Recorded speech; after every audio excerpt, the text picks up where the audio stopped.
What's going on, ladies and gentlemen? We are live back here once again. It's motherfucking Friday. Big fuck you to Hot Wheels out there talking shit. Yeah,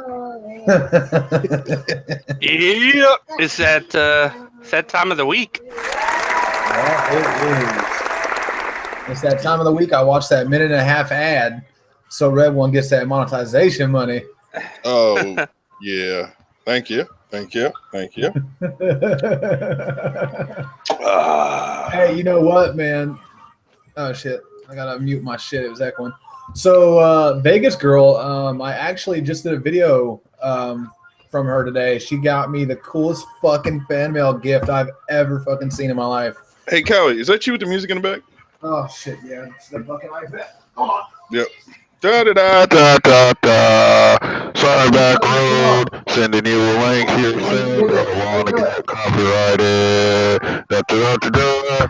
My penis is bigger than everybody else's. If you want to fucking whatever, I don't know. Whoa, somebody's a robot. Okay, we're good. Sorry, no, I was hungry. That was kind of loud. That was A bit. No, it's like any fucking video game where there's like communications. 2 tangos, south by southwest. Kill confirmed. Look, red alert on B. There's 3 Charlies in the trees. We got a sniper on Alpha. Oh shit! I'm getting grenades thrown at me on fucking B as I'm saying that. That game's so good. Dude, this shit is dope, man. Yeah. I wish Call of Duty would take it back to like the World War days, man. Like they did originally. That shit was fun as fuck. Like I still have the CDs somewhere for my computer. No The shit. World War II, Call of Duty. 3 star. 3 star. If you receive a link, will you Hoffman? 3 star. If you receive a link, will you Hoffman? Over. Well, I think that's what the part is, but it could be wrong. Yeah, point. Did you get Battlefield yet, Red? Not as long as I still got like an hour and a half or 2 hours of fucking free gameplay left. You stupid. I'm just one of the things. It's like, why? Fuck that. No. I got EA access. No, it's like, why buy the game if that shit is still fucking free? I mean, you got a point. You're gonna be in the middle of a game, and it's just gonna be like, and it's gonna be like, boop, get disconnected. Right, and it's gonna be one of them where I got like my fucking. It's gonna have like 20 fucking kills, no deaths, and that shit ain't even gonna get recorded. That's funny. Chronicles, if you got a link, Chronicles, and that's the case you got a link. Hey, Vegas Girl, thank you for that gift. I don't know if you heard me earlier when I said it. Yeah, what was it? Dude, so my very first ever actual fan mail. I've gotten letters and shit from other motovloggers and decals and stuff, but it's my official first fan mail type thing. And I don't even want to call it fan mail, but I guess that's the description, I suppose. Yeah. So it was from Vegas Girl and Dick, aka Chris. And it's called the, hold on, I got the thing right here. It's called the Knockout, dude. So it's like a beer bong and water bong, like all in one fucking like device, dude. It's dope as shit. Like you put it on top of a beer bottle, turn that bitch upside down, and that beer bottle's gone. Like it's an instant pound. Huh. Yeah, and you can also, pack little sweet stuff up in there. Do the beer bong, and why the beer is like, while you're drinking the beer, you fucking it fills up with smoke. So once you drink the beer, you inhale the fucking smoke. Like it's dope as fuck, man. I made a video about it. Well, I made a video of opening the fan mail and saying thank you and all that stuff. But it'll be in one of my upcoming Sunday Slow Down Sunday videos. Dude, I'm gonna test it out. 3-star recruits. You have a link. Bada bomb. Oh, what's up, Walker Mob Boss? Yeah, you got a link. Fuck it. Mm-hmm. No, what I actually asked is, if I sent you a link, will you get in here? But I kind of fucked that up, so. Whatevs, bro. That's what I sound like. I'm doing when I wake up. Fucking Monday. Go.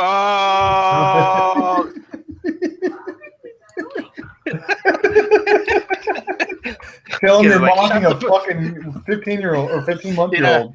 I'm No. mocking a 15-month-old. And you know what's funny? If you could see him right now, he'd probably have that crazy ass look like, what the fuck is wrong with that guy? Thank you, baby. Good times. Great. I'm dragging this out. Great. I need to click. Is it here? No, here. Great. Just bear with me, people. Great times. Shitty beer. All right. That ain't shitty beer. But ladies and gentlemen, we'd like to welcome Backroad Moto, 3-star recruits, and the Chronicles of Mr. Fish to the motherfucking hangout. I knew something smelled funny in here. What? You knew what? I knew something smelled funny in here. Mr. Fish is here. May you be gracious to have us. Wow. You tell him, buddy. Thank you for gracing us with your presence. Yes. I prefer mine wrapped in a box, but I'll take you instead. What? Well, you know, it's karma. When you're a dickhead, you get dickhead guests. Yeah, this is the best you can hope for. Yeah, I mean, we're all dickheads here. I mean, that's what you should expect. This is very the true. bottom of that barrel. You know, I got to take time to give shout out to the people out there in the side chat. Somebody I seen in a minute, British Boy. You remember that name, Backroad? Remember British Boy? Holy shit. Yeah. He's in here? Yeah. Shouts out British Boy, Prairie, Icy, Miss Ice, I should say, Vegas Girl. Everybody else out there, Bust Knuckles. Everybody, what up? Appreciate y'all coming through. You know who I miss, man? I was thinking about this yesterday. Moto Bat. I don't. Fuck that old son. Yeah, he's a fucking dick fucker, but damn, I like that. I enjoyed it sometimes, you know? Sometimes.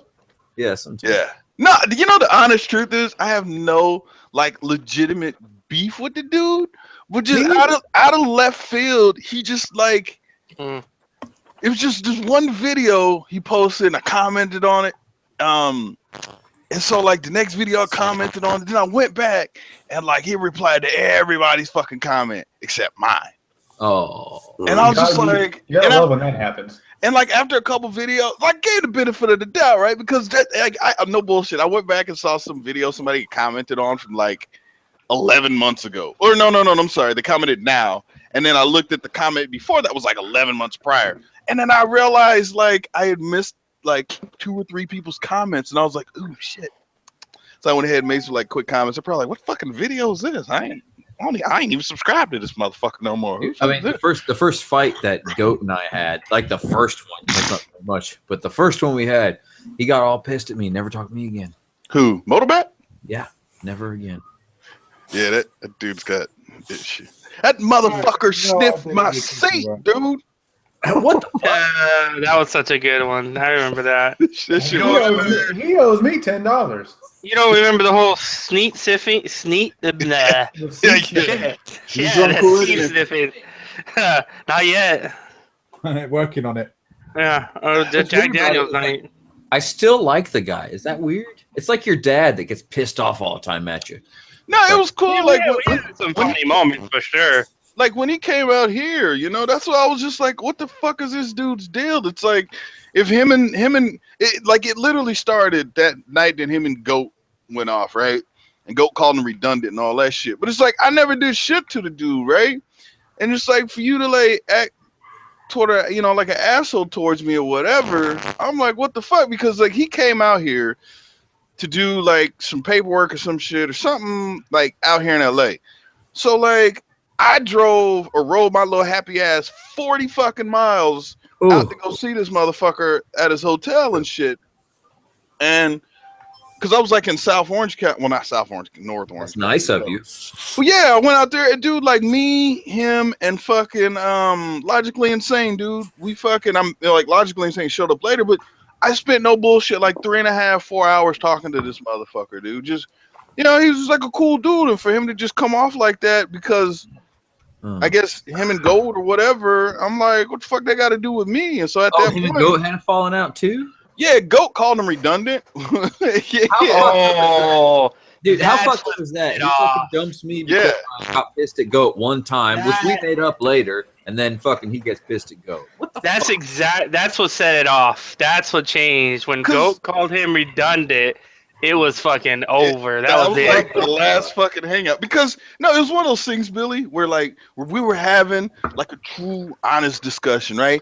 And it ain't like some deep shit about like, well, do you spank your children? If they're being bad. It wasn't even on some shit like that. It was like some legitimate, probably like bike talk. I couldn't even tell you what it was about. So like I gave my 2 cents, everybody gave their 2 cents, Tim gave their 2 cents, but then when we asked Moto Bad, he was just like fucking around, dude. Like, yeah, me, I like stirring the pot. And I'm just like, bitch, answer the question. Like everybody here on one accord, you over here fucking playing out in left field with the butterflies and shit, man. Like, come on, man. And so like Events of Gold just got pissed off and fuck called him redundant. I ain't seen that fucking dude since. Yeah, that was it. And then he used some fucking footage of mine in one of his videos, and goddamn it, I held head and threw that fucking takedown on him. Booyah! Like booyah! No, seriously, dude. He honestly took footage from my fucking channel and uploaded it. Oh hell no, that's some bullshit. Without permission? Yeah. Man. So That's fucking. He did the You same. can't do that. He did the same. He did the same thing to me. yeah, You can't do that, man. You just He gotta just say ask. takedown. Yeah, not without asking anyway. You can do that, but not without fucking. Yeah, without Did you- asking. Yeah. Talking and even- about all those videos, did you see the comment that Baker X Derek left him? On Who? which one? The one where, like, because he took some of his video too. Yeah, He said, I remember. He Yeah. said it might work better if you spell We my actually name right. covered it. I think it was like 6 months ago or 4 months ago. We fucking Yeah, it was a while ago. Longer than that. We covered it in a fucking live stream. Called him out. He was nowhere to be seen. Nothing. See, this is why I purposely make my own videos shit so no one steals them. He waited like a good 4 months and then resurfaced saying, "I got a new bike," and then it didn't. Right. Well, yeah, that's at the time that he just stopped commenting because I remember one of the last comments I said to him was like, "Oh, since you got a new bike, because he got like that cruiser or whatever the fuck, right?" And I was like, "Since you got a new bike, now," I was like, "Yeah," I was like, "Now you don't have a reason, like not to come to SEMM or some stupid shit, right?" Because he was like, "Well, I can't fucking take Mad Max, whatever the fuck that cafe thing was, all the way out here," and I'm like, "Yeah, I get it, and so." Yeah, I mean, I'm like, I bet he got a new bike, man. He'll be able to go ahead and make that little trip, across the 10. But Hey, who we talking about? it's nobody important. Yeah. Well, Moto Bat is It's a guy that has plenty of money to do what he wants to do, but refuses to do so. gotcha.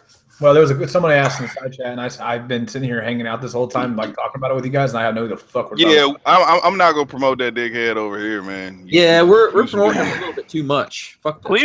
Well, let's just say we've lost a few other people that used to show up all the time, like Like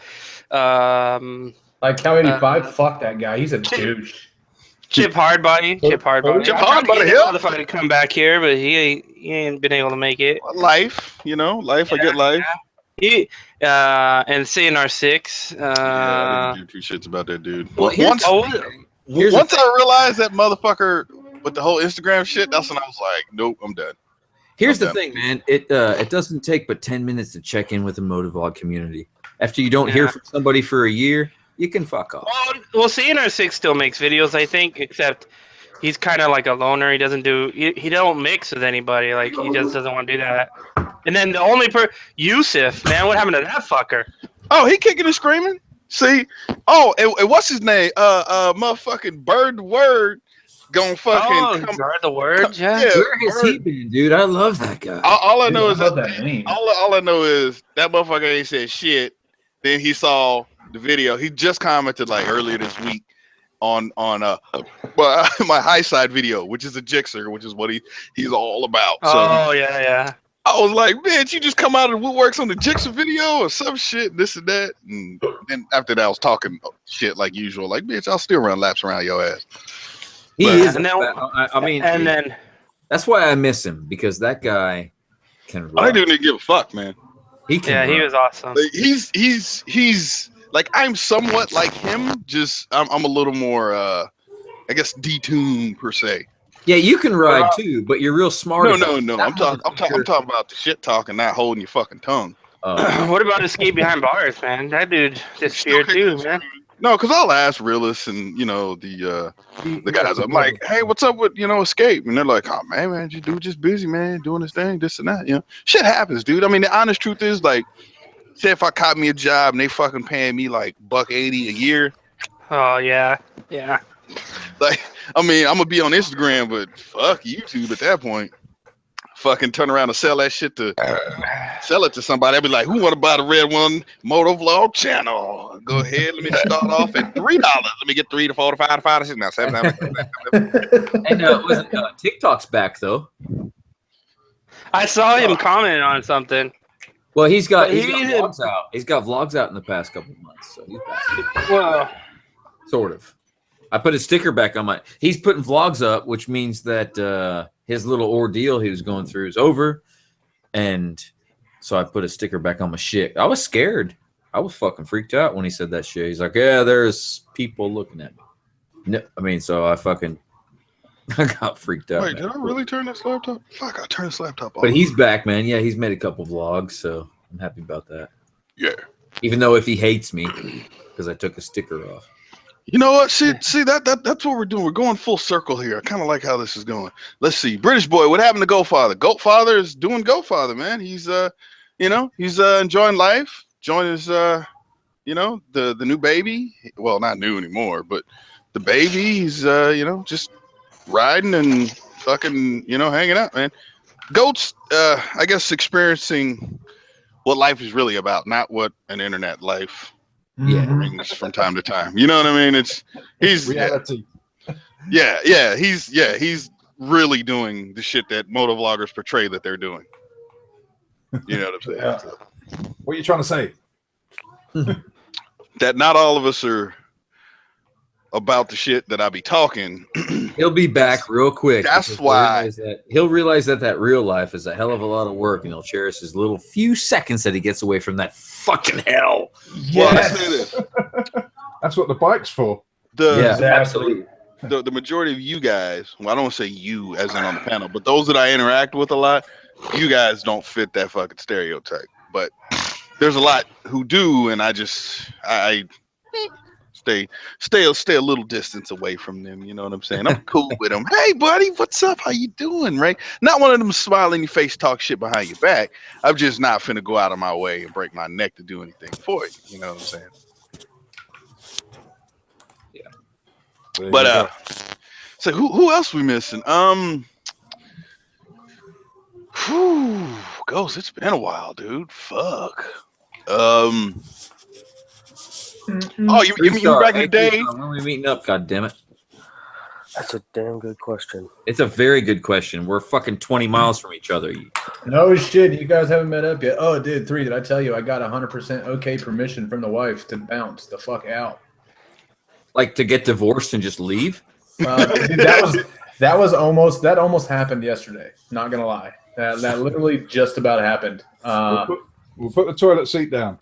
No, it's man, it was bad, but no, because I know how Rev just went out there and they did that week-long that trip and did the Tail of the Dragon and all that good shit. Well, that's a bucket list of mine, man, to ride that road, and they hit me up with the invite for that for next year, and I'm yep, already got it, already got the money put away, I'm already ready for it. Fucking let's do this. All right, so Red, you know what that means? Were Rev bombs here? No, that means you're gonna have to take a week too, big boy. Fuck. Okay, we'll figure something out. Hopefully it's you know what? I'll come out there, but I got some stipulations, man. Okay. It's got to be at least 1,200 cc's or higher, as far as bike wise. Room temperature water, and Wait, you swim? huh? No, I'm talking about drinking water. Hold on. That was racist as hell. Not Donald Trump, motherfucker. You'll get cold water. Fucking Grom. Warm beers on a scooter. Take it or leave it, bitch. I was gonna say. You actually, if you want to, you can stay in my office. It's a fucking love seat. You just have to squat, bend your legs all night. It's no Well, problem. see, You know the thing what? is, we got Crash the stuntman out there too, man. He's got like 4 or 5 bikes, an extra room to stay in too, man. He's close by. You know the honest truth about your house, Billy? Like, as cool as it would be to stay there, I don't think I could fucking live in a house that's constantly bouncing off the rev limiter from sun up to fucking sundown, dude. Oh, that's the fucking truth. I see some of the videos and I'm just like, I don't see a dull moment running around the back road state there. So Yeah. there's no downtime. There's gunshots all night, and the kids are screaming and stuff. Yeah, you're right. See if I can find my own hangout here on this laptop. Probably not. Oh wait, I know how to find it. Son of a shit. Dude, I'm getting my ass fucking turned inside out on Battlefield 1 right now. Well, maybe you should just come on down here to the hangout and just kick it with us then, you know what I'm saying? Oh, Yeah, man, once I you got- say fuck video games for a second, you should probably pour lighter fluid in it and spark it. Hell There's a no. lithium battery in there somewhere, right? No, maybe? Huh? No? Dude, There's like, something that'll explode. So I could already hear my wife out there like screaming Vietnamese at something. And if I caught my Xbox on fire, I would be caught on fire next. I'm good. I like Vietnamese women, man. I like fucking Filipino women. I love German man, women. Filipino is the one to go with. Yeah, and Irish women. Are Negative. awesome, dude. Fucking 'Cause they can't don't, stand Filipinos. What? I don't know. They don't take any shit. You know. American Filipinos are great. Filipinos. Mm-mm. Nah, I just like okay, chicks that dude. don't take any shit. It's all about the Filipinos and Mexicans, man. I'm telling you. It gives you less work if the chick is stronger. That's the thing. I like them as long as they're not trying to stab me. American chicks are fucking shitty. They're weak as hell. Yeah. Oh yeah, British boy. If you want to know what happened, happened in this hangout? British boy. If you want to know what happened between Goat and fucking Bat, just go ahead and rewind this hangout about 20 minutes. Good luck. You gotta figure out whose channel it was on. No, we explained it earlier. Remember? Oh, gotcha. Yeah, Oh, he you- wasn't listening. Yeah, I guess. Gotcha. Oh, shout out to Well Joe. What up, man? Shout out to Red One in the side chat. Yeah, no shit. That dude's got a wrench too. Yeah, He's got a dude. crown. Yo, he got a crown. Oh fuck! Ghost knows what happens when Red One Be gets. nice to that guy. Be nice to that dick. Ghost Ninja definitely knows what happens when Red One gets the crown. Boom. I just got that. It took a second. The Wills ain't got enough beers yet. West Side talking like this. Can't finish his sentences. I want to fight for that. So, Ghost, Huh? how many beers you got down? Oh, just one. Mm, It's not the beer. It's not the beer. I'm afraid of. I'm only one down too, man. I got a $30 to go through, but I'm only one It's down. already 8, No. it's 8 o'clock at night where you're at, dude. One beer. no. You know what's funny though? It's just we were talking about this off air. So Ghost only has 4 beers. But then he has Oh, he has a bottle of what? I forgot. What was it? that makes Jack more Daniels. Jack Daniels. It's a sense. Wait. bottle of sea breeze. Liquor than beer, never fear. You should turn to the Jack right now. I know it's supposed to be beer before liquor. You've never been sicker. Absolutely. Turn to Liquor the before Jack. beer, you're in the clear. Liquor first, bro. Just a shot. I mean, it's good. Just one shot. It should I'm be- pretty sure there's a bunch of alcoholics out there proving that fucking statement. So fucking Yeah. false. Absolutely. I prove it all the time. I'm just lucky I don't drink. Mm. I prove it to myself every day, man. If you got liquor, start that first. A couple shots, warm you up. Bunch of beers. Bedtime. Wake up. Well, no, before bedtime, glass of water, 2 ibuprofen, and then Yeah. you're I awesome. use Excedrin, but same difference. Yeah, it's the Yeah, water. same. Get the water down. Stop the dehydration. Yep. You just got to make sure you have that bottle of water before bed, man. You're good to go. no Yeah. matter what. Yeah, it You won't gotta hurt. drink a lot of water. Yeah, it won't hurt for a glass of water next to your bed before you. Yeah. That won't hurt. Trust me. The last time between water and vodka. The other night, or a couple weeks ago, when I went drinking, I took the wifey out, and I don't remember what happened, but she said something about. I was like, "Did I throw up?" She's like, "No." She's like, "No," but you told me to stop moving the bed, and because I guess I was having one of those moments where I'm like, "Quit moving the bed." Yeah. That's something every man wants to hear at some point from a woman, though. Yeah. I haven't done that to my.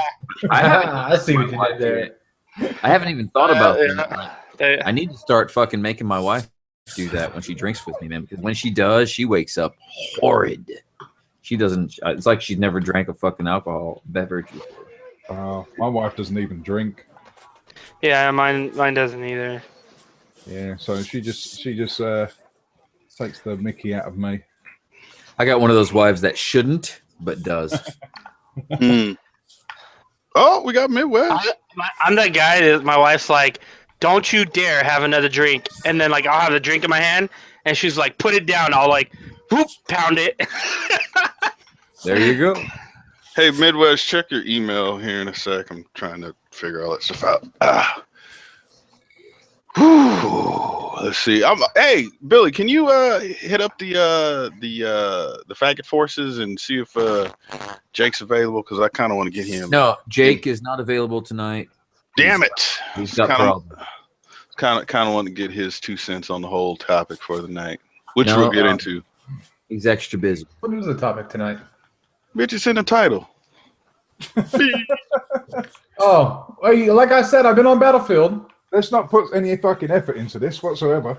The topic is Cowie85 killing Motovlogging. Yeah. Negative. Is Green dead? His subscribers are. Our fuzzy helmets ruining motorcycling.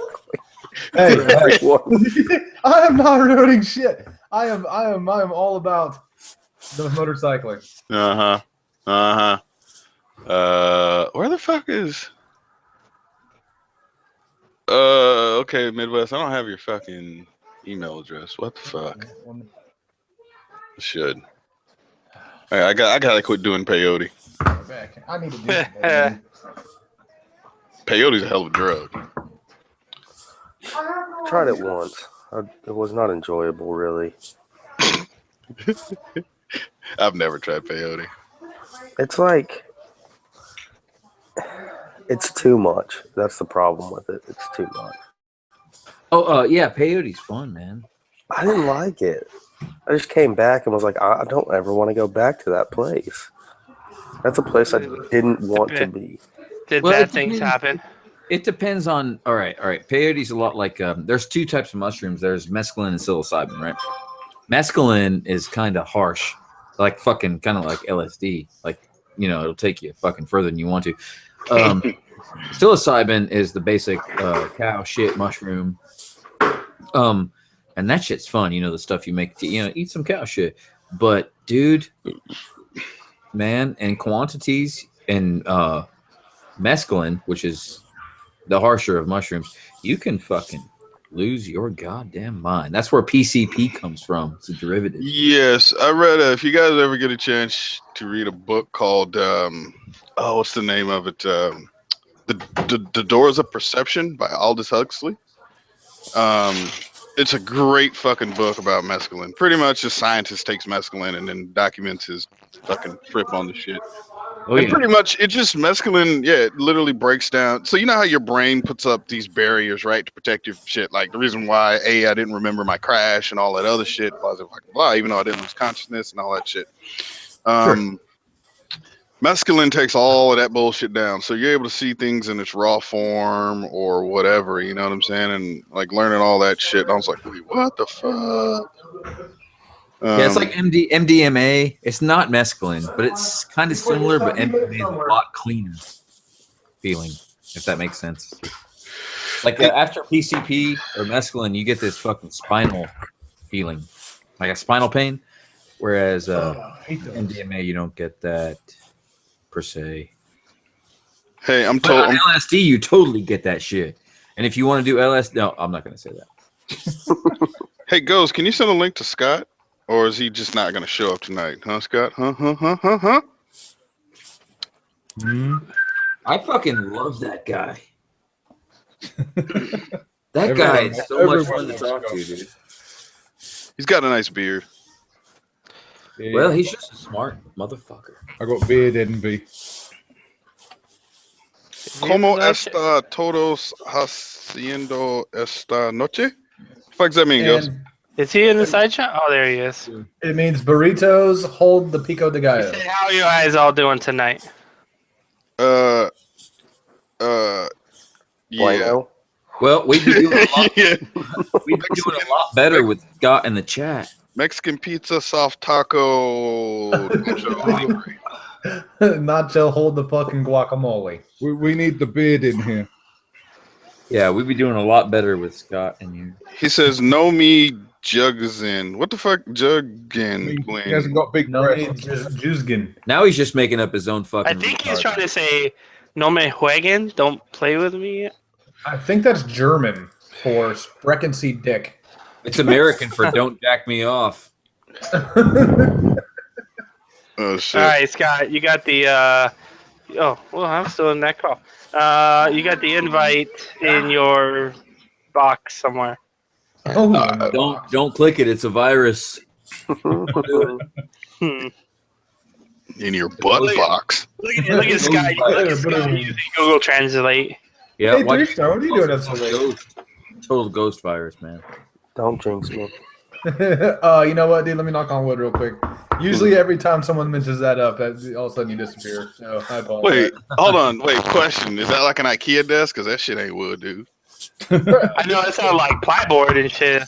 This is straight wood, homie. This is that Amazon $99.99 ass Amazing. 4-person kitchen table desk on Prime, 2-day Dude. shipping. No, dude, that shit is like some hard packed styrofoam spray paint that look like sawdust. And what's that doing in your hand? Hey, 3-Star, let's meet at the fucking Dragon Cafe at 6 a.m. on Friday. I work Friday. I knew you'd say no. I'm just kidding. I always offer up those crazy weird times so people say no just for fun. What the fuck is fucking shooting me? Apparently Police? he's not very good at Battlefield.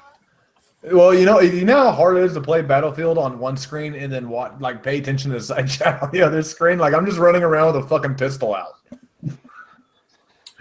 That's too much information there. I'm like pew pew pew. Yeah, You're running around with your bird out. Was that your weapon knocking on the desk? Yeah, it sure was. Thomas B, you better go somewhere with that fucking No. blasphemy there, dickhead. no wonder it the sounded so blasphemy. lackluster. Oh, Thomas, you better get out of here. What do you mean when we were playing today, Brian? We didn't even fucking play today because your Xbox broke. It took 3 hours. He's probably talking about the single player campaign, but Oh, it's Battlefield is- because you're playing on Xbox, man. You gotta play this on PC. Oh shit, Red, you gotta give me a wrench, man. I got that wrench. Now hold on. What Thomas B Yeah, said? there you go. Hit Thomas, hit Thomas Bam! with that wrench right in the nose. Bam!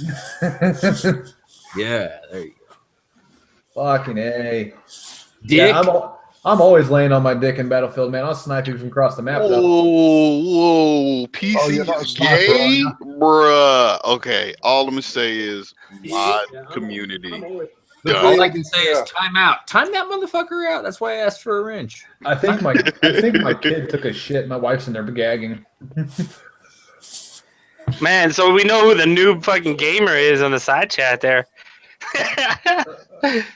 Gotta know Oh, your roots, boy. Look Two at that. attendants, man. What's up, buddy?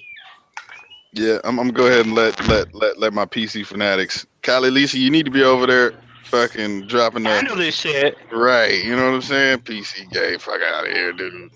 Oh, bro, you know I got my editing PC and I got my Xbox One. Well, editing PC makes a pretty good gaming rig. It Trust sure me. does. I found out like 2 years later. When you got that good video card in there to render your shit, and then you got your RAM, You got a good processor. That's all you need. You do both. See, I actually just hit my buddy up the other day because I was thinking about it, man. I hit my buddy. He's like, he builds computers and shit, and he's like, well, with what I got, all I would need is like 2 things. What like, do you got? What do you got? I don't fucking hold on. How do you check the stats on this shit? Oh well, here we go. So here's the thing, Thomas. I got an Xbox One. I had that bitch like a week after that shit came out. I'll never forget standing up there at fucking Walmart because they had like 2 left, and I was like, ooh. I fucking grabbed that shit, put it on the counter, 2 games, a fucking battery charger, and that shit was like $700. I was like, whatever. I went ahead and bit the bullet. I haven't turned that fucking thing on in probably 3 months. Oh, there's Scott. There's Twop. Yeah. There's Twop. Hi. Hey, Scott. You see him? I see him right How there. y'all doing? Good. How's that beard? It's manly. It's manly. Manly. Very manly. That's the answer right there. Well, the beard is manly. Nicest and smartest man in Motovlog. Well, the beard is manly. The rest of the package is catching up. I did not mention manly. I just said nicest and smartest. Never mind. Just kidding. Don't forget handsome. Oh, handsome. And modest. Oh, That's. thank you. Too kind. You Yeah, being too handsome kind. is subjective. Yeah. Basically, we all want to sleep with you, Scott. I know. I'm I not do. surprised. You faggot. Again. Fuck no, I do. I'd get. You know what? You know what? I'd be You just satisfied look at with my fucking beard you. and think of it as a big giant vagina. You know what? You know what, Thomas? I will gladly give away my Xbox for the low price of about $400. Comes with all the games that I bought and. Dude, I bought Xbox One, and I got like Titanfall and a bunch of other games. I still haven't even opened Titanfall. It's in the package. Yeah, now that game is truly worthless because Titanfall 2's out. Yeah. It seems like, am I right by saying after all the hype is over, after like 2 years, maybe 3, that Sony's the winner? No. What? No. What do you mean? That you Yeah, know, console. most people are on PSN. Well, yeah, there's more PlayStations on the market than there are Xbox One. That is for sure. There's more players on Xbox than there are on PlayStation. What? What? Wait, what? There's more actual players, I believe, on Xbox than there are on PlayStation. All right, you guys are killing me because I'm asking this question because I'm about to buy one. Get an Xbox. Do you watch TV a lot? I don't watch network. No, I'm a fucking secondary media. Yeah, the PlayStation is very good as a multimedia player. No, you mean the Xbox is a multimedia player. No, the PlayStation has they call it View or something like that, PlayStation View, and they have their own cable service now. Oh, you talking about that? No, I'm talking about connecting into some existing you already got. Oh, well. Like Like the fact Flex? that. Well, no. What I'm saying is like, so you got your cable box, right? You plug your Xbox into the cable box, and you could like literally at that point throw your remote away. For a while, dude, I didn't know where the fuck my TV remote was because Red. Not to interrupt, but the drop points on Arc are fucking candy corn. it's. I just wanted to throw that out there just in case he's. Yeah, You- that you was guys- it was like that last year, but you're late a little bit. The only No, use but- that PlayStation gets is to watch Blu-ray movies.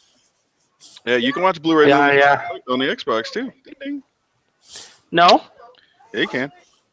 Wait, did they get a Blu-ray player for it? I didn't Xbox see one. I thought the Xbox One had a Blu-ray player. I could be wrong. But I thought they did. Xbox One has always had a Blu-ray player. That's all I watch on my Xbox One. Really?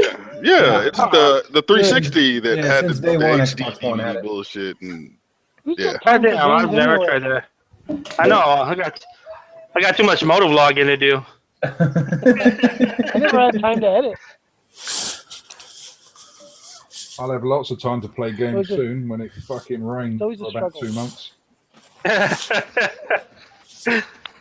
no, but Billy, like if you get an Xbox One, you have like a cable box, you know, and say you got a couple cable channels or whatever. Like Like, you know, I had it set up so when I turned on my Xbox, it would turn on the TV, you know, and then it could turn on, you know, actually the cable box and all that shit. And so the great thing about it, you know, it'd start, you know, and it'd be an Xbox system. You could just be like, Xbox, you know, watch TV. Well, it's fucking Cortana now, which I hate, but whatever. You just like Xbox, you know, go to TV and then bam, whatever channel you had open last, that'll show up. And then you could be like, go to ESPN, go to fucking, you know, whatever channel you say, you know, and it'll go to that channel. It has like its own little guide and shit, so you can see what's coming up and, you know, different channels and all this shit. But yeah, dude, like I didn't know where my fucking remote was just because I never needed it, you know, just volume up, volume down. It would turn up the volume, or, you know, you could mute the TV. You can do all kinds of shit, man. I'm down with that. Does the PS4 do the same thing? Sort of? No. No? Mm-mm. Oh, it doesn't work with Windows, huh? Oh, and then, yeah, if you ever wanted to play Xbox games on your PC, you can do that now with the little link shit. Yeah. Cast? Does it have a cast? What's a cast? A little fucking button. Cast to the TV. Yeah, cast to different devices. I don't know. I doubt it. That's fine, though. Probably not. That's like pushing it. Well, let's see who we got in here. We got Fish. We got Scott. Let's see. Cowie's new. 3-star is 3-stars is I don't want to call you seasoned, but you're seasoning right now. Intermediate. Road. Yeah, intermediate, middle of the road, somewhere in there. But no, I just kind of want to go ahead and get into the fucking topic, man. It's like Motovlogging dying. What the fuck's going on, man? Man, it depends. I think it depends on how many subs you have at the moment on if you're dying or not. I am one of those that is dying like a fucking armadillo in the forest. Just not enough dryness. An armadillo in the forest. Yeah, we're dying. It's too wet. It's too wet. I always thought that we were just getting flooded with new people, motovloggers in general. Yeah, just exactly. like That's what I meant by it's too so wet. Too many people. We're all fucking scrubs. Yeah, but when everybody across the board unanimously is fucking taking, you know, a big hit, whether it's 50% or 40% or 70%, like it seems to be hitting everybody. I mean, Scott, your last 2 uploads, how was your view count? Not as far as numbers. Is it comparable to what you were getting 2 months ago? My last 2 were a little bit low, but before that, I had 2 videos that did outrageously well. So it's tough to say. I mean, I had a video that I put up like a month and a half ago, and it got like 20,000 views. And for me, that's like, I've never, it became my best video in a week and a half of all time. And then 2 videos after that, I did another one, which is like almost 8,000 views or so. So that one did really well as well. But then the last couple just kind of did mediocre. So it's kind of hit and miss. I don't know. I don't know why your videos don't get mad views, because they're right in the middle of the mix and a lot of things. And I look at, like, I go to your videos for like seeing the things that I miss, right? And like meetups. Mm-hmm. And I look at the views and it's like, what the fuck is that? This is everything in one. No exposure. Well, kind of point out what, like, you know, the side chat saying here, like, what Tom is saying, like, Motovlogging isn't dying. Yummy hit so many subs and Derek hit so many subs. But that's YouTube, dude. If you don't look, if Yummy never uploaded a video again, he's gonna hit 600,000 subs. He's gonna hit 700,000 subs. Like, it'll eventually happen. When is debatable. But the views, right? Because at the end of the day, right, for all y'all that believe a sub count means shit, it doesn't. It doesn't mean a fucking thing, dude. Nope. It means literally nothing, right? It comes down to time. Yeah, it helps, yeah, of course. But sub count doesn't mean anything, right? It's the motherfuckers who click on the video and actually watch it. You could have 1 million subs, but if you're only getting 10,000 fucking views, it says a lot about your channel, right? Exactly. Think about it. I've seen guys with 300 subs with 1 million views on one video. Yeah, I mean, see, that's maybe some viral shit. But, you know, what I'm saying is everybody across the board is fucking taking taking big hits, you know. And of course, all of us are trying to figure out why. But you know, I think it's YouTube. I'll give it that. Yeah, it's something YouTube has done or something.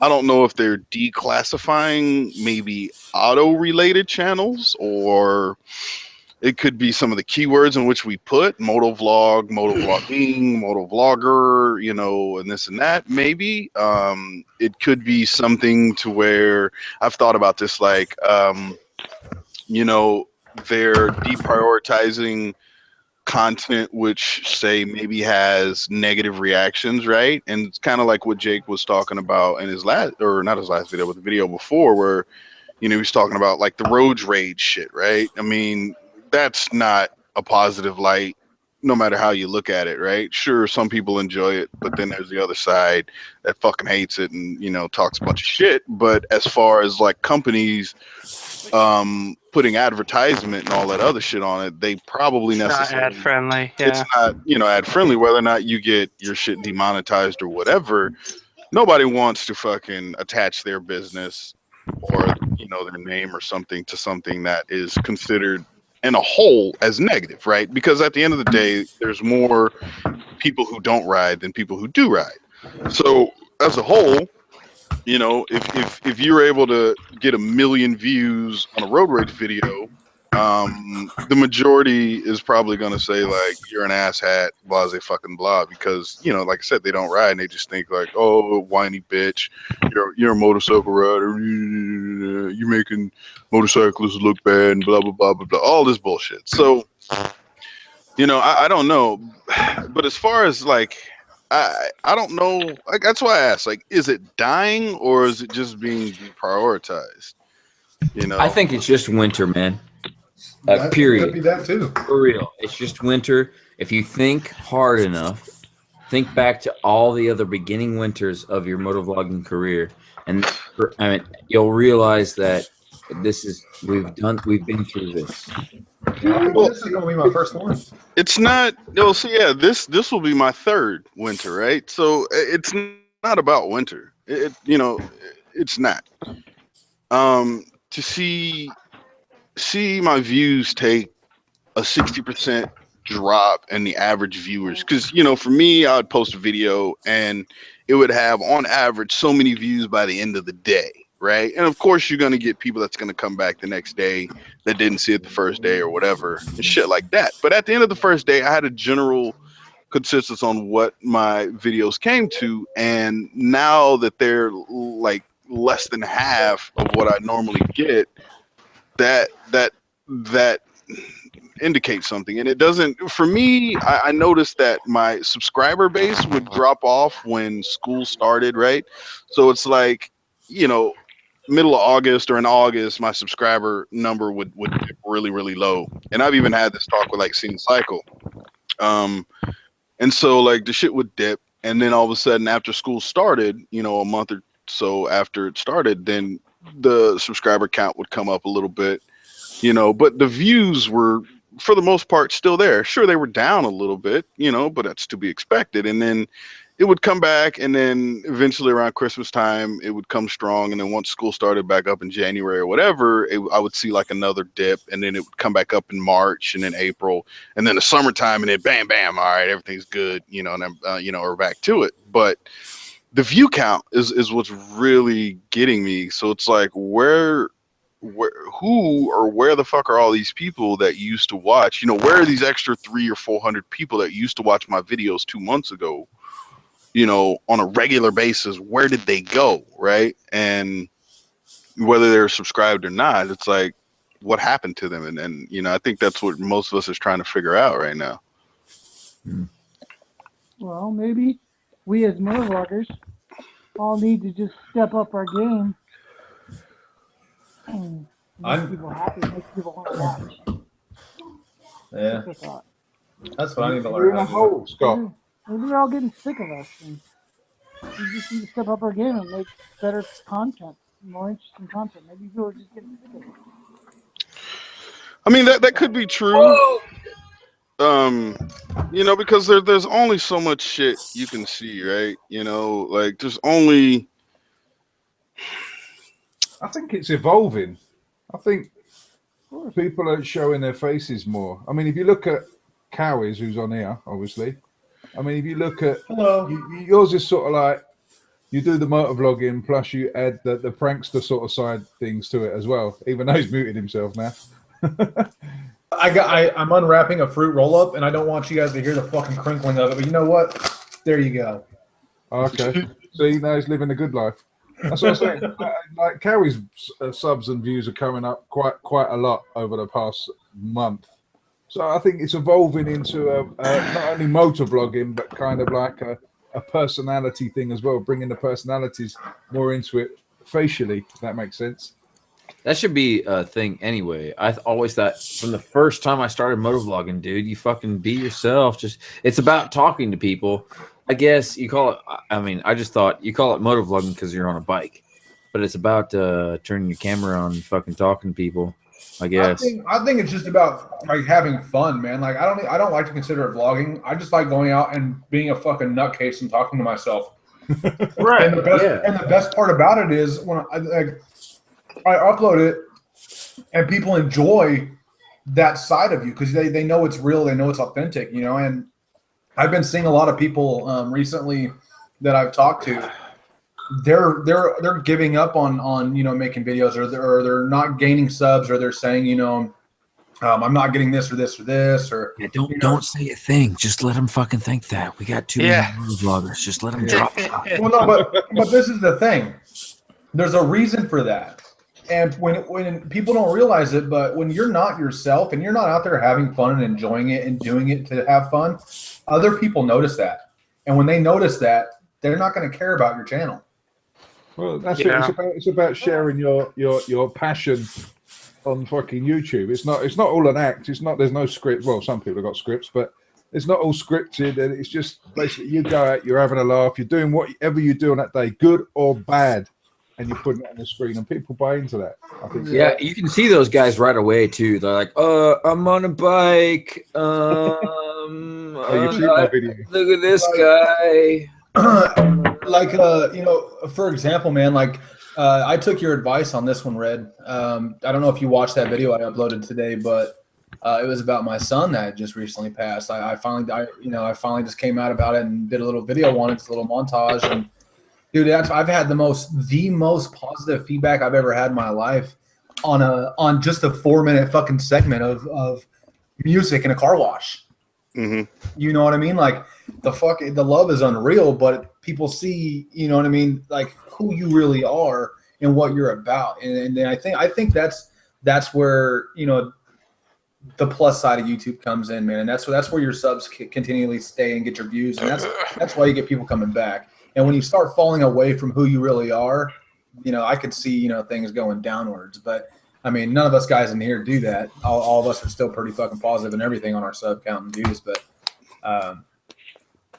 yeah, man, it's different, man. I think the algorithm of YouTube is what's fucking everybody. I think the worst. As far as my algorithms are confirmed.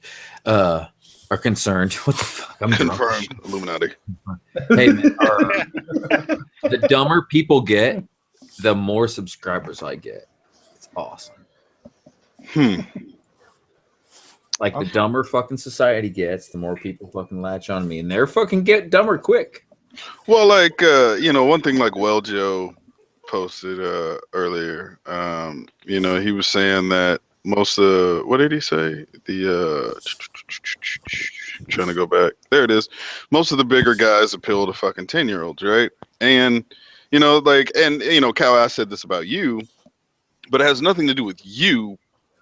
And like, if you look at our side chat, right? Sure, there may be some young people in here, but you know, for the most part, you know, you know, at least with the other guys, we have an older crowd or community, which is cool, right? And I'm down with that. And I'm not saying that I'm totally turned off to a fucking 10-year-old, but at the end of the day, I'm not here to entertain. My spam card, kid.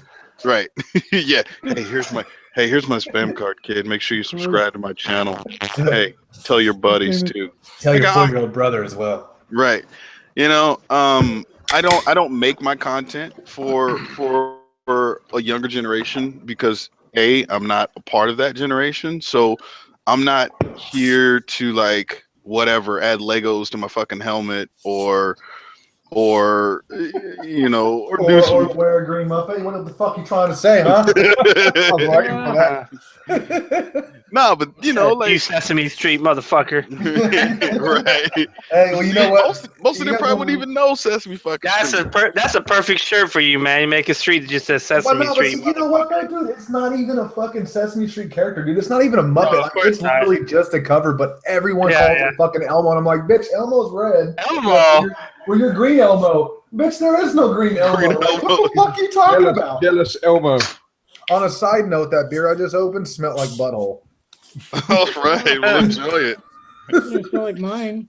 Um, I've never smelt butthole. you know, The I adventures don't of know. Scott in the beer can. Everybody's aim is different, right? Everybody's aim is different. So some people out there in their late fucking 20s or early 30s out there fucking passing out spam cards to fucking middle school kids on the side of the road. Fuck you, right? So I ain't about that life, you know. Sure, maybe at the end of the day he's the one laughing at the bank, but whatever, dude. Um, I'm not. I'm not. I am who I am, and if you like it, great. If you don't, man, there's that unsubscribe button. Go ahead and hit that bitch and fucking whatever. Go out there and find what you like. But with me, I'm slowly backing away from the traditional moto vlogs. Every now and again, I'll throw out a good old topic that has a little controversy, right? A little back and forth. Hopefully, I get from the comments, right? But as far as me just saying like, all right, dude, I'm gonna totally talk about the new 2017 bike or this and that or what, blah blah blah. I don't do that, man. I'm not. And for me, I'm kind of like Cowie said, right? Like I like to just go out and I like to have fun. So when you see me riding with Ghost and a couple other people, dude, none of that shit is scripted. We're just like, all right, we're going here, and then the conversations that we have. It's just the conversations that we normally have, minus, without a camera or a microphone. It just so happens that we have that shit attached to a helmet. It's not bothering us. It's not in the way. So, we just have natural, conversations and all that other shit. Mhm. But That's the thing. I mean, it's like if you look at the bigger motor vloggers, they've all got a consistency. They've got not a game plan. That's the wrong word. They've got like a TV show. There's the same format all the way through from start to finish every video. I mean, my videos are completely different nearly every single one because I have no format because I'm just doing it because that's what I do on the day. I'm talking shit about a subject. I'm compiling some road rage one day. I'm just riding around talking more shit another day. So whatever I do that week goes up. So I don't have any consistency. But then I'm not doing it for money. So But see, even if you were doing it for money, man, that's the best way to do it. Every time I get on my bike and I hit that fucking power on button on my camera, I have no idea what the fuck I'm gonna say or do. yeah. You know what I mean? Like, I have no fucking clue. The only thing I have ever scripted and ever was on a Slowdown Sunday video last week or the week before last, where I ran over our buddy and we got out of the truck and saw him get hit and run over. Other than that, dude, even the Slowdown Sundays have been fucking just off the top of our heads. Like, it's the best way to record, man. It's the funnest. You'll never know what the fuck's gonna happen. well, that's what I tend to do. I mean, I might have an idea of what I'm going to talk about, but where it goes, half the time, No one knows. yeah, it's about 3 hours of it on the cutting room floor, so to speak. It's just shit. Well, Yeah, I like- do the same thing. I kind of got off of the whole motovlog thing. I still do it, but I changed the channel, and I just made it, my adventures. And I don't like to have a script. I don't like to do the same thing all the time. So I just said, no, screw it. I'm just gonna follow my adventures, whether you like it or not. I really don't care. But this is my life, and my life revolves around more than just the bike. So I try and do other stuff, but who knows if that works? You know, some people expect the same thing in every video. You know, and you Well, that's can't the please thing. everybody. I mean, that's the thing. What is success? I mean, if you're not out there to make money out of it, what is success? Because I don't mind. I've got a smaller channel. I don't mind because I can still interact with the people that subscribe and comment on my videos. The bigger you get, obviously, you're going to lose that because you've got so many comments and so many things going on. It's very hard to keep up. So it's quite nice having a smaller channel. Obviously, you're always going to want a little bit more, but I don't mind having a smaller channel at the moment because I don't have to rely on any money from it. It's not a career choice for me. It's something I just do for fun, basically. Yeah. Well, that's the thing too. Is I think the bigger motovloggers are noticing it the most because they depend on that. That is their career, you know. And a lot of us, you know, we're all normal people. We got normal jobs, and you know, if we don't make that extra money on YouTube, it's not going to kill us because that's not what we do for a living. So I could see why they're all panicking and freaking out because that affects their pocketbook immediately. Right. Yeah. Yeah. I mean, okay. I guess for me, you know, I like making videos. It doesn't matter what it is, right? And if a lot of you guys knew, some of you guys kind of know a little bit of my history with creating, right? Creation, right? As far as being an actual content creator, filmmaker, whatever. And so for me, like, I know that my base is motorcycle related. However, every now and again, I do shit like what I did today. I put up a short film, right? Why? Because I have an audience, right? And there's a lot of things that I've held off from posting because I didn't have such a large audience, right? And posting things that early in the game or that early maybe wouldn't have been the best move. So, you know, I kept everything motorcycle related, and every now and again I would throw something out there, you know, but at the end of the day, right? This channel is supposed to be about me, right? Not what I think you want to see, right? Because so many people will, and a lot of the bigger guys do, right? You can if you're smart enough, you can figure out the ones who do and the ones that don't. But a lot of those bigger guys, right? Yeah, it's hitting their pockets, so they will do everything in their power to cater to the viewers. Whereas I think a lot of us, right, just here on this panel, won't necessarily look at it that way. Maybe because we're smaller and we're getting $100 every 6 months or some shit, right? Because we're just not grabbing thousands and hundreds of thousands of views on a video or whatever. But at the end of the day, you're gonna get more of a true person when you watch a video, right? So, you know, when you see Ghost put up his video, you know, about his friends today, right? That's him, dude, right? That shit ain't, it's for you to watch and enjoy, but he didn't make that video for you guys. He personally sat down and was like, you know what? I'm gonna take this hit because I'm gonna use some copyright shit.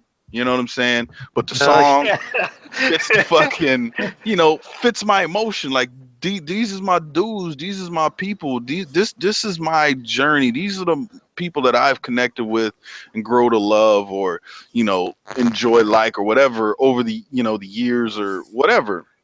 And so many people won't do shit like that. I mean, you could point right now. I mean, I could think of 3 motovloggers off top, right? That would never do shit like that because, well, dude, I can't fucking put a video out there and fucks around and gets, you know, 200,000 views and I don't get a dime off of that shit, man. I can't be doing that, dude. So blah, blah, blah, blah, blah, blah, blah. You know, I look at Backroad, right? Like, so much of fucking Billy's videos is like, you can't point to who. I can't even point to who Billy's trying to entertain in his videos, man. It's just whether it's either He's just being Billy. It's just fucking Billy. So it's either you're about it or you're not. You know what I'm saying? Either you like it or you don't, right? But, you know, there's so many I don't want to say fake motherfuckers. Yeah, but yeah, you don't want people watching your fucking channel that don't like you as a person. right. Yeah. I mean, the good thing about YouTube is, especially if you're doing it the way I do it, is basically I've got a free place to store my memories for me to look back at. Yep. Right. True. I mean, I don't have to have all this sort of like shit in my computer. I can go and upload it. If people want to look at it, if people want to subscribe to it, that's fucking brilliant. If they want to comment on it, I'll always comment back on my videos. But I can look back at some, like the Californian videos when I put those up. I look at those every now and again and dream of the warm weather and look back and I think, yeah, that was a fucking good time. Yeah. I mean, It's for me, as much as everyone else. I have family that is all around the country that we never get to see, and it's a way for me to show them what we're up to as well, you know. Yeah. And I they mean- always call me after the videos to say, "Oh wow, that looked like fun, and so glad you guys are doing well," and blah blah blah. But it's it's for that reason as well. To me, it's like the real reason I do it is so when I'm going to be 80, I hope I'll be 80. And I'll be like, check me out. I was 36 doing that ride right there. You know, kind of thing. Yeah. Like a log. A log. Yeah, it's definitely going to be a log of shit. And I don't think, if you look back, the last, when did YouTube start? What, 2006? So the last 10 years have been, has been the only time in history, really, pretty much, where you can document your life for free and put it out there, and it'll be out on the internet for everybody to see forever. Everybody's like, oh, when YouTube ends, when's YouTube going to end? It's like a good thing doesn't last forever. Let me assure you, Google's going to be alive long before you're dead. Yeah. Well, I don't know, man, because what about Lugal? And the good thing is, being a motorcyclist, chances are the amount of times we've hit our heads, we're not going to remember these years anyway. I mean, long after you're dead. I fucked up. Dude, we'll have really cool stuff to play at our funeral when we die young. Well, you know what, man, like, Closer to the microphone. You sound like you're in a box.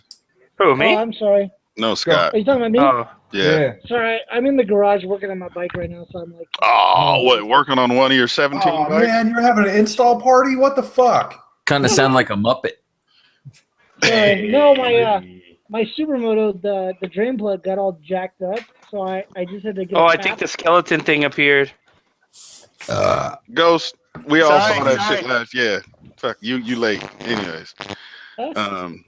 No, I just see a couple people talking about good old bitch foot over there on the side, right? Like I don't fuck with that dude, man. Look, I'll tell you straight off the top, right? The top motovloggers I fucks with Jake. I fucks with Snowcat. Love him or hate him, but I fucks with the dude because on a personal level, that cat cool as hell. You just don't like what he may put out there on YouTube, but at the end of the day, it is what it is. How many other? I fuck with Derek. I fuck with Arson. Ian. But I was trying to keep it like over 200,000 subs, whatever, right? Because at the end of the day, those people make their content. There's no variation. There's no like, oh man, I gotta switch it up or I gotta do this. And sure, like we all know Jake sells merchandise, right? We all know Sub D sells merchandise. Oh, Sub D is another one, right? We all know that Snowcat sells merchandise, but it's not constantly thrown in your fucking face, right? And I'm not gonna say any names, but I had one person. No, but I had one person. Back the fuck up there, Red One. Right. Shit, yeah. But no, I had one person talk. God, I don't want to try to give too much away. I'm trying to, but pretty much they were like, "Well, with 6 foot, like, I mean, well, would how can I say this? Like, they brought up the fact that he makes all this money because of his fucking t-shirts and all this shit, and I'm like, yeah, but it doesn't give him a fucking pass for being a douchebag. You know what I'm saying? Like, sure, like the way it seems to be, right? He's gonna be the first dickhead to 1 million subs, right? But here's the thing, right? His first 50,000, I guarantee you ain't even around no more, right? And like, it's fucked up because, right? Like, every day you gain subscribers, right? And these are new people coming to the channel, so they don't know your history. They don't know the bullshit that you pulled, the people you fucked over to get where you from. And so the problem is when you decide to voice your opinion, you have all these motherfuckers that are like 2 months to the channel, a week to the channel, and they're like, "Oh, I fucking love that guy." It's like, no, dude's a fucking shitbag. Period. You know what I mean? Fuck that guy. And like, you know, Subliminal Moto, he fucking put a video out there. Mad respect to that shit. You know, but it has. I don't know, man. Pay attention. All I'm saying is, at the end of the day, pay a fucking attention, right? The people that's out here just making content, right, for you to enjoy and not to collect a fucking paycheck off of at the end of the day. Sure, money is the residual, right? And so you know, sometimes, you know, you're gonna do what you can to protect that investment or whatever you're getting, and I get that. But don't fucking sell out, right? Don't constantly fucking shove merchandise down my goddamn throat, dude. I won't buy you fucking shirts, right? And I appreciate everybody who's ever bought a fucking shirt of mine. You know what I'm saying? Like, I appreciate that shit, man. That shit helps me out. It makes me feel good at the end of the day. But I'm not finna throw that goddamn Red One Motovlog t-shirt banner fucking. I'm not finna throw that in every fucking video, or I'm not about that, man. And you know, because, you know, at the end of the day, I want people to enjoy the shit that I make. If you have an external source of income, that's totally fucking commendable. Fucking rad, actually. But if you don't, you got to. You got to say, "Hey, buy my shirt!" Personally, it doesn't really bother me. If you want to go down that road and do it, I'm quite oblivious to merchandising and advertising anyway. I'd buy something if I fucking want to buy it, not because you, mind you, if you do say buy my shit all the time, chances are I'm not going to buy your shit. Yeah, true. Right. I mean, so like I said, for the new people, it's new. But the motherfuckers that's been subscribed a couple of months, they like, man, all this motherfucker doing is just fucking shirts and shirts and shirts and shirts and shirts. And good, great on him. Fucking, he's making money. He bought a fucking house or some shit like Jake was talking about. Fucking great. That's all fun and games. Whatever. But, you know, there's real people. Good luck to the guy, but if I mean, you don't see those short shirts over here. And if I did see a shirt, there's a part of me that thinks they're almost like a Justin Bieber fan. It's that sort. No, not in a nasty way, but in the way that all the hype has been made just to get the shirt's more for the hype than the person, if you know what I mean. Dude, you just gave me an image in my head of a Hunter Honda and a Justin Bieber hoodie. Some kind of fucked up slogan on it, you know. A Hunter Honda and a Bieber sweater that said 6'4" on the back. Something. Back the fuck into me. I can't really hate on these guys because they're doing sales 101. You know, you ask for the sale. I mean, not everybody buys it. You know, these guys, that's all they do for a living. They don't have regular jobs, and they depend on, you know, any little income they can get. So I can't really hate on them. I'm not gonna. It's not like I can go out buying stuff, but I'll support. You know, I've bought shirts from like Sub D. He's a friend of mine, and I support him. And you know, he's offered like, you don't have to buy it. I'm like, no. Well, but see, here's the fucked up shit. They'll turn around. They'll turn around and say community. They'll turn around and pretend and act as if they're about helping out their fellow person, when it ain't about that, dude, at all. So I can never hate. I can dislike, but I can never hate somebody who don't fuck with me, who don't fuck with any of us, aka Psycho Cruiser. He don't fuck with nobody. He do his own fucking thing. So guess what? He ain't got to answer to nobody. But at the end of the day, right, when these people come down to these meetups and they're walking around like they're fucking king shit, miss me with that motherfucking shit, right? Just miss me with all of that. That's like, look, answer this, and we'll see what happens next year at CMM 2017, right? how many of them fucking East Coast big dudes is gonna come out here? More, lots more. You think so? I think so. I personally don't think they will. Right? Damn, dude, you're totally having butt sex with Psycho Cruiser, aren't you? So I've been watching a lot of the videos, and I was thinking about making my intro like when I roll up to SEMN, like kind of just throw my bike and just start doing fucking front somersault rolls all the way down the rest of the bike. That would be hilarious. Or like you know what I mean? Like when you lay down, like you're on fire and you're fucking rolling, and like there's little rolls. Everyone's jumping over you. Yeah, exactly, man. Like, wouldn't that just be fucking stupidly funny? Like, what the fuck is this guy doing? You're like, why is he rolling across like 1,000 bikes? Because he can. Right. No, but see, like, look, right? Like, Ghost used the word community, but Ghost is out here in it. You know what I'm saying? He's trying to connect. Granted, you know, you might not get to ride with, a sub D or, those type of people. But if you're out here making connections, right? You're out here trying to, mingle with people, right? That's cool, right? And sure, I understand, right? If you got 500,000 subs, you can't necessarily do that on a true personal level. It's just way too many motherfuckers are gonna show up. Like, hey man, I'm gonna be at this fucking place, and all of a sudden, fucking 100, 200 people show up. It's like, god damn it, dude, fuck, well, shit, you know what I mean? But something that has been designed, SEMM, to interact with your people, right? The people who come out to see you, the people who buy your fucking shirt, right? The people who take time to hit the like button. Matter of fact, go ahead and hit that like button if y'all feeling me right now. You know what I'm saying? But if you can actually sit down with those people, right? And even if it's just you in a chair and 40 people around you, and you can just sit there and talk to these people, that shit is cool, right? But like I said before, right? Atlanta ends. What happens, man? If you ain't got 300,000 subs, you don't get to go back to Chase's house and play fucking Mario Kart.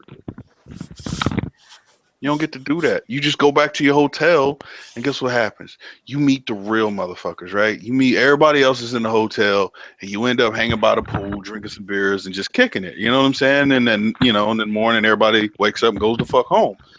But it's like, at least out here, Derek, Arson and them dudes, Sub D, they're not trying to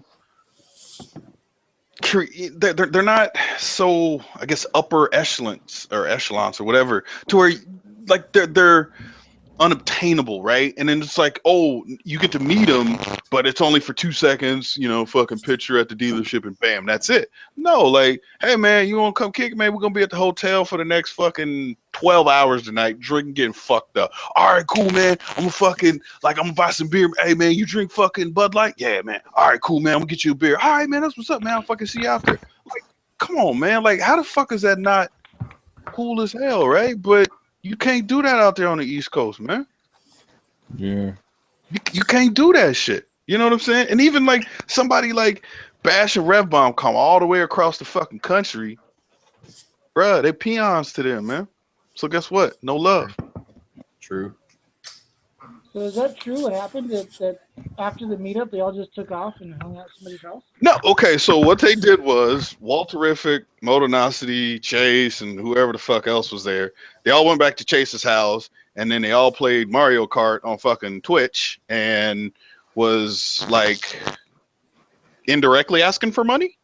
They were like, "All right, I'll fucking slap Motonosity if somebody donates $40." I was like, "Bitch, get the fuck out of here!" Like, no, that was real shit. I mean, that's, in their defense, that's how Twitch makes money, kind of. No, I get it, but you literally had 600 fucking people show up, and Whoa. they're only worth 2-3 hours out of your day. That's it. That's true. Well, to make it worse, Chase's homeboy was in the hospital too, and he didn't even bother. What? Oh yeah, okay, yeah. How about that? Dude. Right, he made that big stink about his homeboy being, that got hit on that ride. Hey, money, my boy. Right, Oh. but like I said, this motherfucker's at the house playing video games. Yeah. Dude, he can hit me up if he has a problem with my next statement. But when I was watching the build series and shit of the Supermoto and now the Ruckus, right? Talking about the same guy, right? Yeah. I mean, that guy was included in that, but that's It we felt were like, talking mainly about. You know, when you're a kid and your mom says, you got to hang out with this dude because I'm friends with his mom, and you show up at the garage and they're doing shit and they're total faggots. Yeah. That's how that's how I felt when I was watching the videos. It's like, fuck these guys.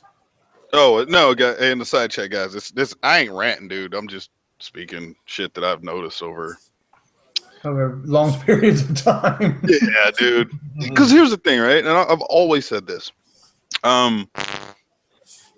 When you start watching motovlogs, you initially gravitate to the higher subscribed channels. Just makes sense, right? It doesn't, remove motovlogging from it, whether you're watching car videos or fucking Sanasaur, she's still out there watching makeup tutorials. Great. You know what I'm saying? You're going to go to the higher subscribed channels.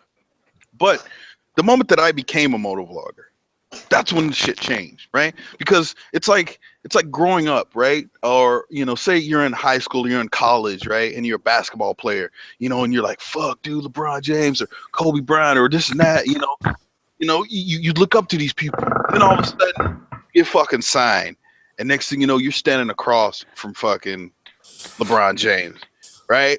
And so you still have that, you still feel like a fan, you still look up to them.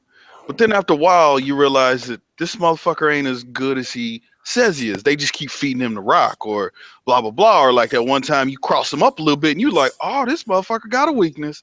Oh, bitch, I'm about to destroy this dude, right? Because like Allen Iverson did the same shit with Jordan, right? It's like he looked up to Jordan, but once he got on the court, he just realized like Jordan's vulnerable. He ain't, he's great, but he ain't all that it's stacked up to be. So once I became a moto vlogger, bruh, like the whole fucking shit flipped on its head, man. And I stopped watching a lot of those guys that just seem to be out here creating content to just whatever, line their pockets or whatever it may be. And I just stuck to the people like Jake. Like back then, I didn't know who Snowcat and shit was, but Jake was one of the only people that I just continued watching because Jake is out there having fucking fun, man. He has his little topics he'll talk about, but at the same time, he's not on a fucking city street putting behind traffic. This motherfucker's out in the woods somewhere. You know what I'm saying? Like getting stuck in the mud. The first person you bump into, as far as the big motovloggers go, if he's the first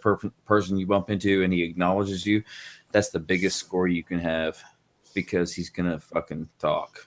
Gonna fucking be a buddy. He's a fucking real dude. That's what I'm trying to say. He's not like some unnamed ones where like, hey man, and then you fucking message him back and you never hear from the motherfucker again. Mm-hmm. Yeah. I will confirm he was extremely nice when he came down here, and I didn't get to spend too much time with him, but he was sleeping at night, too much drinking. Yeah.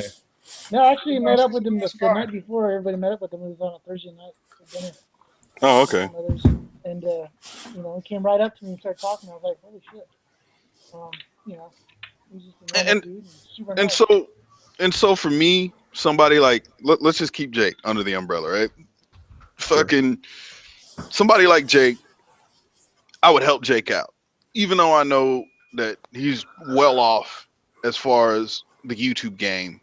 And probably financially to an extent, right? Of course, everybody got bills regardless, right? No matter how much money you make, you're still going to figure out how to spend more on a monthly basis, right? But, like I would help Jake out because I know at the end of the day, he would thank me for it. Ding, ding, ding, hint, hint, hint. Whereas like other fucking moto vloggers. I see what you did there. will come down and take your generosity and feel that it's expected or some shit. You know what I'm saying? Or, not even reach out and be like, hey, man, I appreciate the love that you showed me when I was passing through your city. I appreciate it. You know what I'm saying? Well, that's the thing I was saying to you at the time when I went to SCMM. I mean, I went all the way over there. I didn't know anyone there, not a single person apart from a few comments online. So when I rolled up, I didn't know what was going to happen, whether I get on, whether everyone was real. You don't know on YouTube. Are these people real? So I just rolled up with a crate of beer and a bottle of Jack Daniels, as you do. And within 10 minutes, we're just sitting down, drinking beer, chilling the fuck out. And I thought, you know what? In 10 minutes, I'd worked out worth the money. Exactly. Yeah. And what's sad though is with how many people are in motovlogging, and this is not a knock on Backroad for everybody that's listening because we haven't met in person. Yeah. But I've met several of the motovloggers around, and it really took me flying across the entire fucking country to a city I've never been in, staying at a house of a person that I'd never met before to meet a bunch of real homies. And that's crazy to me, especially growing up in the South. Just always thinking people in California are fake. People in Cali are fake, especially in the LA area. Well, I mean, for the most part, they are. Motorcycling but is different. You know, to fly across the country and meet that many people where it was like, okay, what's wrong with this side of the country, or motovloggers at least in this side of the country? So Boost asked, so what does the panel actually think? Is motovlogging dead or no? I don't think it's dead. I think it's this shit happens every year. I think it's all never been on this level. Like Cali 85, that cocksucker coming in and trying to make a name for himself. That's what it is. It's people like him that are ruining it. I don't know, man. Everybody says it's never been this low and all this stuff and everything, but I think that's like global warming. It's never been this hot. Yes, it has. Yeah, I think it's seasonal. Seasonal, really, especially over here. And if they're fucking leaving they don't want to watch. Who fucking cares? Fuck them. Fuck them. Fuck them. True. I think the original term, what was deemed 6 years ago or however many fucking years ago it was, the term motovlogging, I think, is dying. I think people now, if you're smart, you'll just get to being a content creator. You'll get to making videos personalized to your standards, not your viewer standards. And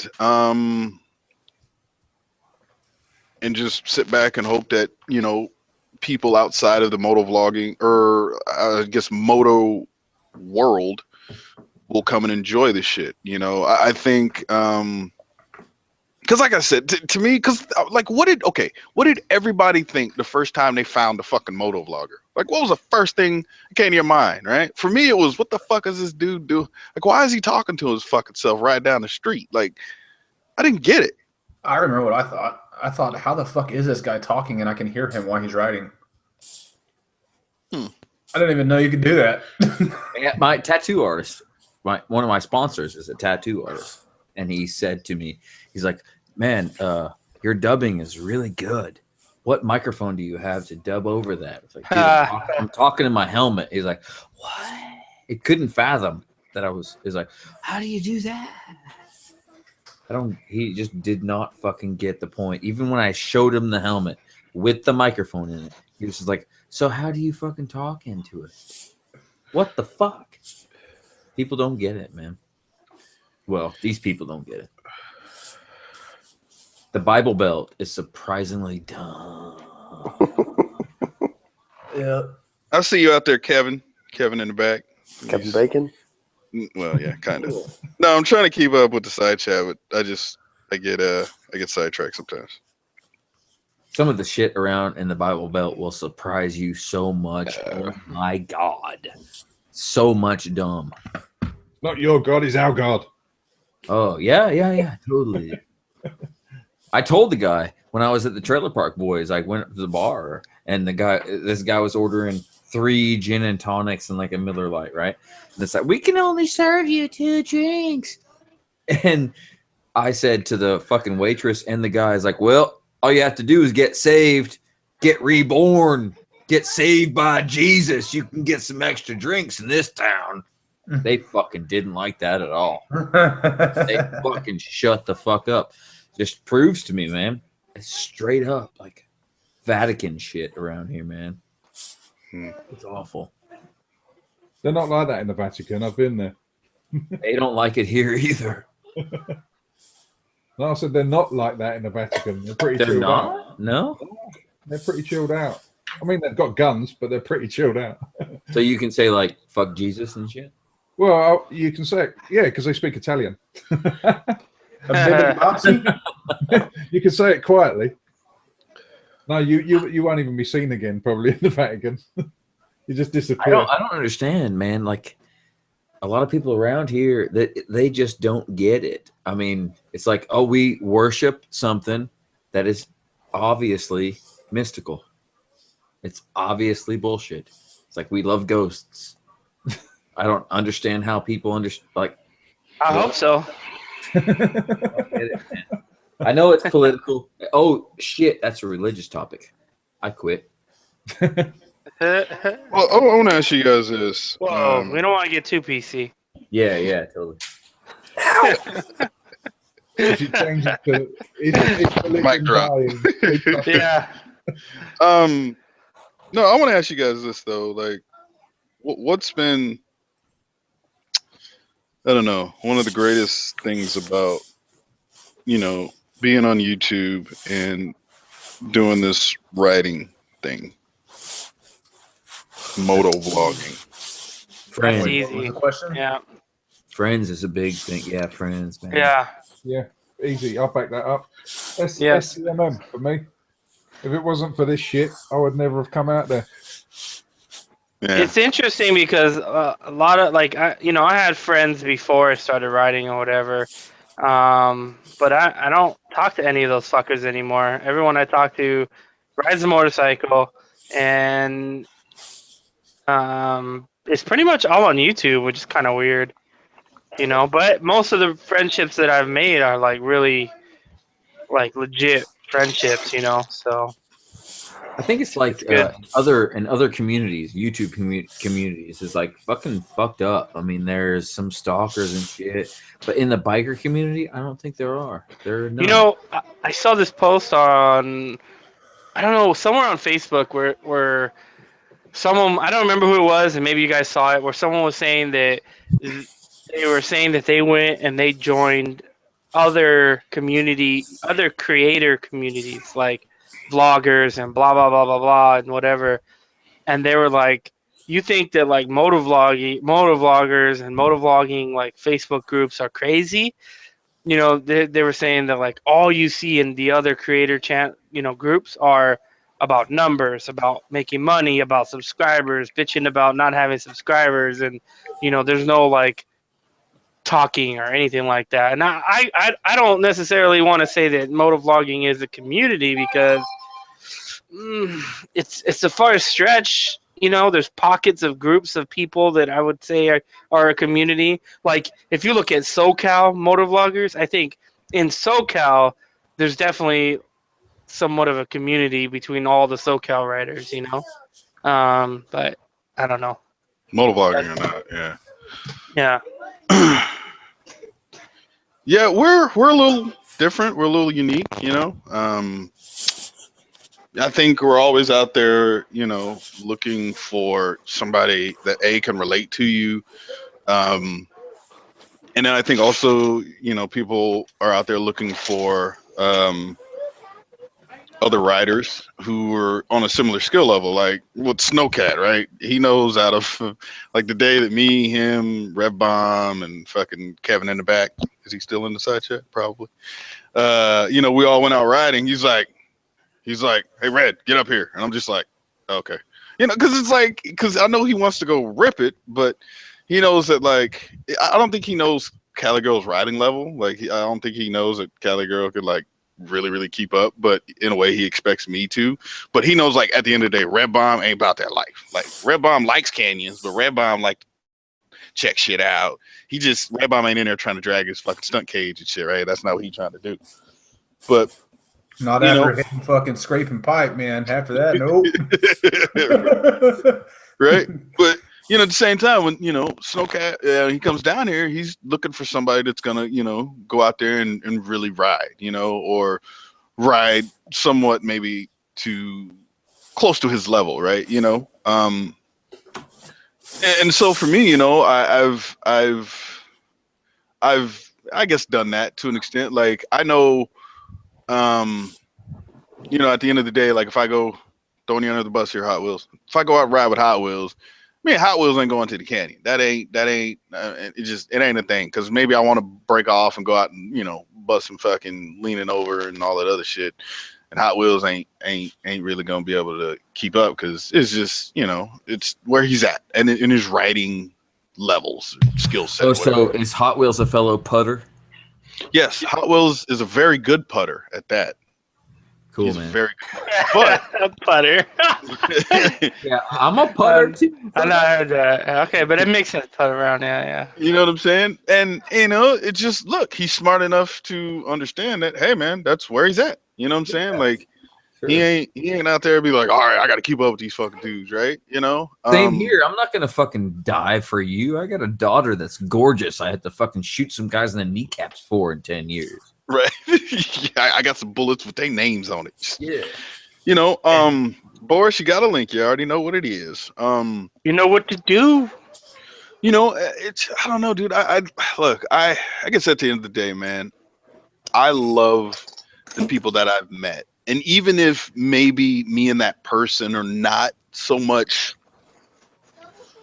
we don't fully click per se, like we wouldn't be friends in real life, it's still cool that the bike is what keeps a level-headed acquaintanceship, or say that that's a word or whatever. Or I don't want to say that they're my friend because we don't talk or call each other, you know, every now and again or no shit like that. But at the same time, we could still go out, we can ride, and you know, we can have conversations and all that type of shit.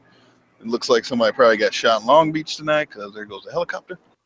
But you know, That's me on the way over. Oh, you go fucking parachute out? All right, man. I'll leave the light on for you. It's the relationships that I've made, and I'm so happy to say that like the relationships that I have made have never been based on subscriber count, dude.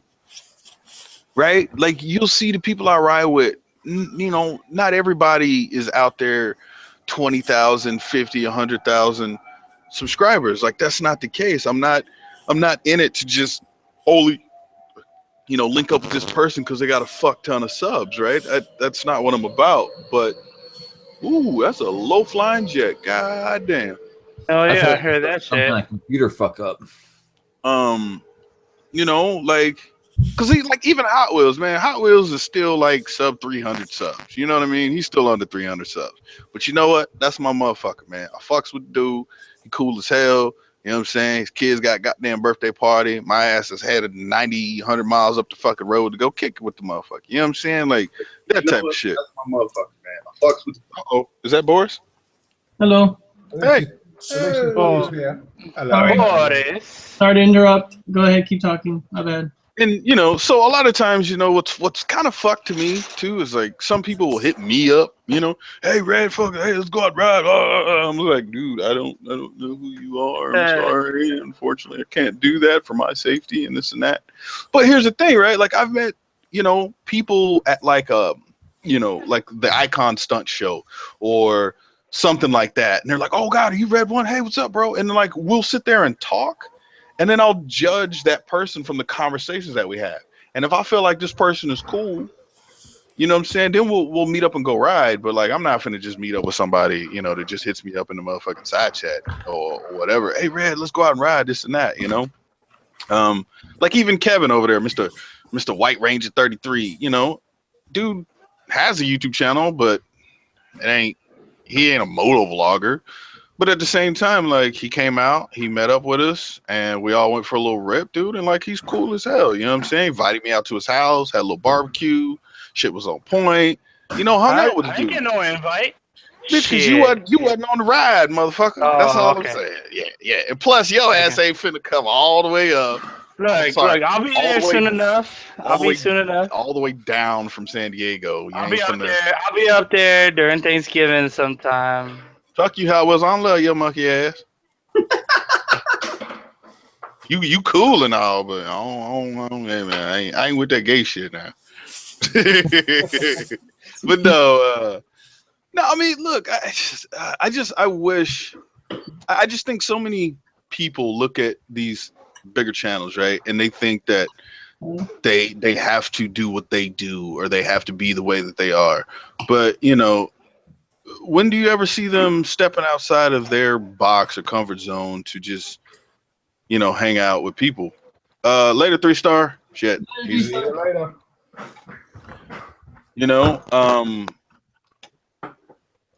The thing is, if you're just craving big subscribers, then you're not a fucking motovlogger, really. You're just someone that wants to be famous. Then stay the fuck out of this community if you want to call it a community. Stay the fuck away. Go do you, get your fucking numbers, and be done with it. But don't fucking act like you're about the fucking, like I said, at the end of the day, I'm not going to meet up with a new rider or whatever. But guess what? I got a couple videos on my channel geared toward new riders about how to help them, or I'm not, telling, okay, make sure you lean off the bike like this, but just saying, hey, look here, dumbass, fucking, you could die. So be prepared in the best way you can. Have your insurance ready, have your fucking gear on, this and that, right? Learn to bounce. You learn to bounce. Tuck and roll, motherfucker, tuck and roll. Oh, is everyone showing their faces? Fuck this. You know what? Fuck it. Boris came in here like, hey, look at my perfect hair and my pretty face. I was like, well, fuck, I might as well show mine too. Shit. I went on a date tonight, all right? I got somewhat halfway decent for my date, so I got my haircut. I got the Okay, look. Wait, does Raven know about this date? Why have you got Simon Cowell's t-shirt on? It was hey, why you hating on V-necks? Fuck you. He's just getting ready for a ride tomorrow. Hold on. There you go. Is that better, Cowie? Oh, there you go. No, everybody always gives me shit because I always wear Danesi. Look, I'm not wearing a Danesi shirt. Happy? But there's that big ass Danesi thing on the wall in the background. I don't know what you're talking about. What are you talking about? I don't know what you're talking about. What about the one on the chair? There's nothing on the chair either. Yeah, that's it. What about the one hanging on the back of the chair? There's nothing happening here at all. It's just, hey. I think someone's sponsored. I wish I was sponsored. Yeah, no shit. I wish I was sponsored. Look, I have sponsored gear right now, and I ain't even showing it here. Real quick. There you go. There we go. There's that sponsored gear.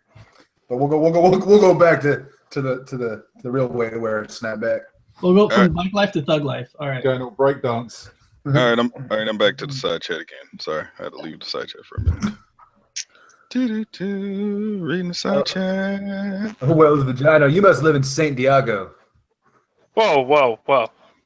Yeah. No, he doesn't live in San Diego. He lives in the greater LA area. Fucks with your boy. I'm talking about White Ranger. No, greater LA area. That's Kevin in the back, man. That's Kevin. Oh shit. Okay.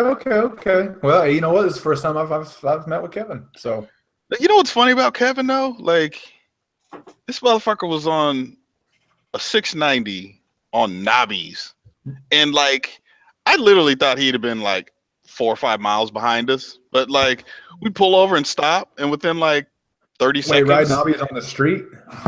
No, we're in a canyon. Wait. That's the one you were talking about the other night? Yeah. You got some balls, my friend. No shit. Like, seriously, dude. Like, the last 2 videos I posted with the... Well, actually, no. The whole shit with me and Snowcat and fucking Rev Bomb and Cali Girl, the other rider that was with us was Kevin. Kevin in the back. Well, his nickname became Kevin in the back because he was literally Kevin in the back. So, but yeah, no, this motherfucker's out there pushing that shit in some knobbies, but he was out there at his own pace, fucking, he's just riding along, man, good dude, Yeah. And that's the thing, man. Like, I'm about meeting good people. Unfortunately, I just can't meet up with people who just hit me up. Like, I'm sorry, you might rape me or steal my motorcycle, and I'm not cool with that. But I would only do that with your permission. I would only rape you. Access. That's not rape, then, is it? Access. Yeah. At that point, it ain't rape. It's fucking rape with consent. But the thing that I'll do, like I said, people hit me up. I'll say, hey, we're having this meetup coming this date. Make sure you show up. Oh man, I can't do that. It's too fucking far. I'm like, well, I kind of don't know what to say, man. I'm just saying, if you want to like meet up with, your local person or, the person you watch on YouTube, you got to go to a place where they're going to be at, And like I said, you spark up that conversation. I met like Go See Moto Taggart. She was another one that we met down there in San Diego. And it was cool people, you know what I'm saying? And like, I fucks with them. And granted, like, we don't ride together because they live way the fuck down there in Ghost Ninja fucking territory. Shit, ain't nobody going down there unless you're Boris and you live down there, and that's about it. Oh, wait, Ghost, hold on, Ghost. How many motovloggers you got in San Diego? I have no idea. So There's like a few. three. Okay, Oh, there's a few. Which is three. Are you talking about motovloggers or real motovloggers?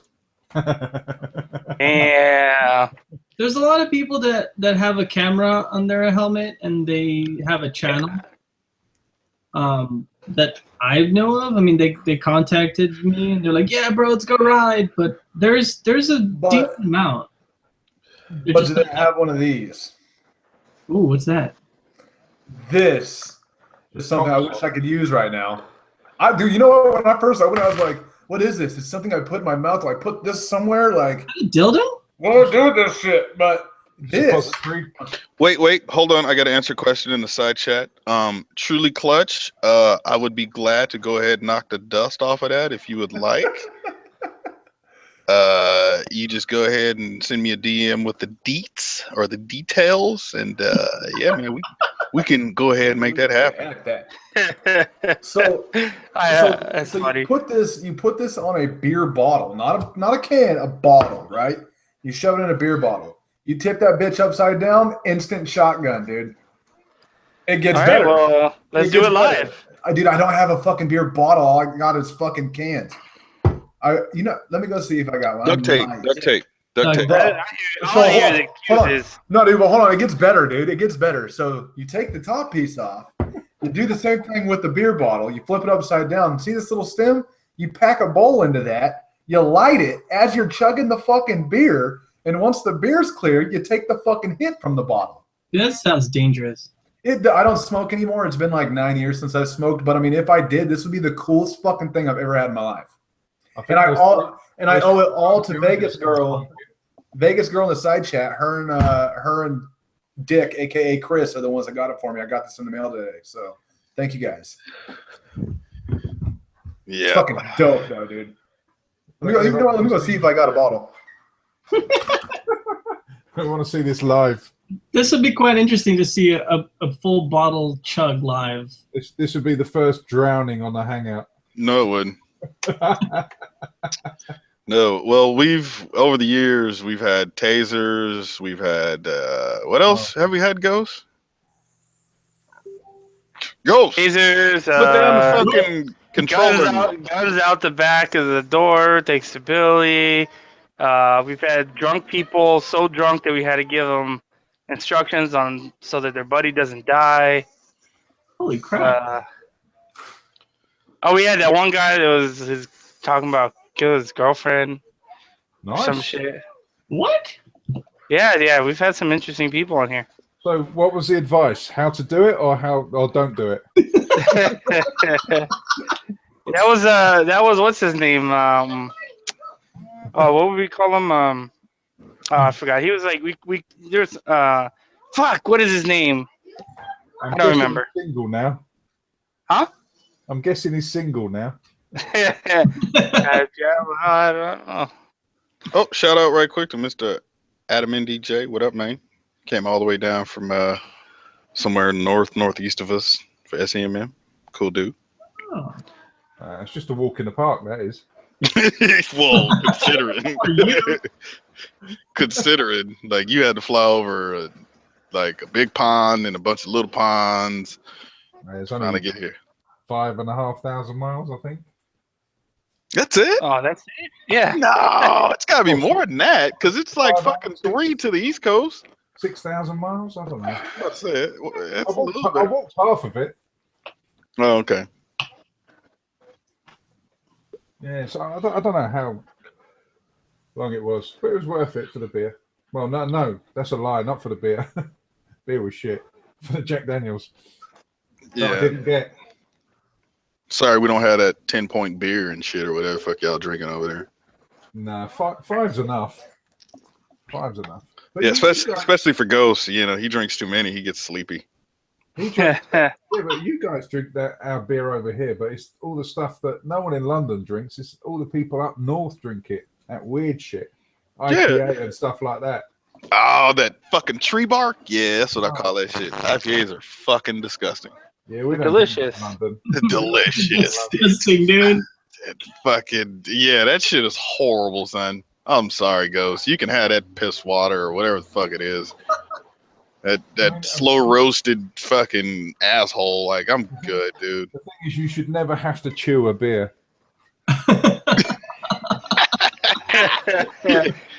See, Ghost is loud because he know that shit true, man. He know that shit. It'll get you drunk. Nah, I'm good. No, because even like on my birthday when Kappa was over here, he brought like, I forgot what that was. He brought some IPA. I don't remember which one though. And so he left, and there was like 3 of them bitches one night. So I got like a few beers in and ran out, and I was like, "Oh, that's right, Capo. I got the SB. All right, cool." Fucking, I cracked that bitch, man. I got through like half of that shit, man. I poured the rest of the fucking bottles in the goddamn. Ain't nobody drinking that shit, man. That shit is delicious. No, man. Fuck you when it comes to IPAs, dude. No, it's just wrong. I mean, it's old people and people up north that marry their sister that drinks that over here.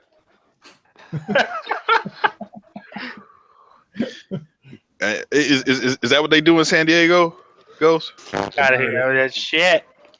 I mean, I'm just asking. I'm just asking because I don't know what San Diegans, Oggins, or whatever fuck y'all call down there. I don't know what y'all do. Boris ain't from this country, so therefore he don't fall under that stigma stereotype. But your ass is. So what's up?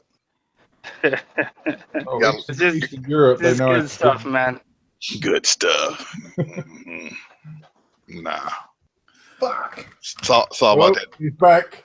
Dude, I actually tried my damnedest to find a fucking beer. What? You gonna let us down? Yeah. Carry anticlimax 85. Well, you know what? Damn. I got this. I think I know what I can do. Get down the fucking store.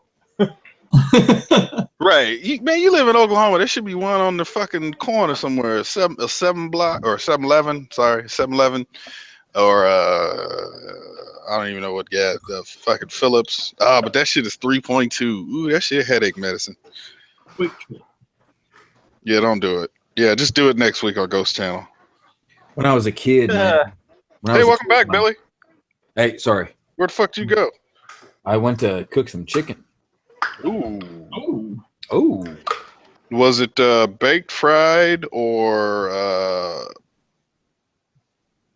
No, that's some George Foreman shit right there. Yeah. Sorry, was somebody talking to me and I wasn't here, I guess? Yeah. No, we just knew you were gone. Oh, fuck off. No, man. I was making some chicken. Callie did not fucking let you guys down. Uh-oh, what you got? Oh, Give me a second. I gotta fill this up. Give him He's got no science on us now. Put on full screen, Red. God damn it. See, now I got to go inside. Hold on. Give it a minute, man. I gotta let the phone just get down. No. Ghost already said full screen. Full screen. I'm doing it. That says light on the can. All right, Cali 85 on the full screen, ladies and gents. There he is. Look at him. There's no weed in the bowl. It doesn't count. Hey, dude, Hot Wheels, you know I don't smoke, man. I only eat. Fuck. It's gonna be a minute, man. I gotta wait for the phone. You got some serious pressure from the guys behind you as well, Carrie. Don't you know how to pour beer properly? Bro, it's in a plastic fucking cup. Are you kidding me? It don't matter. It's a water bottle. Plus it's Miller Lite. This shit gonna That looks like a bottle of urine. All you gotta do is turn the beer upside down into a glass. Give me a break. Or just stick your dick in it. All that foam shit'll go away. You know where you're fucking around with all this? You could have drunk it, don't you? Oh yeah. But you guys want to see the fucking? You guys want to see that thing? I'm gonna do it. Here, actually, put one of them like disposable mollies up in there while you're at it, man. I wish. Next thing they'll be rubbing his nipples like. I'll be like, oh, this live stream is amazing. Like, almost there. Okay, a shotgun contest at SCMM. I will gladly film that shit. I am Hell yeah, not take part, but film it. I'm bringing this to SCMM. We're gonna be doing it. Oh, I'm filming that shit. I am not fucking. Yeah, nope. I'm too old for that shit. I'll end up in hospital. Fuck off. I'm just Right, as and old. then we gotta wake up the next day and ride to the fucking chaparral, bruh. Bruh. That Yeah, it's gonna suck. Oh well. It only happens once a year, right? Hey man, at a certain point, you just gotta be like, I can't do it. Can't do it. Because I guess I can't confirm or deny. I guess I had a problem. Put on a helmet or some shit Friday night. I don't know. I don't remember. Hey, I fucking love you guys. I got a fucking bolt. All right, Billy, a chicken Hold call on, your I'm name. done. I'm done. Let's see if we can do this. Take a shit, boys. All right, there's the top. All right. So I guess I just let the foam sit for a second. I guess I can do it with the foam. Fuck it. You guys ready for this? That looks so sophisticated. Dude, I you know, have it's no so idea, bro. complicated. Like, here we go. He's about to spill this all over himself. Fill it up. Oh, it's actually. Oh. Oh. There you go. Nice. Yeah. There it You know is. what? Out of a water bottle, dude. There you go. That wasn't bad. Vegas There's a girl. YouTube award right there.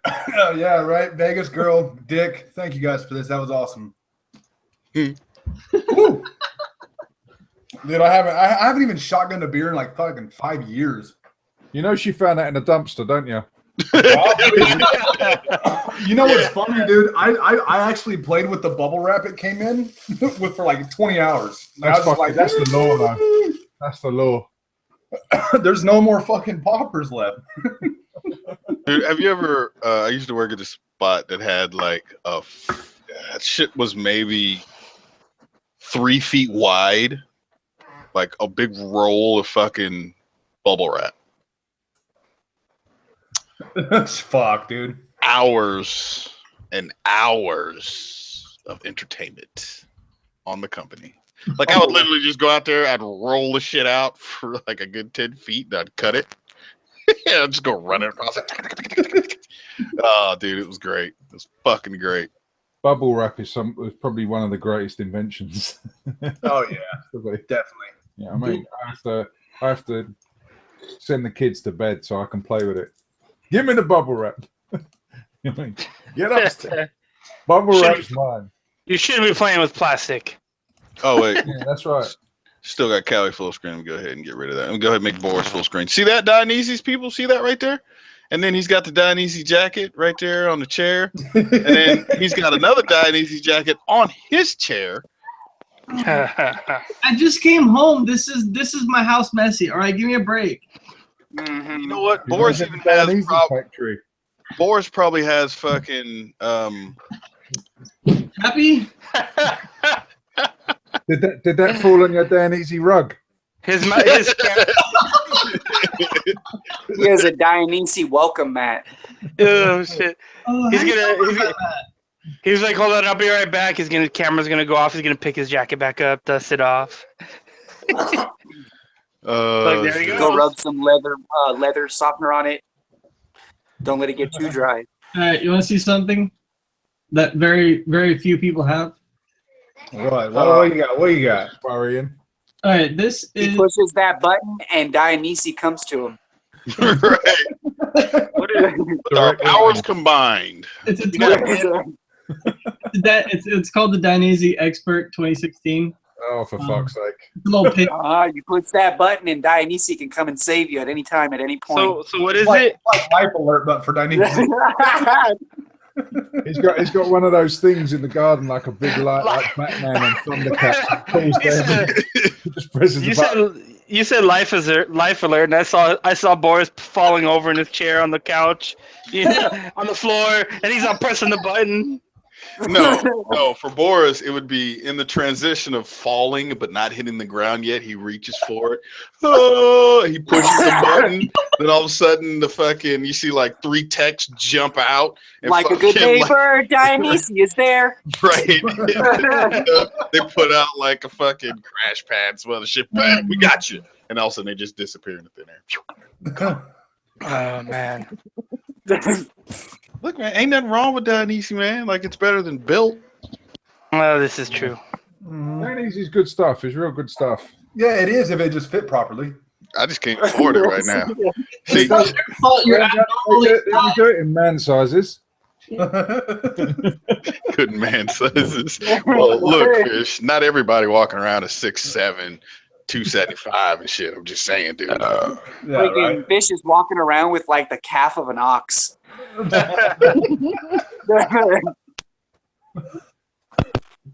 Fuck. Thanks. You know what? Here. He's like, fuck you guys. I'm going home. Anytime fucking Mr. Fish goes to a Starbucks, he just pulls up his pant legs and everybody moves away. Depends how high I pull them. Did you guys ever watch the show Entourage? No.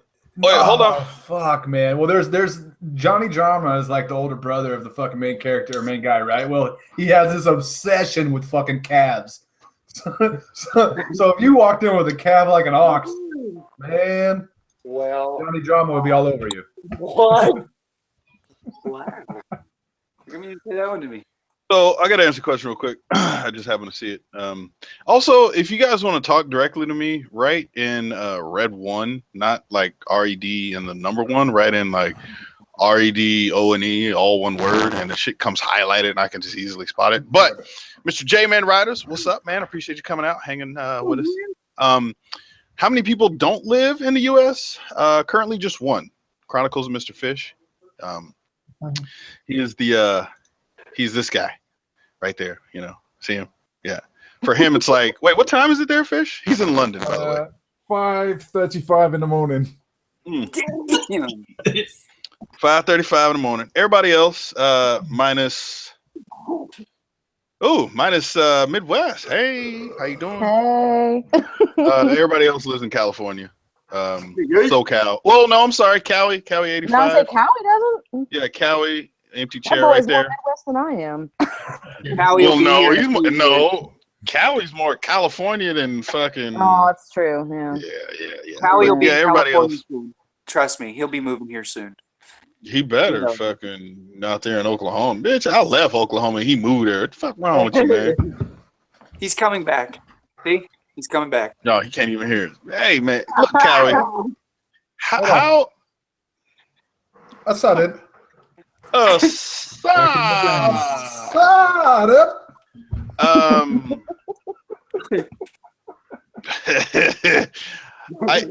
When you move back to Cali, man, like real talk, bro. Dude, see, they don't say that shit in Oklahoma, man. Bro, no, they don't say bro, bruh, dude, suh. They don't say none of that shit out here. They say that, they're like, "Are you from California?" Dude, hey, you know what's funny, bro? Hey, check this out, man. So the first time I moved to Oklahoma, I went to a bar, right? Me and my buddy went to a bar. As soon as they, oh man, yeah. As soon as they asked for my ID, I was like, yeah, boom, California ID. They're like, oh, panties dropping. I was like, really? I'm just from California, weird, dude. Like, what the fuck? So me and my buddy, we drank like 9 fucking pitchers of beer, and I'm sitting here thinking like, why are all these people fucking drunk and hammered? And I'm sitting here like, what the fuck is going on, dude? This is shit beer. I didn't even know they had that like 2-3 point fucking bullshit. So we're just in the bar is it 3.2? Yeah, dude. The bar we were at in Tulsa was all 3-point beer, dude. And like we literally drank about 9 pitchers, just me and him. And we're sitting there looking at everybody fucking hammered, and I'm like, what's going on, dude? And everybody's like, oh, bro, how can you drink that way? And I'm like, I don't know. They're like, oh, yeah, that's the California dude. And I'm like, fuck, man. Like, But I just guarantee, come on, man. I guarantee you woke up, your head had a marching band in it. Yeah. I'm probably gonna wake up with a march band in my head tonight. Just keep going. Never stop drinking. That's the key. Well, You know what? I tried that shit one time, man. Like I woke up in the morning, I was just like, ooh. Oh, that's wrong. All right, I'm good. So I waited like 30 minutes, and I was like, I ain't got shit to do today. I'm gonna go ahead and drink. I'm gonna play some video games. Crack the next beer. I got like 2 in, dude, and was like, I'm going back to bed. Yeah, hell no, dude. My hangover cure is a bag of hot Cheetos, a bologna sandwich, and some 7-Up. I mean, I remember I went away before my wedding for a weekend with the boys, and we woke up in the morning and we couldn't find anything for our breakfast, so we had cereal, but we only had Jim Beams. we poured the Jim Beams on the cereal. What kind of cereal was it, though? That's fucking hardcore, dude. And then we went to the sort of like the cafe, the bar in this sort of like holiday resort, and we ordered some coffees. We said we'll have some coffee, and the guy's like, "There's going to be 5 minutes. We're just warming the machine up." I went, "That's cool." He said, "What's ready now?" He said, "Nothing." And we could see the Jack Daniels and Jim Beams lined up. I said, "Fuck it, I'll have a Jack Daniels." It's about 9 o'clock in the morning. That's what I'm talking about. Went through again another 24 hours. So I don't drink. I don't drink. Kids, I don't drink. You lie. You lie. I don't drink either. I know you don't drink. Fred's like, Nobody here drinks. I don't drink. I don't I'm drink drinking either. a massive bottle of Jack Daniels. What's drinking? Shut your mouth. Never ever. You leave my JD alone. Yeah, you don't share. Exactly. She cracks a bottle and just fucking pistol grips that shit all night. Like, Well, it's right beside me. It's right beside me tonight, just like every. exactly. I've run out of Do it alcohol live. now. You know, I used to not be an alcoholic, but I think after motovlogging and getting this cool gift, I'm gonna fucking be a goddamn drunk. I drink more during these hangouts. And that Shut actually, up, fish. You only got 4 beers. Oi, Oi. You've been drinking beer tonight. I've got nothing left. I've run out. Nothing. Hold on. Here, I got a beer bong again. Oh, here we go. Oh shit. What? It's off. Again. God damn it. Proud of you. Still need to do the other part of that, Callie. That's cheating. Bro, Hot Wheels. gotta Hey, you know what? Hey, when I come down there next year for STMM, I'll make it a special fucking occasion, and I'll do one. Ghost, can I Ghost, By I'm the gonna time make you I a get done with moderator or it, you're some not shit. going to be able to take it across TSA agents. I'm gonna figure I'm that not shit flying out. out. I'm driving out. Oh, okay, cool. Well, make Yeah, sure you we're just good. hide it in a tire, because other than that, they're going to find that shit. All right. Well, hold on. Here we go. Chug-a-lugga, chug-a-lugga. No, you did the other one faster. Come on. God damn. He's like once it hits your lips, it's just so good. It's just so tasty. I didn't want to stop. Hey, All Morton, right, guys. so this is the cool thing about this. I tried the other. Okay, so the first time I did it without this piece, and then this time I did it with this piece, and it actually makes it slower. So you actually have to like suck on the thing. Call To the get fucking it to air go. raid. You're good. Out your beer. You're good at sucking on things. It's all good, man. He likes Hey, don't hate my sucking game. Back the fuck up. Oh, shit. the form was perfect. I need to go and search for some alcohol now. Okay, Just for research. Midwest, we're gonna need you to go ahead and enable your camera. Go ahead and take Exhibit A. It's a Jack bottle, and we're gonna need you to install the device. God damn! Look at this shit. Yeah, Look, I'm just saying. Look, I'm not gonna lie. So this is obviously you can tell that she's a female, and well, I hope you don't get triggered by that. I hope you're not a social justice warrior. Don't get triggered. She's a woman. Is that okay? That's, Like honestly, dude, I didn't know you that can was call me a okay. bitch. I wouldn't care. He's the human of the female specimen. Wait. Okay.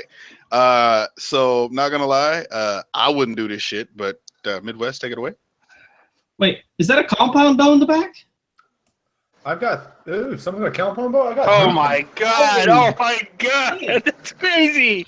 So What am I missing here? look at that. No, you see the That face is there? ridiculous. See the face Look there? at his face. Nothing. See that face? Nothing. See that Stone face? cold. Bruh. Bruh. Hello. Bruh. I ain't even, I'm not gonna lie, I ain't even about that life. Yeah, Like, not even a little bit. I'm not. Yeah, no. Mr. Fish, how does that make you feel right there? In what way? That's your drink right there, and you just saw somebody. Hey, it's your turn. Hey, it's your turn. It's your turn. We gotta see you do this, Mr. Fish. Well, someone has my bottle of Jack Daniels. Oh, that is right, isn't it? Yeah, that's true. I gave my Jack Daniels away. He did. He did. That's Out of love, though. Out of love, he did so. Damn, yo, Sand just called me a straight bitch. I was gonna say. That's fucked up, dude. Damn. Look, hey, look, you can call me what you want, just don't fucking call me collect, goddammit. You know what I'm saying? See, just when you thought a woman can't get sexier, she goes and does Jack Daniels like that. You know, it's not my fault. Hey, I usually drink Macallan 12 and Macallan 15. I ain't got no more right now. I'm out. So wait. He's classy though. See, I'm just backwoods. He's classy. Yeah, I'm classy. I'm Wait. classy. I'm Hey, one of the when you take your shot, do you lift your pinky too? Fuck it. Pinky's out, right? When in doubt, pinky out, homie. I really hope you're talking. Hey, you know what though? At least I do it properly, and I only fucking drink them neat. No ice cubes. Fuck that pussy shit. No, see, this is how he gets on it. Yeah, see, this is how we do it. We take our cup and we shoot it. This is how Callie does it. He's his finger and he's like. It's all to do with ergonomics.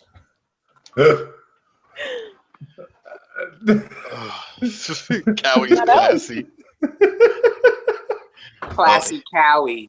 Classy motherfucker over there.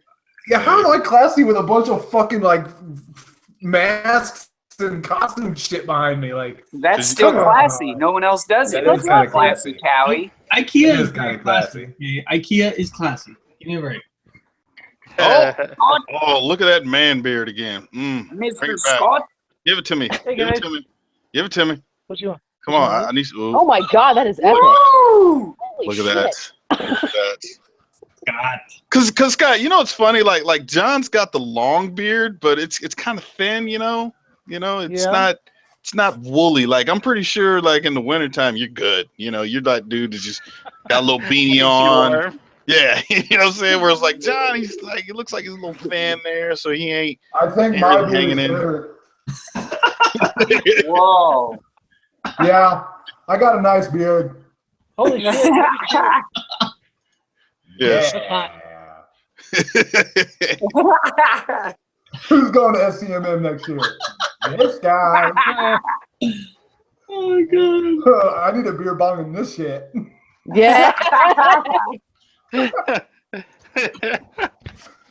Oh shit. I just read what Adam said. He's like, how many kids actually understand that saying, Red? The whole fucking, you can call me what you want, don't call me collect. Collect? Well, what do you mean? You can call somebody collect? Yeah, what the fuck? What are you collecting? I don't know. Hey, Dad. What it's baby. are you collecting? I always say just don't call me late to dinner. Yeah, you know what? That's another one, too. Wait, y'all motherfuckers ate without me? Oh, we thought you was upstairs. You was busy. My bad. Bitch, now I got to fucking microwave the shit. Save me some. Save me some. So somebody pointed out earlier, Midwest, you got a compound bow back there? Yep, that's Wait, one. That's for deer and turkey, and then I have a carp bow too for bow fishing, but I don't know where I put that. I think it's A what bow? That's what's up. Oh, a what bow? carp fishing, like bow fishing. Oh. Ray don't know nothing about fishing. It's a bow with a string attached to it. Whoa. Hey, Red's from Oklahoma. He knows how to fish. Hold on there, I will. Oh shit. Bruh, okay. Bruh. Whoa. I know how to fish. I ain't look. How Wills, you fish on a place that's paved? That's because that's all I got. Send me to an ocean, send me to a lake. I'll still fucking try to outfish you. Try. That's Okay. the part. I Try. grew up hopping barbed wired fences, dodging chiggers, ticks, fucking all that shit. You know what I'm saying? What are you talking about? I got to dodge aqueduct patrol. I've got to try to get away from game. And then I've also got to try to not fall in. That's a hell of a lot to do. Bitch, howdy. Howdy, y'all. What up? Hello. Back. Welcome to the stream, man. What are we talking about dodging now? Because we have to dodge LAPD, so I don't know if that's. That's why the helicopter was flying earlier. No small feat. There I you go. promise Like you. you just got home. The helicopters are gone. Yeah. That's the reason. Every night, dude. Every night. Just chop. Yeah, especially where you are. Fuck, man. Right across Greg, do you fish the the pier? PJs. Do you fish that pier closest to you? I don't really fish anymore. No. Wow. Oh. I can you're buy not beer, so.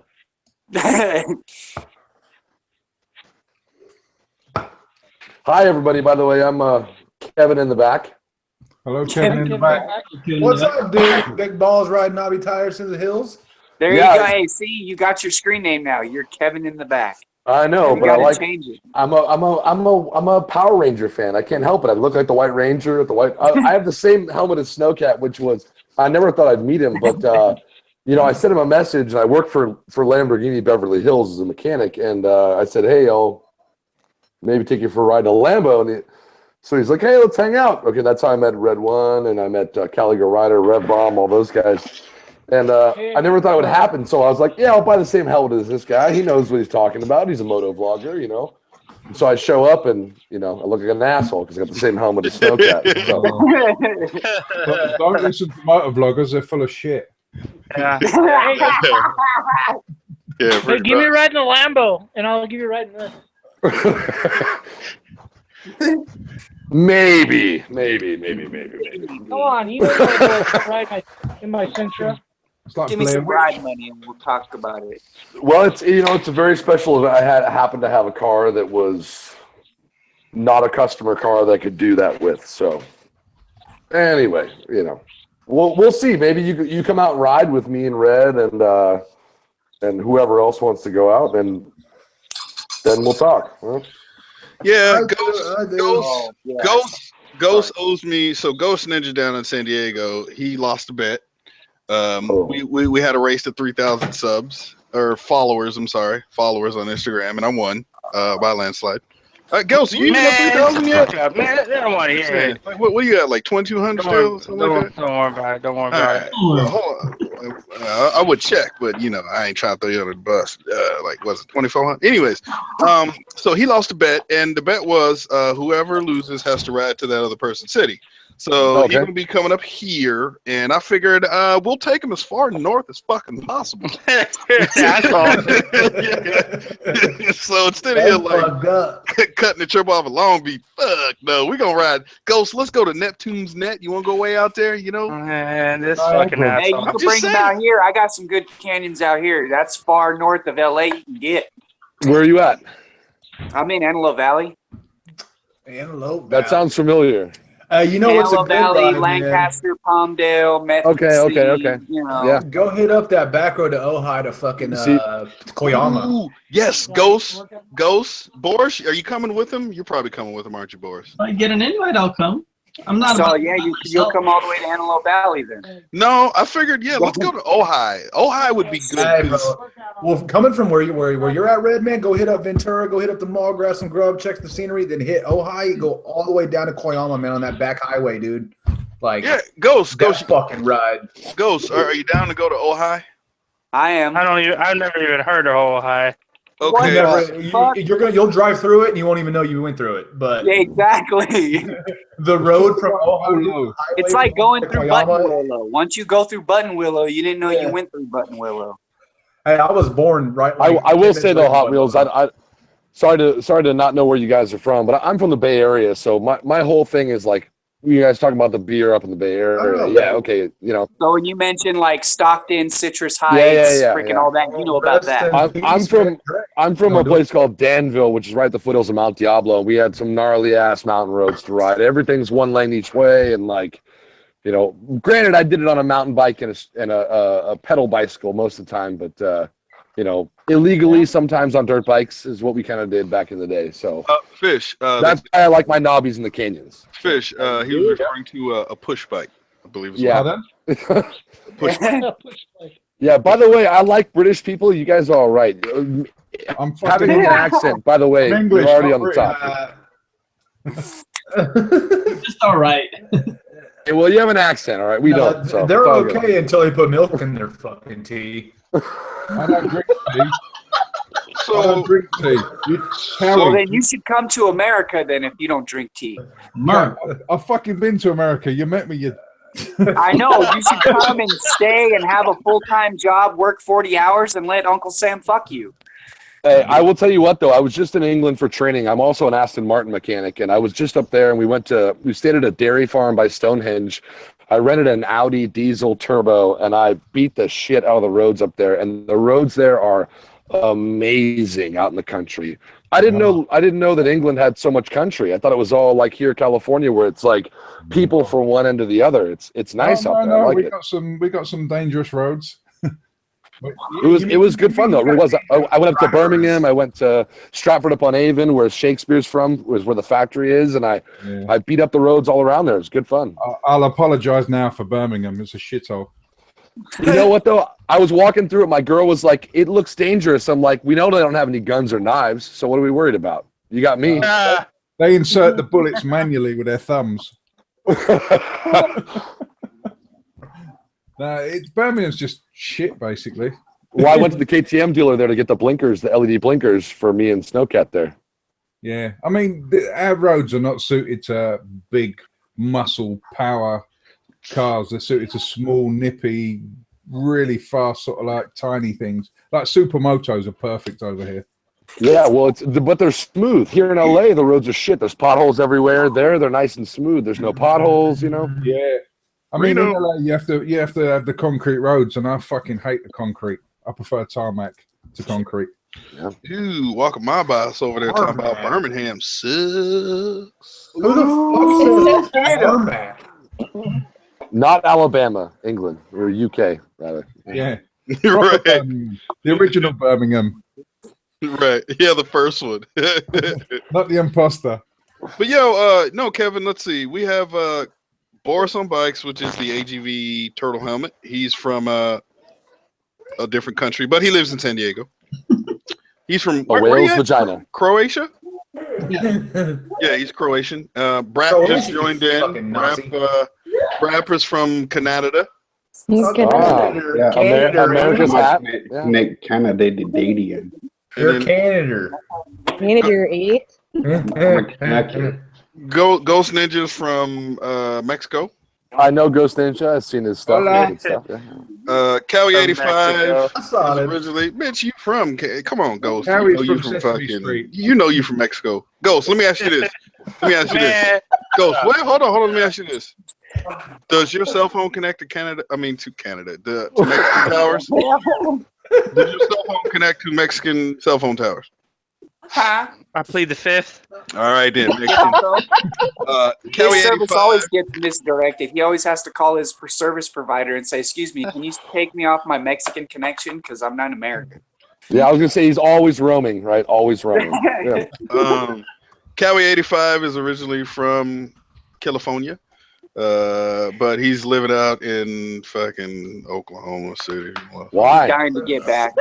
Stuff and things happen. Whatever. Yes, I am. Hot Wheels, AV, Antelope Valley. You got Midwest. She's from is it you Michigan, right? Ohio. No, she's in Ohio. Missouri? What you're like I right saw there. her. She was chugging the Jack Daniels. I saw that. It was good. I like that. Yeah. You got Fish from London, yourself, and then me. Cali Clutch, if you're trying to wheelie in the butt, go ahead and jump in this hangout. Let's talk. He's from Bay. I'm not. All right, so I was born in. Hey, so you know, what's crazy, man? I was born in Taft. So if you guys are familiar with California, Yeah. I was born in that bitch the fucking year they demolished and demoed the fucking hospital. Oh yeah, no. Walnut Creek, dude. Walnut Creek. So I was born there. I raised up as a kid in Bakersfield, then LA for the rest of my life. I got all my family back in Bakersfield now, and I noticed Cali Clutch's shit. Like, I've watched him for a while, but I never knew he was in Bakersfield until I saw him ride past one of my old fucking houses. Oh shit! I was like, that's fucking this and this. Like, I'm not gonna say the streets out there because I don't want people, know exactly where he's riding, but like, I was like, holy shit, Cali Clutch. I went fucking straight to Twitter. I was like, hey, bro, I just realized you're in Bakersfield.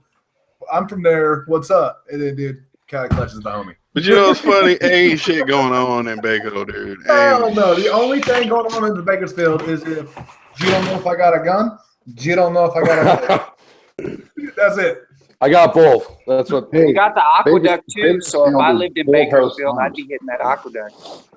The aqueduct, bro. I used to swim in that aqueduct and fucking where. If I know ain't shit. Hey, I ain't gonna lie. I've swam in my aqueduct twice. Yeah, and that's dude. it. We used to float the Kern River, man, dude. We made the news twice. Kern River's garbage now. You don't want to go up there. That's garbage. I haven't been in Kern River in probably like 9-10 years, but last time I was there, my buddy fucking just. So we had like 10 people piled in the back of a truck, right? And we all got our inner tubes, bro. We just got them inflated up at that gas station on the top of the hill. So we coming down to the fucking unloading zone. And the sheriff see us all. We had a fucking ice chest full of beer, dude. We're all fucking high. We're already drinking. There's like 10 of us in the back of the truck. Sheriff's flip a bitch and chase us. So my buddy hauls ass, parks. We all jump out, grab the ice chest, run, and just jump in the river. As soon as we jump in, like all of us made it except for one fucking dude, and he flipped his inner tube as he like jumped on the water.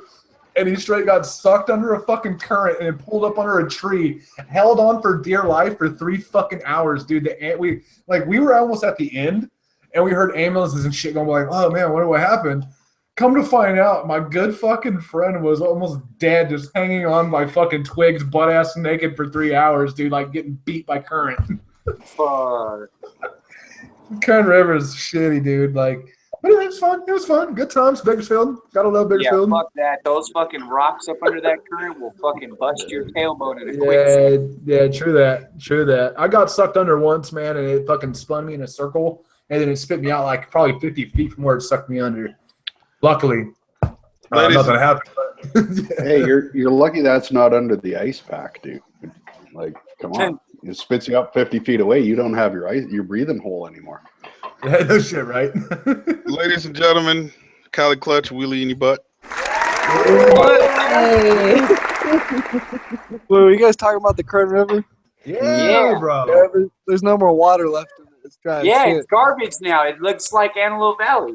Wait, what? Did they drain it all, dude? Why don't they release the dam at the Tehachapi and let some of that fucking water out? The river depends on their water source from up north. So if nothing's producing up north, they're not going to get it down to the current.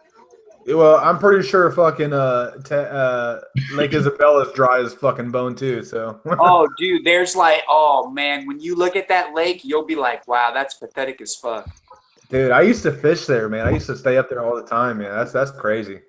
No, hey, Fish, next time you come to SoCal, can you bring like a couple billion gallons of some of that rainwater you guys got up there? No shit. You guys need to share, you fucking greedy bastards. I'll send it. Hell no. We'll charge you $1 a liter for it, though. God damn it. You can have it. Teaches you to ride properly. What are you drinking there out of a wine glass? What's in there, huh? Water. Grand Marnier on the rocks. It's grape juice. Don't let them lie to you. I finished that one. So you ain't working tomorrow or this morning or today? No, I've got no work till Tuesday. I gotta go. So basically, you're not sleeping till tonight. But I've got 2 test rides to do, demo rides to do today. What are you demo riding? XSR 700. The Tracer 700. Who the fuck do you find that just lets you test rides these bikes, man? Because they're all brand new. Dealership loves me. Oh, No. Well, I don't He love just you shows because- everyone his calf. AJ walks in, pulls up the pant leg, and be like, "I want to ride that." Okay, here you go. Hey, to be fair, they let me loose in Lamborghinis and Aston Martins, and I drive like, and am a complete asshole. So, that's come on. Okay, I officially, y'all hit it right here. Go ahead and note the time: 10:03 p.m. California Pacific Standard Time. Shotgun. Wait, what? Your shotgun? Yeah, I'll take shotgun. Hold on, I'm trying to get a shot going because you fuckers called it too fast. Oh. See, that's what you get. Don't pour. Just look. Hey, hey, the speed of myself is the speed that I ride. Slow as fuck. Okay. Damn it. Hold on, man. So I have to go grab another fucking beer to fill this thing up. Quickly. Okay, so you gotta wait too then. Okay, we gotta wait on Callie then. God damn it. Oh, yep, we're waiting on Callie. Wait, hold on. Hold on, just listen for it. You're gonna hear Callie fall down the stairs. You're like, Hey, Clutch. You drinking? No. Huh? No. What are you not old enough? What are you still 20? Open past 10 Oh, o'clock. I just need to move my fucking mini fridge out of my garage and put it into my fucking office. Well, why don't you actually just set yourself up in the garage like I do? Ooh. Well, okay, because he has. I got cars, my real bike. Yeah, I got my cars. Hey, you know what I did with ain't got them? room Hey, for I it. looked at those things and I said, y'all bitches can go outside. I need this. You're garage. also in California, motherfucker. My shit will freeze over. Oh, yeah, I forgot about that. You can scrape it for like 3.5 hours just to Sounds get like a personal problem. I can feel for him because I know that situation. Wait, I don't know what what was you're the talking temperature about. today, Midwest?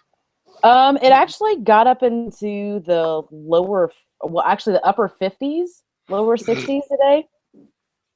That sucks. Shit, must be Oh, nice. man, that's that like was me in the actually- morning. What the Well, fuck? that was the warmest. Tomorrow's supposed to be the warmest day of the week. It's supposed to get up to 78, but what was it? Tuesday morning, it was 37 when I went to work. Oh, boo hoo. Bruh. It's all good. It got down to 68 degrees this morning. It was. Hey, Boris, it was cold as fucking dog shit outside, dude. I almost had to put a thermal under my jacket. Oh, man. I almost had to turn on my heated grips, man. But What the fuck? You have heated grips in I noticed you California? said See, almost. now y'all are just being assholes. No, you know what's funny? To be honest, there's a handful of times I wish I would have had heated crips. Yeah, I'm not gonna lie. We hit a lot this year or last year. We hit like, was it like 48, 47 degrees? Oh man, my hands were hurting. Even with the warm. Here, you gonna want them in the winter time. Dude, that's still above 48 here now. Jesus. Well, It's 48 degrees here now, so shut the fuck up. Wow. It was just a couple of days, okay? It was a couple of days. We had a rough week. God damn, bless you. Hey, Ghost. I actually, when I left to go to Phoenix on that road trip, when I left here, it was 46. Yeah, yeah. It's cold, but, right? Well, bitch, I was doing a fucking 400-mile ride that day. Fuck out of here. Right? Hey, this is bearable. This isn't even cold. Hold on, time. That's not cold. Time, he's about to puke. Time. It's 10:05. It's 10:05. Have we done this beer truck thing yet? Have we done the shotgun challenge? No, I'm Yeah, I'm still waiting. Wait, I gotta. Okay, so we all seen Callie do this twice. I'm gonna go ahead, and if Midwest, are you joining in the fun or whatever? Okay. Oh yes, that's the main screen right there. Yeah, she's full screen. Yeah. Go ahead. She's the only one with Jack in her hands. Whoever's not doing it, do the countdown. Look at fucking Hot Wheels drinking out of shot glass. Bitch. I got chasing that shit with a Coke. She ain't chasing Hey, that I shit don't give a with fuck. nothing. I like the sweetness after. It's the good shit. Hey, it's Coke back, dude. It's good shit right there. Does this count for chugging that beer? Who's going? Ready, set, go. Oh my goodness. Holy shit. All and right. she's still going. Oh, you motherfuckers are done and she was still going. Damn. Man, that is just some that's gangster. I don't know what else to call it. Hey, That's Boris, fucking Boris, where's your camera? What? Where's your camera? My camera? Don't make me turn it on. I can turn it on. Boris is drinking a day and easy Here, beer. here, watch this. Here, Boris, turn your camera off. Here, I'll show you something. He doesn't drink Arrowhead. He drinks. Boris is over there drinking a mimosa. You see that? I got the power. See, Midwest off. I got the Midwest power. on. Boom. Oh my god. Yeah, Well, man. that's dangerous. That's not creepy. That's only If you're the host Google Hangouter, man, you got the power. Oh, that's Yeah, I'll make sure to stick my phone in between my mattress when I go. Kelly Kless does not have a camera installed. You Don't will you vote? Hey, Midwest, the missus says Okay, hi. Red, where's your camera? Tell her I said hi. I hope she gets to feeling better. Yeah, she can't even talk right now. She's trying to yell at me, and she's like, Oh. Be nice to the missus. look at her. Look, she's trying to yell at me right now, but she can't because she sounds like a little squeaky mouth. So how about this? How about this now, Wills? Take a back seat for a sec. Go ahead and put the missus on. Yeah, because she's voiceless right now. She Also, literally. man, look, if she can, like whatever, just tell her make it happen. Okay, well, I can't put her on camera because but No, yes, no. I'll let Yeah, you yeah, speak to her. Yeah, you can turn it off. I can just turn that bitch right back on. Just saying. Savage. You can see me. You could look at me, but with the missus voice.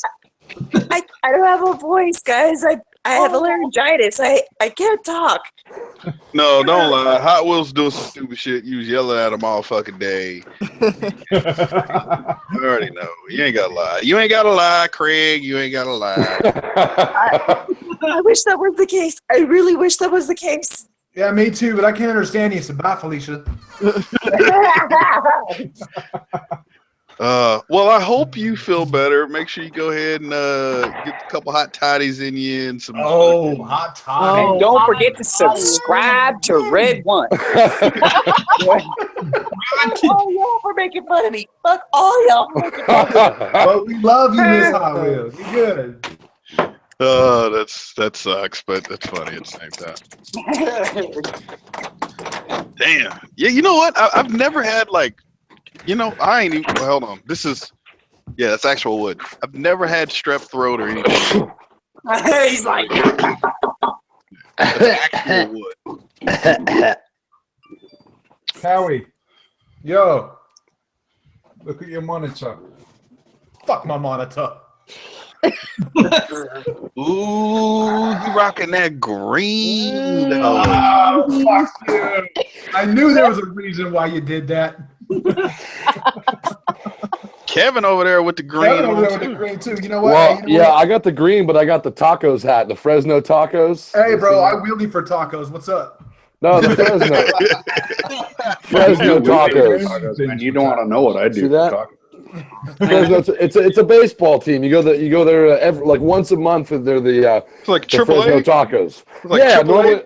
normally they're the Grizzlies, but they do the Fresno tacos. They got the whole get up. They got the uniform says tacos on their chest. It's fucking awesome. I like tacos. Where's tacos? I heard Fresno tacos. Tacos You know and what? burritos. Fuck you, They ain't Hot looking Wheels, at with that because- 1980s garage door though. You know what? Hey. Hot Wheels, gotta you don't need pull up. tacos. You motherfuckers got Primos up there. I love Primos, dude. Fuck Primos. Oh, dude. Primos is garbage. Go to fucking what's that place that we go to? Louis. Louis is fucking way better than fucking Primos. Where's No matter Louis? what it is, Hot Wheels has an opinion on it. Yeah. No, I live out here, so and it's trust me, it's something that me and my wife we've been to Doubles, Primos, and Louis, and out of everything, just everything is better at Louis. Their prices, their food, it's just a lot better. What's wrong with Domino's other than the fact that it Fuck gives you the Domino's. shits? I'd rather go get a DiGiorno. It's all about I like the Giorno too. I like that thin, crispy. I like crust. knowing that my pizza hasn't been fucking drifted on or fucking spit on or some weird shit. Hey, it's all protein, dude. Whatever. Who gives a shit, right? Come on. Not for that $3.95 charge of it though. Hey, it all looks the same coming out. So There you go. Attaboy.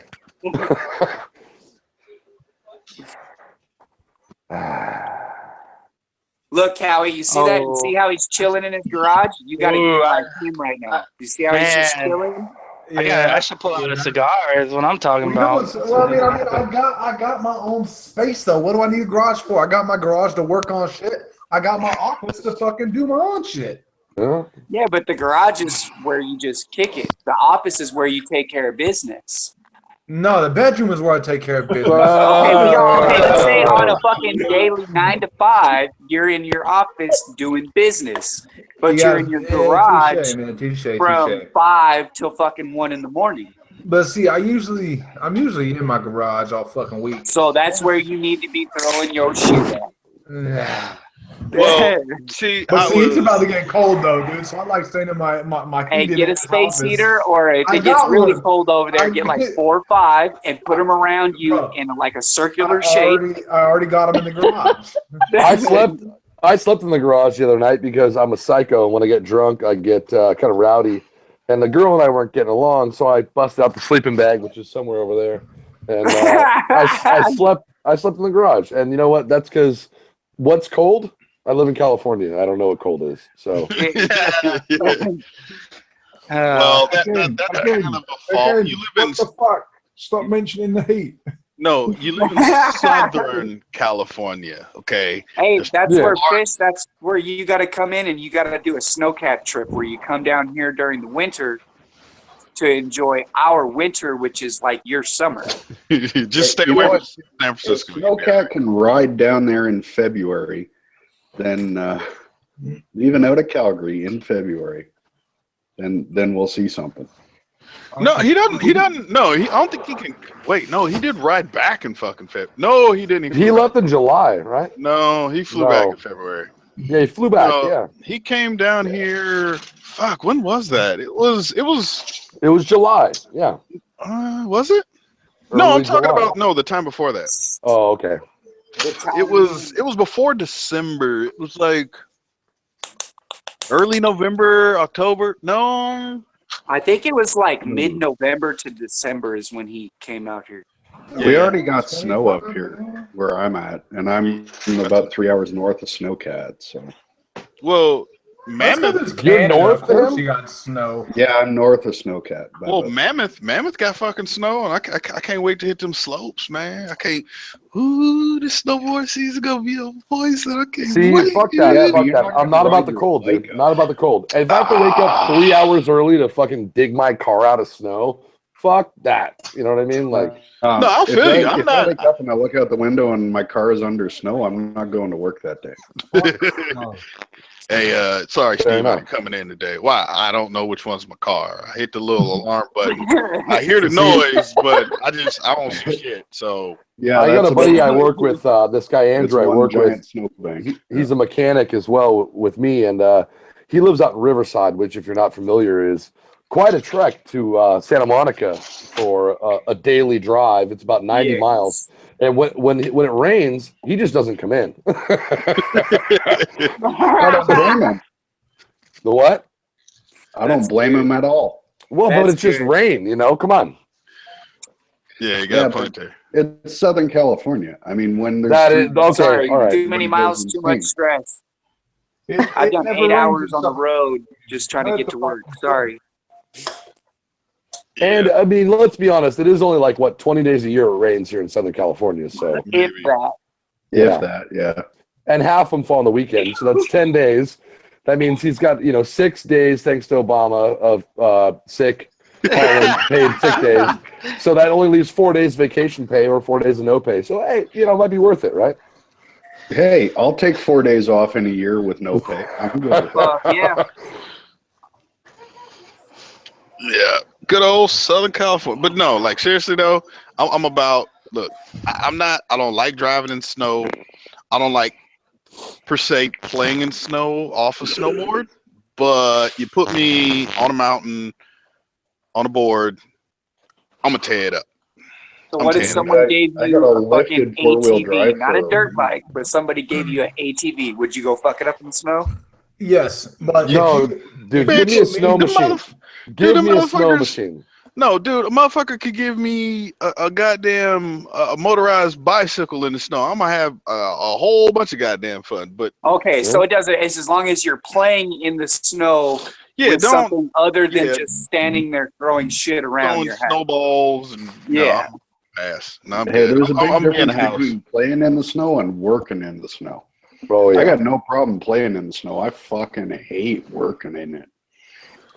Well, you're telling me I'm a I've mechanic. never For me, that experienced means you that, have to have a so gas axe. That means rust. That means corrosion. That means Brother, 10 extra hours on a scaffolder, job so- that should take 2. You know what I mean? Yeah. I'm a scaffolder. I work Oh, outside. fuck year-round. that. Jesus. In the snow? Fuck that. No Yeah. way. Yeah, no, it sucks. I I'd be don't do wearing a whole some lot of high work peak in the shoes. Man shit. So check this out. One of my last jobs before I joined the military, my brother's high school friend owns his own lawn and care business, and this is out of Oklahoma. And so during the winter months, he has no job, right? Like grass ain't growing, he ain't got no hedges and shit to cut, so he doesn't do shit. One day, one of his customers asked him if he could put up their Christmas lights on the house. And he was like, yeah, sure. Whatever, knocks it out. Didn't realize he could make a job out of this shit during the wintertime. So I wind up helping him, right? So yeah, now I'm outside. It's cold and fucking putting up Christmas lights. Most time it's fine because it ain't fucking snow. It's Oklahoma. Shit don't get that, it gets cold, but it ain't, feet of snow and all this other shit. So one day it fucking, like one weekend it fucking snowed and whatever, snow's not the issue. The issue was that day that we went to go work, the sun had came out and the temperature rose a little bit. So all the fucking snow on top of the houses and shit was melting off. Oh yeah. And as it's running down the side of the house, that I'm working right there on the edge. Dude, my fucking gloves got wet. Oh, I had no idea that wet, cold hands sucks. So I couldn't even almost physically pull the goddamn what do you call that shit? The staple gun and shit to tack the fucking wire and shit along the house. That shit sucked Are you dick. fucking kidding me? Hey, look, dickhead. Okay, 6 inches of snow shuts everything down in Oklahoma City, dude. That's adorable. Oh, Hey. isn't that sweet? Yeah. Oh my God, that's so What's cute. funny is I didn't know what real snow was. Well, I always read about it in books or saw it on TV, but I saw pictures on Google. right. But when I went to Mammoth and they keep the roads clean, right? Because it's a tourist area, right? Tourist fucking town. And when I saw I don't what are you, snowbanks or whatever, and them bitches are fucking 15 feet tall and shit. I was like, Oh what? yeah. Oh shit. That's Dude, the thing. one of these days when you got nothing better to do, Google snowbanks in Northern Ontario. Oh my God. Yeah. No. Yeah, they're like 10 meters high. 30 Yeah, feet. they're and shit. rough. They're rough. Yeah. Yeah. What's a meter? What's a meter is 3 feet. I know. Okay. I couldn't help myself. Sorry. The moose get down in between the snowbanks and they can't get back up again, so they run down the highway scared shitless. And you're coming along trucking in the middle of the night, and you don't see them because they're pretty dark. And all of a sudden, boom! There's a moose on your hood. Well, moose are delicious, but I prefer elk. I was about to say that's So they get tired. They could hitch a ride pretty quickly. Yeah, exactly. Yeah, if they put out a thumb, I would have gave him a ride, but no, he just stopped in the middle of the road, so I ran smack into him. Well, and that's no joke though, because you talk about a bull, you're talking about hitting a brick wall. You could die. You're talking about 2,000 pounds of pissed off hamburger is what you're talking about. Delicious. I mean, you might total your vehicle, but you got a winter meal for the whole fucking winter. Oh, dude, I fed an Indian reserve is what I did, but there you don't have to have a refrigerator too. You just throw them in the backyard and you get the snow, so you just cut them up as you go. Right? Yeah. You just saw off a steak every time you're hungry. Sounds fucking amazing. hey, Dark. Oh my God. What's up, Dark? Yeah, that's what I meant to say. Boris, what are winters like in Croatia? They're not as brutal as what you guys are claiming. I mean, snow does fall and it gets cold. It goes below 0 for sure. But it's nowhere near as bad as Northern Ontario. Yeah, not as bad as Ontario. I don't think. They're not. I mean, they're not that far up north. They're right alongside Italy. Like so. What's the latitude ballpark? New Jersey. Yeah, while we're at it, what's the longitude? I'm not too sure exactly, but yeah, I would What say. type of soil do they have? Fuck it. What's the altitude? Yeah. It's easy in North America because the 49th parallel is the border between U.S. and Canada. So now you're speaking alien. Right. Yeah. Sure it ain't the 47? no, it's 49. I know it gets cold up there because my cousin lives in Ajax in Canada somewhere. Yeah, Ajax, I use it on my sink. Yeah, okay, yeah, same shit.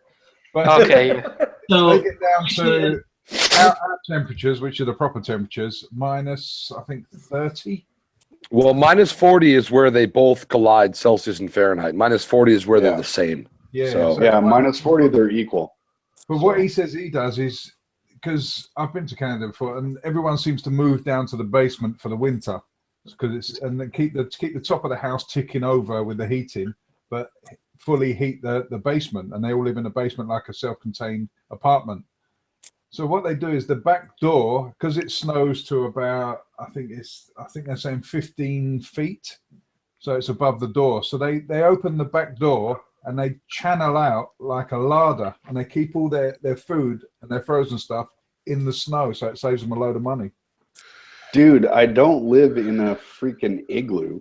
Like, come on. Maybe you should. Maybe you're wasting your time and energy not living in an igloo. You know what I mean? I might be. I pay a lot for it. Get yourself a fucking igloo. You know what's funny? What was that, like almost 10 years ago, I bought like a Nintendo Wii or some shit, and they had this little app or some shit where you could like scroll around the world, like looking at different cities and shit. And I remember finding Churchill, Manitoba. Yes, sir. and I saw the temperature in Churchill, and I said, who in their motherfucking right mind would live in that goddamn city, dude? Nobody. The only reason people live up there is because it pays a stupid amount of money to work in the mine up there. Yeah, it was like negative, who knows what, 50 or something. It was just, it was brutal. And I was just like, bruh, no. I'm Hey, good. where's Churchill at? One of these days, if you ever bored, Canada. look up Canadian. Fort McMurray. Canada. Fort McMurray, Alberta. I worked 2 years ago. I worked through Christmas and New Year's because they paid me a stupid amount to stay up there for Christmas and New Year's.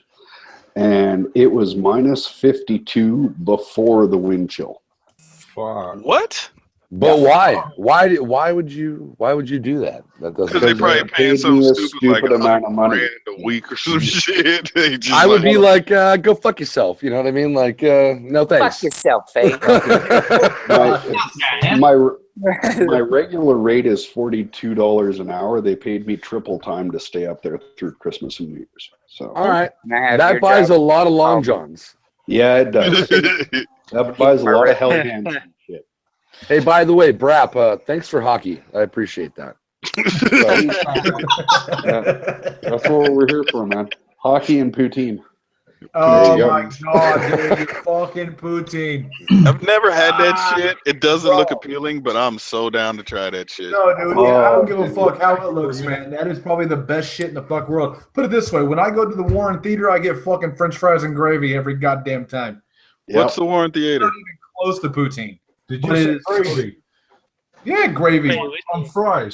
Yeah, on fries. Wait, white gravy or brown gravy? Well, actually, so if you want the proper poutine, it's a mixture of beef and chicken broth gravy. On Just on fries. Okay. And cheese curds. So on fries. The thing is, you got to have French fries. And then So you it's put like cheese curds on them, taupe gravy or what are we talking here? Like canned gravy? No, yeah, it's brown gravy. It's like a 60-30 mix, man, of beef and chicken gravy, depending on So, it Fish, depends on where you're going. But yeah, Fish, man. just Google poutine. P-O-U-teen. I keep getting Vladimir. That's all I get. Keep getting For some reason, Vladimir. I keep googling Putang. It's like it's just snatch Oh, all. different fucking website. What am I googling? Poutine. Hey, just type in fucking French fries and gravy. Yeah, we call that up north. Poutine. Poutine. Poutine, Poutine, man.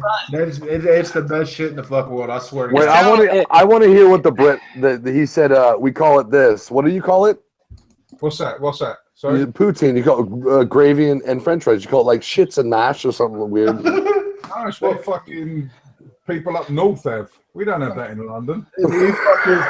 No, but you know what you guys have on low? You guys eat bangers and mash.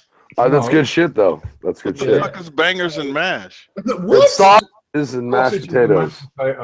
Fucking delicious. What is it?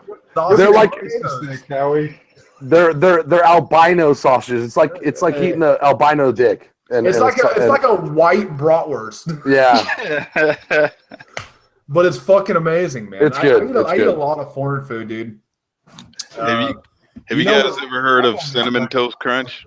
Oh man, so good. Okay. Yeah, sugar smack. Hey, bro, sugar smack was that, dude. I ain't addicted to crack. Get the fuck out of here.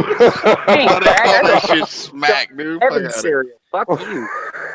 Hey, bro. Hey, when I was growing up, I was on that cheap shit, man. I used to have the fucking Chex Mix rice with fucking like spoonfuls of sugars over that bitch. You mean like 3/4 of a cup of sugar? Yeah. Dude. Sugar to where every time you scoop the bottom of the bowl, you get a fucking wad of sugar on that bitch. Yep, and that was the best shit ever. Hell yeah, dude. But now I look at As long as there's sugar, milk, and a fucking little bit of cereal, I'm fucking happy. Yeah. I used to wake up an hour early and go get the Lucky Charms and eat all the like wheat bits out of it, so that when I got up at the right time, I would have nothing but fucking marshmallows, dude. So when your mom and dad I wish you could teach my son that, because my son somehow steals that shit, steals all the marshmallows, and all there is grains left. He's waking up an hour early, going out there when you're not paying attention, and eating all the marshmallows. Fuck, they eats it the wrong way. I wish my kid could be like you, fucking grains first and marshmallows later. You gotta save the good stuff, man. You gotta save the Well, good because the marshmallows would get stolen when I dig in the bag. Oh, wait a minute. Wait. Dad gets Boris. no marshmallows. Yeah. Boris. Are you eating cereal, American cereal for breakfast? No. Golden Graham. See. Boom. Okay. That's good. Hold on. As much as I love Boris, he's anti fucking Slurpee. I'm not anti-Slurpee. Fuck that. I'm fucking buying Boris true. two Slurpees next time I see him. You know what, Boris, go back to Croatia. Just go. I'm not anti. Okay. So you're gonna have a Slurpee the next time somebody sees you. So this is what happened, right? Here's the story. Hold on. Ghost. What's that one thing that you don't like? Marmite? Marmite? Okay, Yeah, but Marmite is disgusting. like foreign to all of us, yet a Slurpee is very foreign to all of us. Okay, hold on, but A Slurpee's like liquid frozen candy, though. You can't be anti-Slurpee. That's just like a liquid Snickers bar. Boris, Who would not eat a liquid Snickers bar? Wait, hold on. But it's just as good. When you eat a Snickers bar, that shit is awesome. hold on. When you drink a Slurpee, Hold on for a second. it's fucking awesome. Hold on. Boris, what's your point? Yes.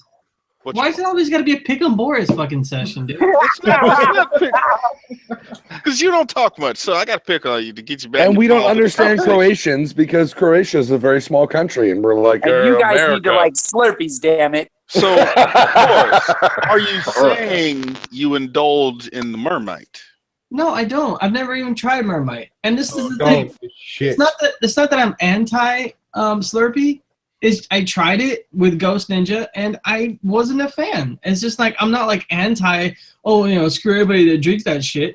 I'm just like Okay, do you What drink flavor? Coke? What flavor? No. Do you drink Coke out of a can? Sometimes, not really often. Okay, so if you can drink a Coke out of a can, you can enjoy a Coke Slurpee. There you go. Yeah.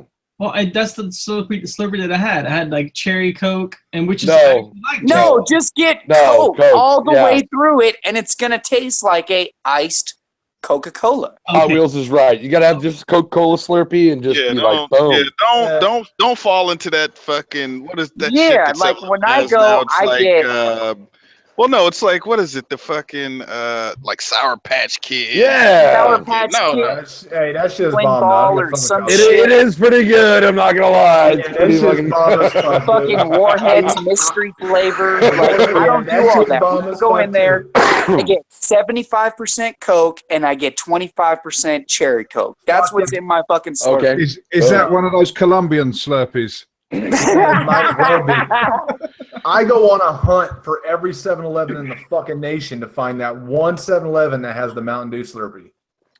That's disgusting. All right, Boris, let me Fucking ask you Mountain this. Dew is disgusting, period. No way, dude. It's the reason. It's the reason I still go to Taco Bell is because they have the Baja Blast. Baja Blast. That's the only reason, dude. No. They even have that new fucking like dark red Mountain Dew in fucking Taco Bell. I don't even know what it is, but it's bomb as fuck. It's the murdered babies Mountain Dew, and that's why we like it. You know It tastes what? like death, you know. Them bitches taste delicious. All right, Boris. Thank you, Planned Parenthood. Boris, have you had a snow cone? No. What? What the fuck? Well, no. Well, you know what? Even what's funny is like. Wait, hold on, though. You got to explain it Have to you him. had a funnel cake? No, a snow cake. cone. Have you had a snow deep fried Twinkie? Hold on. Whoa, that sounds painful. Maybe Boris doesn't know what a snow cone is. A snow cone is literally a block of ice that you put in a machine, and it shaves the ice off in very, very thin, bits. Oh, and I've had that. and then they Just they think of take pissing like in the snow, scooping it up, having Jim Carrey piss in it, and call it a lemon lime fucking slushy. That's what Yeah, it but is. you know, Right. he's from Croatia, so you could put like turnips in it and shit, and he might like it. You know what I mean? Okay, wait. Okay, I want to ask you this, Boris. I want to give you a chance to redeem yourself. What is a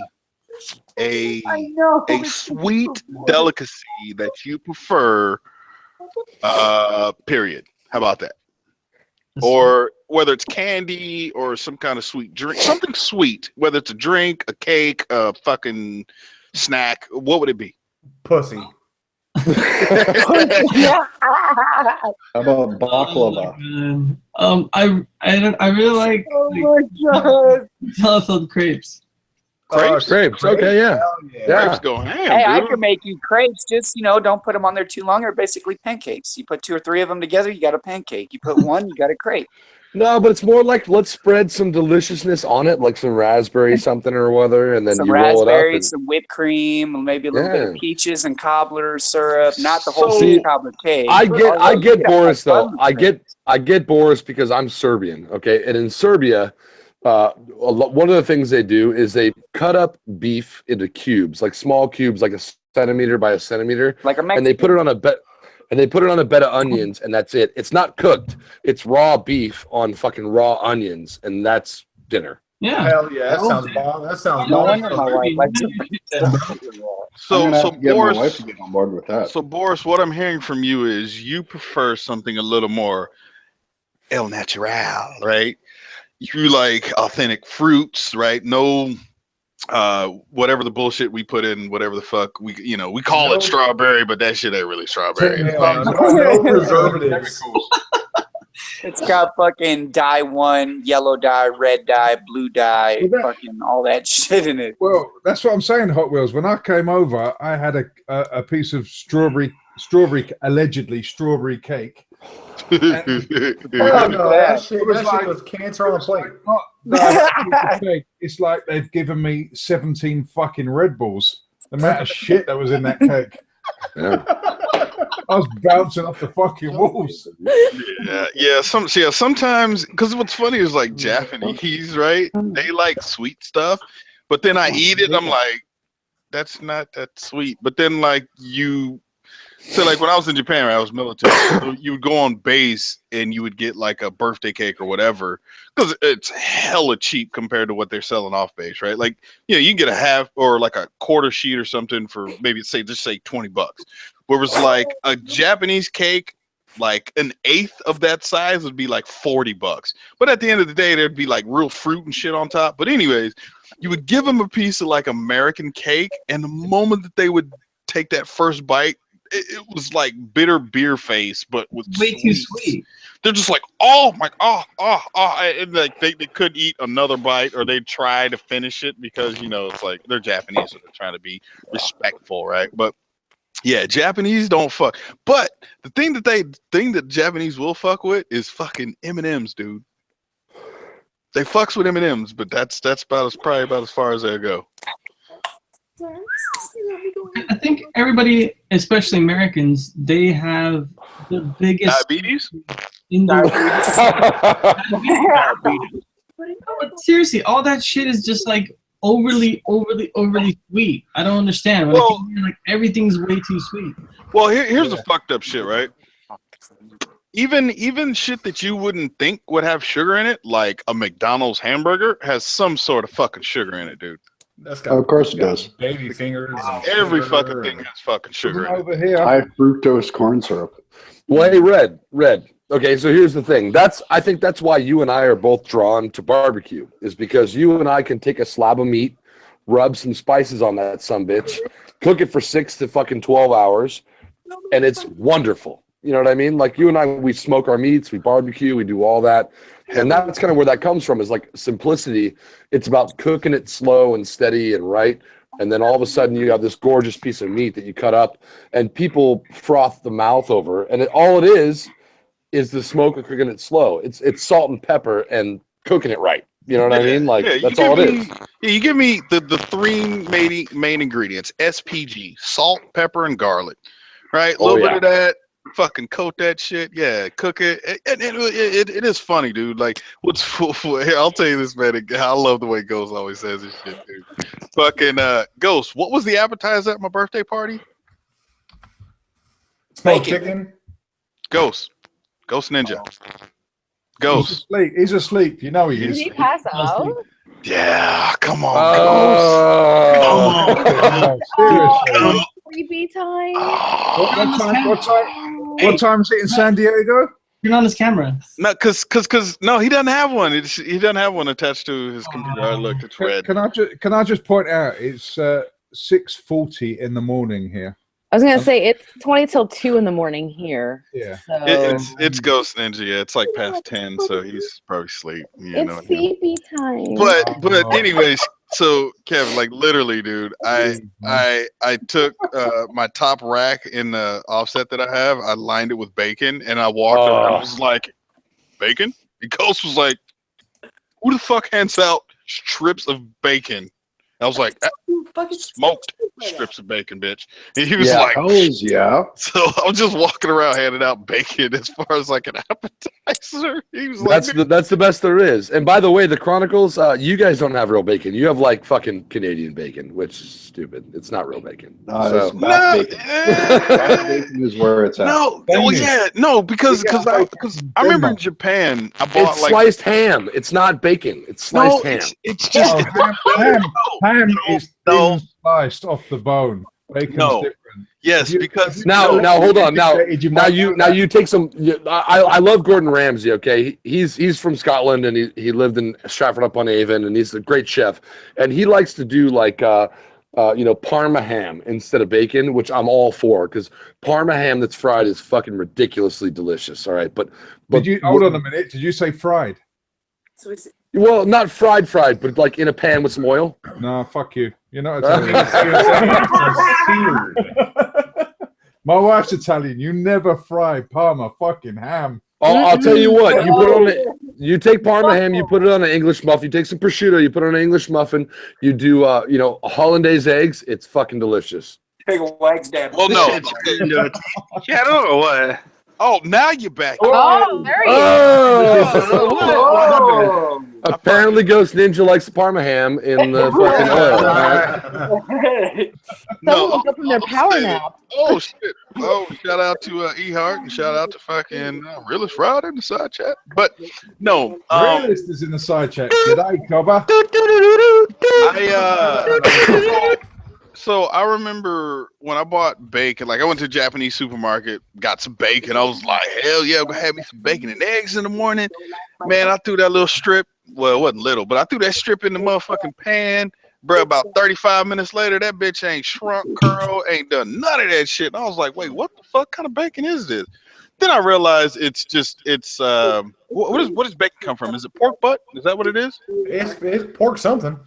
I think it's pork butt, but it's a better cut. It's a section of the pork butt. It's the nicer piece. Right. And so I realized that it's not all fat. It's fucking mostly meat versus fat. I get. But no, the shit it'll shrink a little bit, but that shit don't curl. It don't do none of that shit. So one time I actually I took a couple pieces of pork butt that were probably 3 inches wide or so, maybe a little bit more, and I smoked them. Oh man! And then I got like a little slicer. I fucking sliced that shit. Dude, I could smoke a fucking turd and it would taste good. All right, I'm just saying. Dude, I'm gonna some fucking beef jerky tomorrow. Some shit. Bacon, American bacon. When I went to England for two weeks. 2 weeks. Well, no, I went to England for 1 week, and then I went to Scotland and Ireland. And everywhere I went, they had the same fucking bacon, and it wasn't fucking bacon. And the first thing I did when I got home was go ham, wasn't In-N-Out. it? I went to In-N-Out. And the second thing I did was get up in the morning and go to IHOP. I had a waffle, fucking 8 pieces of bacon, sausage, fucking cup of coffee. Real American bacon. Well, can I just say, when I ordered bacon when I was in America, 3 times I sent it back because it was like fucking nuclear shit. The difference is ham is pre-cooked. Bacon you cook yourself. Yeah, okay, all right, fine. All right, it's the same slice of meat that we call ham, you guys call bacon, and it's not crispy, it's not fatty, it's not, look, I'm drunk. I need like 8 pieces of bacon right now, all right? It's not, you know what I mean? Like, I mean, it's a bit like where you work, where you call Lamborghinis, but we call them Audis. you know what? Hey, the last real Lamborghini was the Murcielago, and that's the reason that all the Murcielagos they're getting snapped up by the guys in Saudi Arabia and Dubai because that was the last real Audi. Oh, I'm sorry, Lamborghini. I'd still rather have the V10 now than the Audi one. I'm with you, dude. I work for Lamborghini. I think they're a fun car. But really, my favorite car is the V12 Vantage, manual trans, V12, naturally aspirated, small car, big fucking engine, 600 horsepower. Boom. It is a real car. Yep. See, I got us off the bacon subject there quite quickly. Sorry. Yeah, well, you know, hey. You start talking about cars. I mean, like, that's the car, dude. That one. So all the guys I work with, there are 3 cars we like. The V12 Vantage, the original Vanquish, and the DBS. Boom. That's it. That's it. DB5 for me. Yeah, but I mean, you want to be a pompous ass in a fucking $2.4 million car, you can be a pompous ass in the $2.4 million car. If you want a car that drives well and scares you and you can't control the ass end and just when you put your foot on the pedal, it lights up the back tires and scares you, you want a DBS, you want a fucking V12 Vantage, or you want an original Vanquish. That's what you want. It's only because I used to work for a company that used to do aluminium body specialists. So they did. I love the way you say aluminium. So properly. I mean properly. Hey, everybody just needs to get on a Z6R and just get on with their lives. Hey, Kevin, you forgot about the Nissan Sentra. Hey, you know what? Nothing wrong with that. Except for Nissan has the fucking worst connectors in the business. O2 sensors on Nissans. I fucking ripped my thumb open trying to fucking replace an O2 sensor on a Nissan. You mean Nissan? Nissan. A Nissan. Toyota Hilux. Citroen. Hey, the Hilux is a dope ass truck, though. The Hilux cannot pass the moose test, if you know what I'm talking about. What the fuck is no, it cannot. It will absolutely not pass the moose test. Wait, it never has. In the last 15 years, it has not passed. Even the new one will not pass the moose test. Are we talking moose knuckles or? I really honestly think that like the Unimog is like the only thing that'll pass. A moose. Wait, what the High fuck five. is a moose test? What the fuck? Yeah, what's the moose test? The moose test. the The moose Unimog? test. The moose test. If you're in a left-hand drive vehicle, the moose test is a sharp left and then a sharp right. And what happens? What happens is the fucking Hilux rolls over when it happens. Yeah. No, I've seen that where they try to flip it, basically. No, yeah, but you know, every other truck on the market, including Ford and Chevy, can do it. At 8 miles an hour faster than the Toyota can. Well, I know my Dodge will survive it. Well, Yeah. I mean, my Toyota's old created so many wars. It's a legend. my old Bronco 2 could pass the moose test. Oh, them Bronco 2s is You the had a Bronco shit. too? My I had an Z6R old can do school it. Bronco, an '86 Bronco, the old school, the big body, and that thing was bulletproof. Dude, those things are those are built like brick shit houses around here. That's an off-road dream, right? I there. love the term brick that- shit house, by the way. That's a It's great term. It's a hunting truck, is what it is now. Situation. Look at you guys, girls. Give me a The only reason I got rid of that truck is because it tried to kill my wife. So. Oh. You know, the other night I was talking about Red Bomb and shit, and we were looking up trucks or some shit, and he found out that the Ford Raptor now comes with a fucking V6. Yeah. Yeah. The new Raptor's got a V6. EcoBoost. It cuts off at stoplights and shit. Yeah, but you gotta keep that fuel mileage under control. Dude, even the Lamborghini Aventador does that. Well, I would expect it to. I paid fucking $500,000. No, but it's an emissions thing. California has the worst laws for emissions. Everyone in the world builds cars for California, and if you can sell them in California, you can sell them anywhere else in the world. Oh, that sucks, Dick. That's why I'll just go ahead and keep it 2 wheels for now. Yeah. Hey, no emissions laws on bikes yet. Yeah, well, as long as you don't try to add aftermarket exhaust or a programmer, you're good. Better knock on the motherfucking wood for that shit, goddammit. We don't need emission tests. They're coming. Don't worry. They're coming. Yeah, it's funny because I work for a shop that just tunes cars, Evos, and Yeah, I saw that last video or the picture you posted on Instagram. Evos, GTRs, all kinds of Evo shit. on the dyno, yeah. And it's just, oh, dude, there's so much like fucking, I don't know what you want to call it, red tape, or I don't even know if that's the right word. VW action where it's like, hey, we idle it and it passes when we idle it, right? Yeah, we don't exactly. we don't dyno tune, we dyno verify. Yeah. Oh yeah. Okay, let's get into semantics now. No, it's it, dude. Verify. Oh, you say you're running 500? Okay. Oh, look at that. You sure do. That's interesting. Thank you. Well, but you guys have an all-wheel drive dyno, which is pretty rare. So that's cool. Yeah. Yeah, true enough. Yeah.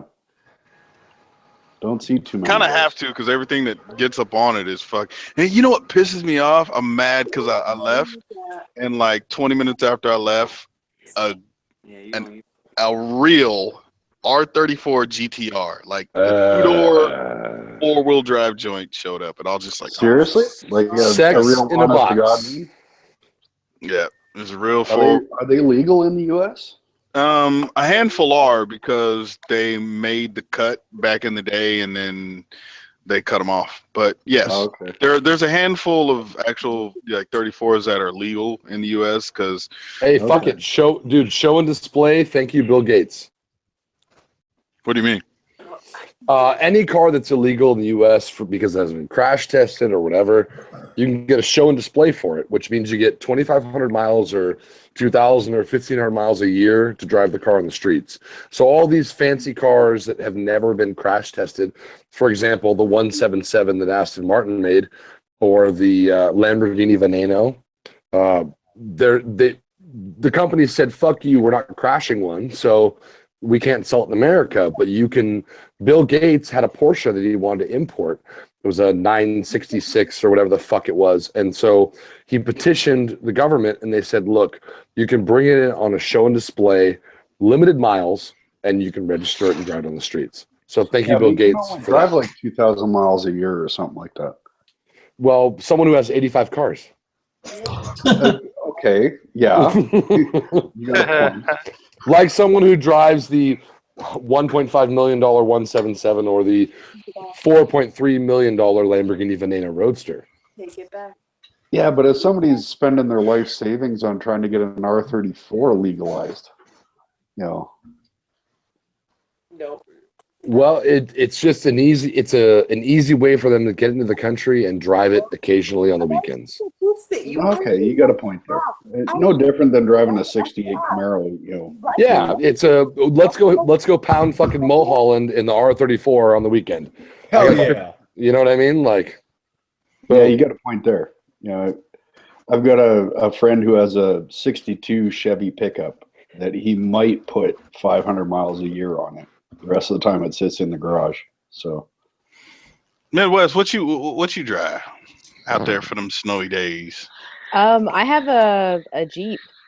I've got a Jeep Grand Cherokee. The all-wheel drive? Yeah. nice. 4-wheel or all-wheel? Four-wheel drive. Four-wheel drive, V8. What year is it? 03.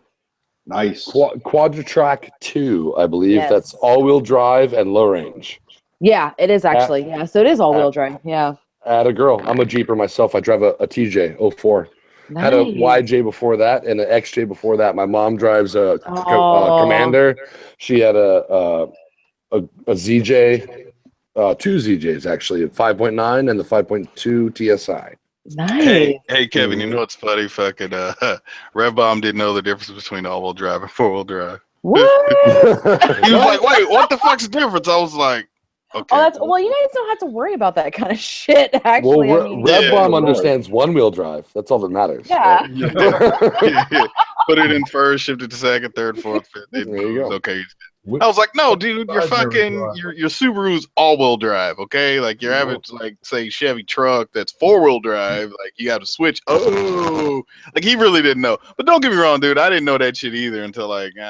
Hey, dude, I'm a professional mechanic, and when I went to school to be a mechanic, I didn't know what a camshaft was or a crankshaft was. It's all you start at the bottom, and as someone who knows a lot, you never look down on someone who doesn't.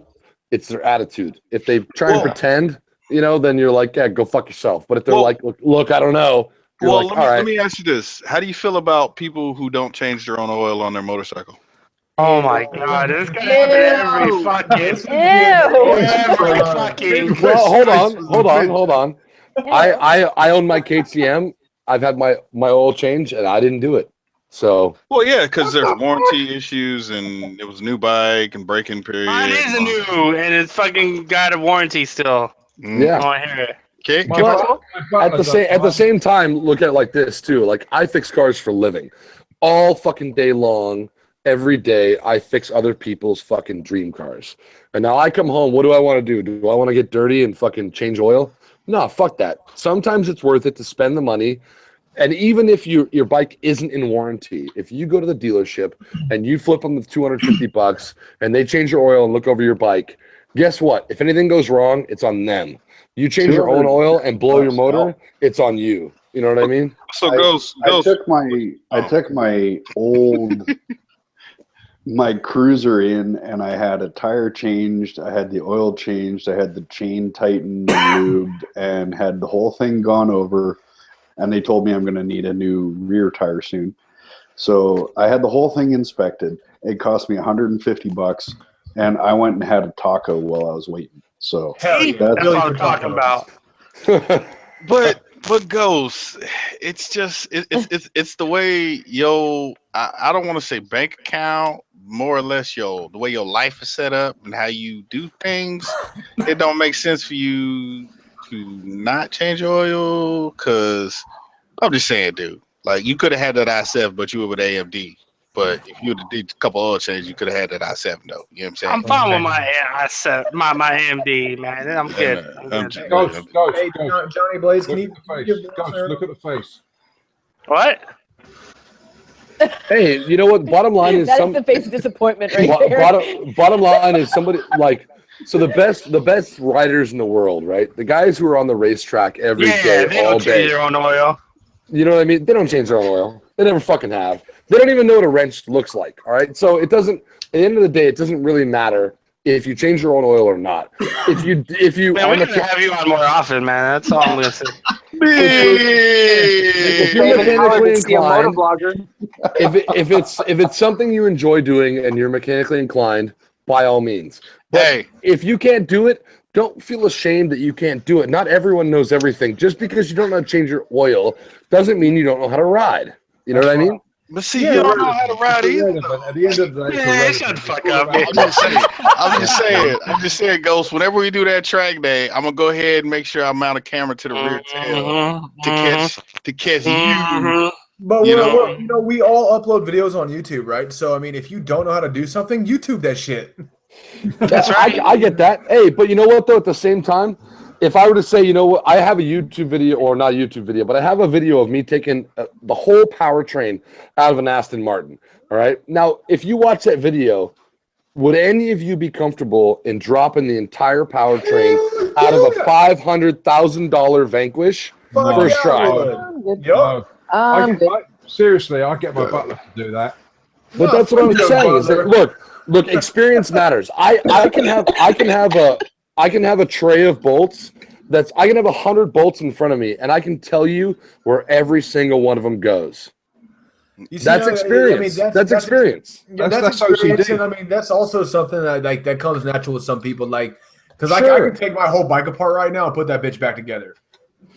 Some people just can't do that. You know what I mean? Like, not only is it skill, of course, it's learning. It's there's a lot of stuff to it, but it's Mr. Customer Service over here. yeah. Ghost is over there sitting in the lobby, fucking eating a taco, talking about what you say about 20 more minutes. All right, cool.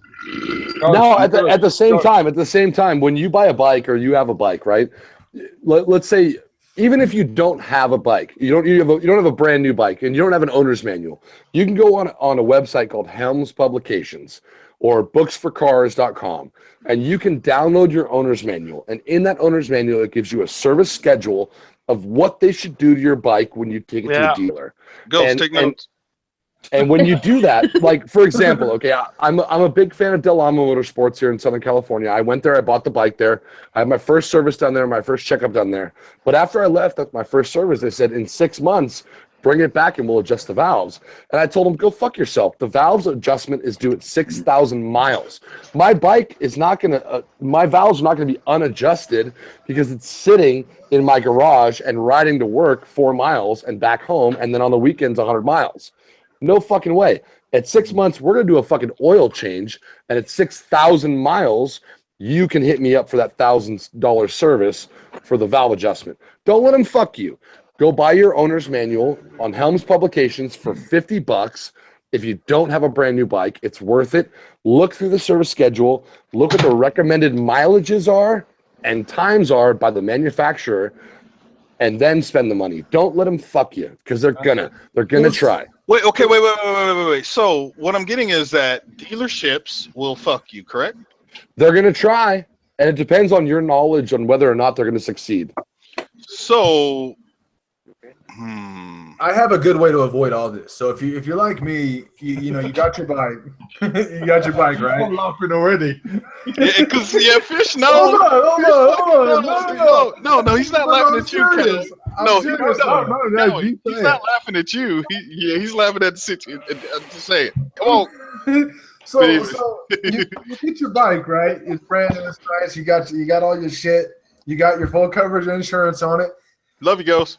Fucking oil change. Ride that bitch till it blows the fuck up. Go scrap it, and then call your insurance. Be like, hey, my shit got stolen. And then you go get a new one. Fuck dealing with people. Fuck dealing with a dealership. Fuck paying somebody. Fuck all the bullshit. Just go ride it till it breaks and get a new one.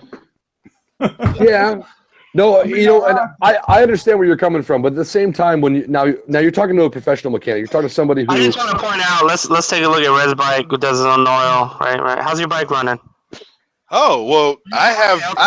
No. Hold on. I have issues that didn't come from me.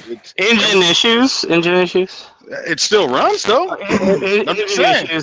Hey, it's still hey, it's still taking my ass 50 miles round trip back and forth to work. Bitch. Look, all I'm saying is, I ain't never took my motherfucking bike to a dealership to get worked on, and I will never take my bike to a dealership to get worked on unless that shit is warranted or whatever the fuck. You know what I'm saying? No, it's just and I'll do it. Wait, hold on. Here's the thing, Kevin. This is my whole shit with Ghost, right? It has nothing to do with him. Of course, we're giving him shit. It's just at the end of the day, he takes his bike to the place he bought it, and a lot of us over here are like, we would never take our bike to a fucking dealership to get routine work done, regardless if you want to do it or not. Even if you don't want to do it, I would rather take it to a local shop versus taking it to a dealership. A, they're going to be cheaper. B, they're going to do the same work, right? Now, at the end of the day, it still comes down to the mechanic, right?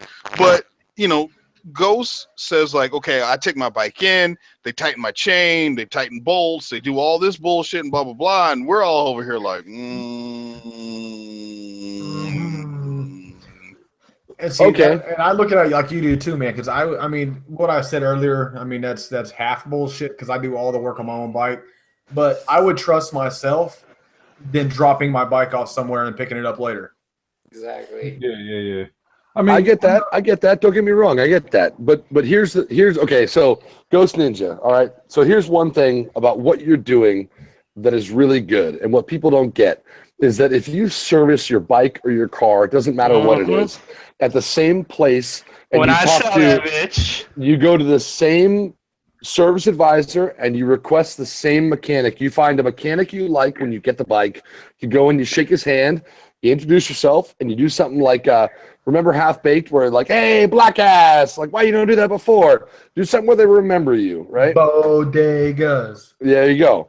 So now what Ghost Ninja is going to get that no one else in this group is going to get is when something fucks up for real, he's going to go in and they're going to say, you know what?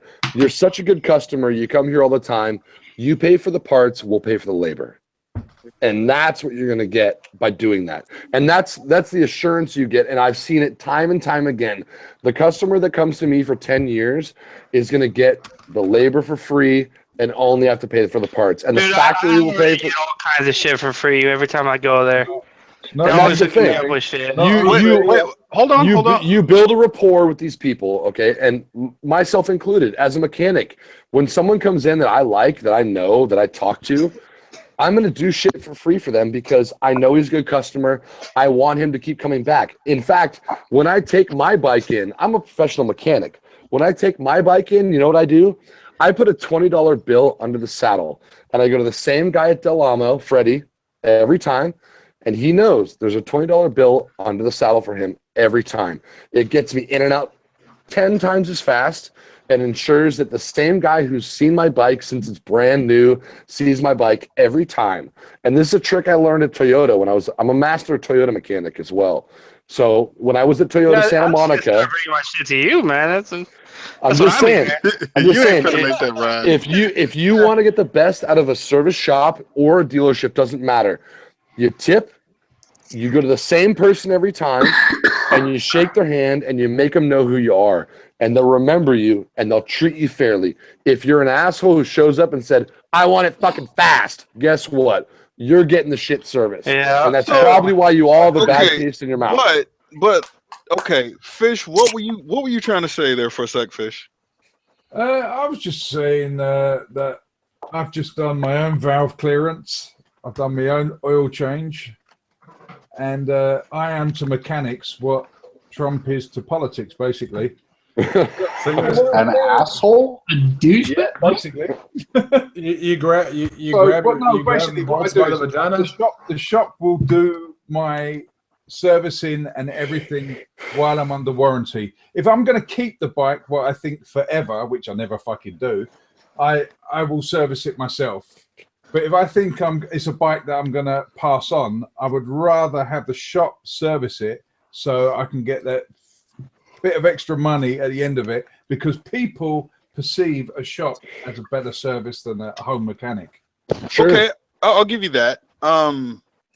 And I guess at the end of the day, my whole thing is that I don't trust dealerships, because at the end of the day, a dealership, I mean, granted, like, and don't get me wrong, Kevin, which is people out there, his real name's Evan, but Kevin Hi. is his nickname. Kevin in the back, bro. Come on. Kevin in the back. My whole thinking is that if you go to a dealership, they automatically have a high turnover rate, right? They're constantly working to get shit in and out, in and out, in and out.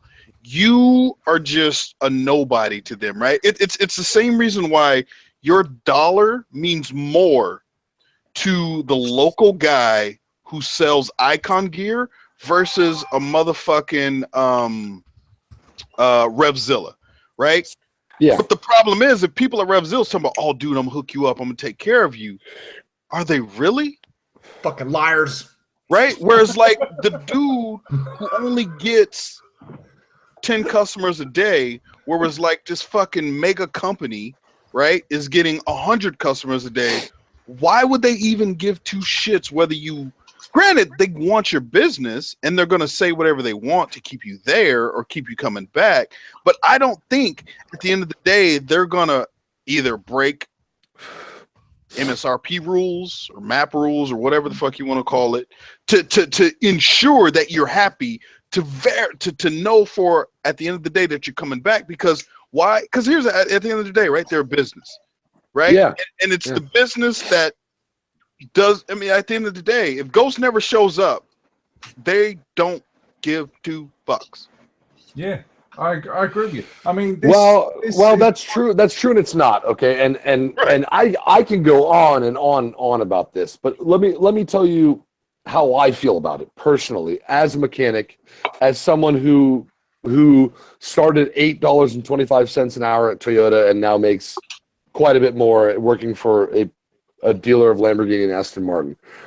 What it comes down to for me is that I tend to think that I have the same opinion of what I do as the people that built our great country, is that you don't do a good job because you're getting paid for it. You do a good job because your name is on it. End of story. And at the end of the day, if I have to eat a couple hours, because I don't know if you guys know how mechanics get paid, but we get paid flat rate. Okay, let's say a brake job pays 1 hour, right? If it takes you 40 minutes, you get paid 1 hour. If it takes you 3 hours, you get paid 1 hour. There are days I go to work and I make 0 hours. There are days I go to work and I make 20 hours. But at the end of the day, I do a good job because I have pride in what I do. And the hardest part about getting a car serviced or a bike serviced is finding the mechanic that gives a shit and that cares and that does a good job because he has pride in what he does. And if you find that, you fucking tip him, you keep him, you talk to him, you go in, you say, how's my bike, how's my car? Absolutely. And he'll give you an answer straight up. And so with that, right? I think with the big dealerships, right, is that there's that disconnect because you're never per se. Granted, you have to go out of your way, right? But you do. Per se, you're never going to have that one-on-one connection. You're going to talk to the chick sitting behind the desk, fucking scheduling everything or whatever the fuck. Now that's on you. That's on you because when you go into, let's say you have a car, right, and it has a wiggle when you're driving, right? If you go in and you talk to the service advisor who doesn't know shit about the car, or the salesman who doesn't know shit about the car, you're not going to get an answer. If you say, you know what, I want to drive with a mechanic, they'll come out. You may wait 20 minutes, but you'll talk to him. You look him in the eye. You shake his hand. And mechanics are that kind of people. They're the look him in the eye, shake their kind of hand kind of people. If you do that, you're going to get the service you want. Now, it's not the quick, drop it off, come pick it up when it's done, fucking service, but you may have to sit there. Right. But how much do you care about your bike? How much do you care about your car? That's the thing. It's the front of house that fucks it up for the mechanics. Absolutely. Because I've been into dealerships where the front of house couldn't give a shit. Though the mechanics behind the scenes might be fucking shit hot. I mean, I'm lucky in the dealer that I deal with mainly is a Honda dealer. I know the mechanics. I know the front of house. I know the salesman. I know the fucking clothing guys. and they're all shit hot. And I would take my bike there every second of every day to get the job done. I know they do it properly. But I've been to dealers where the salesmen don't even want to sell me a bike. I mean, prime example, I did a review on a BMW Scrambler. I mean, that's £11,500 worth of bike. And I was looking at buying that bike. And it had off-road tires on, in the wet, on the tarmac, and it handled like a piece of shit. And I said, when you get the road tires on there, and I wanted a higher seat on it, they do a higher seat. They said I said, give me a call. And they said, oh, I'll give you a ring. I'll let you know. Yeah, we'll fucking sell it to you. Did they bother phoning me? No. They couldn't even be asked to phone. And all I thought was, they didn't phone me, so why would I give you £11,500 of my money if you're not bothered before I even purchase the bike? What are you going to be like once I fucking purchase the bike? Dude, I went to the KTM dealer up here because I went to Del Amo to buy my bike, and I went to the KTM dealer. I don't know if it's called Hollywood or whatever, but the one on whatever the fuck, Motor or whatever it's on. And I go in there and I talk to the guy and I'm like, hey, I'm looking for the Super Adventure, the 1290 Super Adventure. It's my next bike. I want to buy it. And he's like, we don't have any. We just sold the last one. I was like, good job updating your online inventory, by the way. And I said, well, when are you getting the 17s in? And he told me straight fucking faced, there is no 17. There's no 17 model 1290 Adventure. And I said, Super Adventure, excuse me. I said, well, actually, the 1290T is replacing the Super Adventure. The 1290R is replacing the 1190 Adventure. And the 1290S is for European markets, and we're not getting it in the U.S. And he said, my KTM rep told me there's no 2017. So I went home. I got his card, went home, went on KTM's fucking website, and sent him the link, and went on fucking Cycle World's website and sent him the review of both bikes and said, what do you think about that? And he said, oh, I guess that's what they meant by they're not replacing. Don't ever trust a fucking salesman. And so basically they don't know and the whole time he's like, how about that Multistrada Enduro? And I'm like, fuck the Multistrada. I want the KTM. I didn't come in here for some fucking Italian bullshit. I came in here for a German bike. I don't ride Italian bikes, and I don't ride fucking English bikes. Get the fuck out of here. How about Austria? Austria. But it's, the bottom line is that when you go to a dealership of any kind and you talk to a service advisor, you are talking to a salesman, and their number one job is to sell themselves first, and then whatever the fuck they can not nail you for. And the disconnect between the guys in the shop and the guys on the front line you actually talk to is over internet or paper. And they don't care. And that's the design of the business, because the less they care, the more they can bang you for. Well, that's and it. At the end of the day, I'm sorry, I just want to get to this point. At the end of the day, the $135 you spend per hour of labor, you're talking about $15 of that is going to your mechanic. The rest of it goes to the guy doing the paper, the service advisor, the owner, the fucking salesman. I worked at Toyota Santa Monica, the #1 dealership for hybrid cars in the world. They would sell a Prius that has a $500 profit margin, and every time that guy sold a Prius, he got a $1,500 fucking check. And the guys are walking away, salesmen selling 20 cars a month, making fucking 10 grand a month, and I'm making $8.25 an hour, pulling in 100 hours of fucking pay period, barely paying my bills. And this asshole over here is selling a car that sells itself in Santa Monica and walking away with 10 grand. And that's the way it works. The more the disconnect, the better the dealership works. So find a mechanic and go and stay with him. That's what you do. That's what fucks me off beyond belief.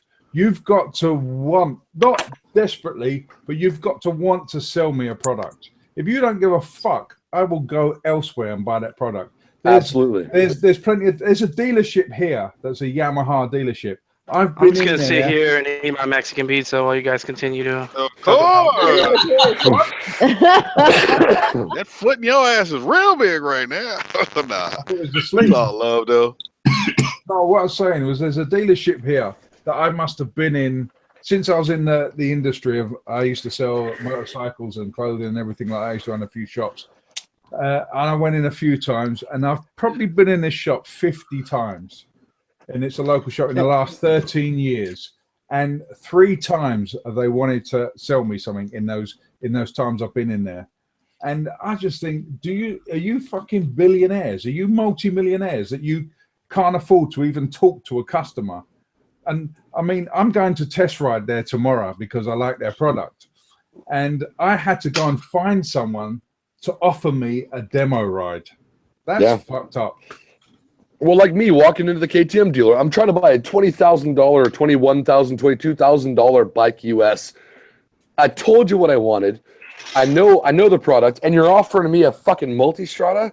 I'm not here for Ducati. I rode up on a fucking KTM.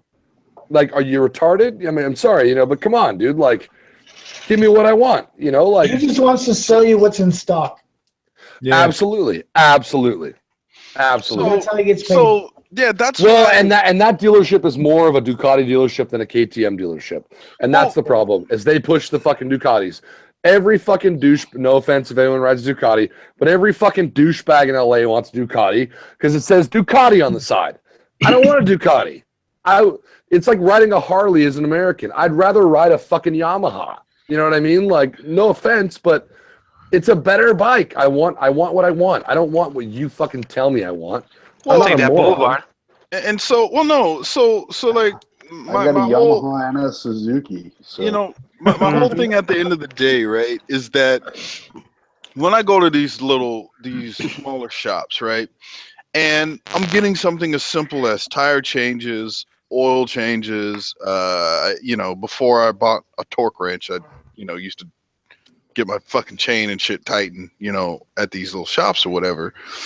And you walk in, there's 2, 3, maybe 4 people tops, right?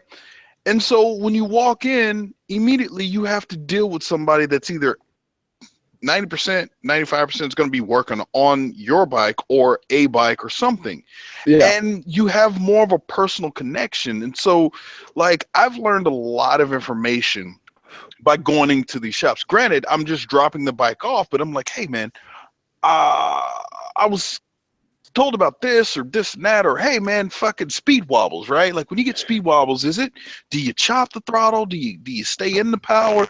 Oh, well, it's better to do this, or from my personal, opinion, this and that. Yeah. Well, it's like you drop it off at a dealership, dude. It's literally like fucking walking into the goddamn DMV, dude.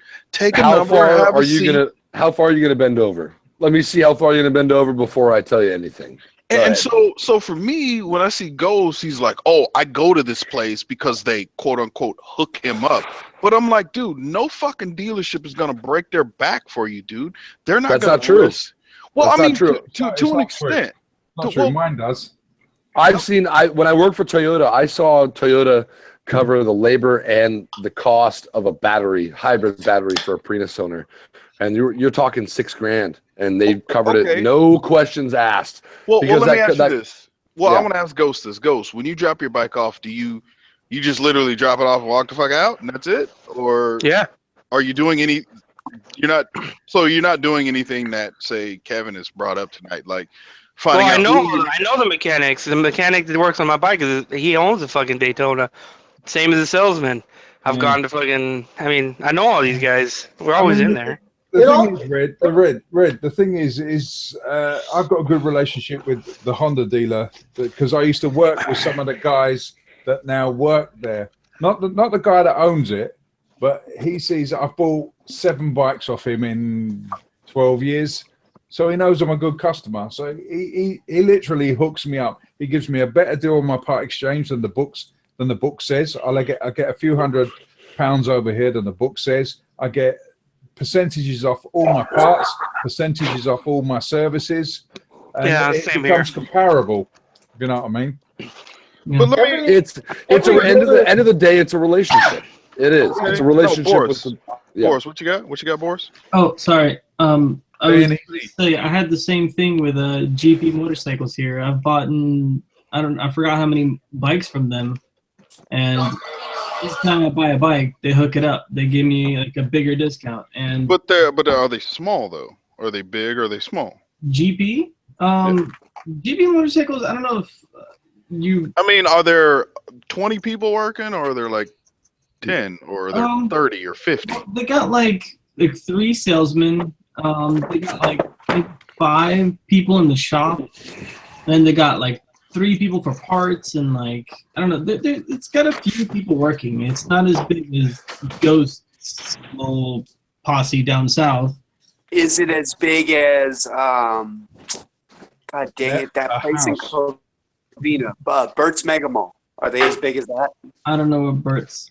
No, Bert's is fucking huge. There's got to be 100 fucking people. Right, boys. I've got to interrupt here. It's 7:22 in the morning. I've got to fucking go to bed. Oh shit! All right. All right, Fish. I appreciate you coming, man. I love it. Nice to meet you, buddy.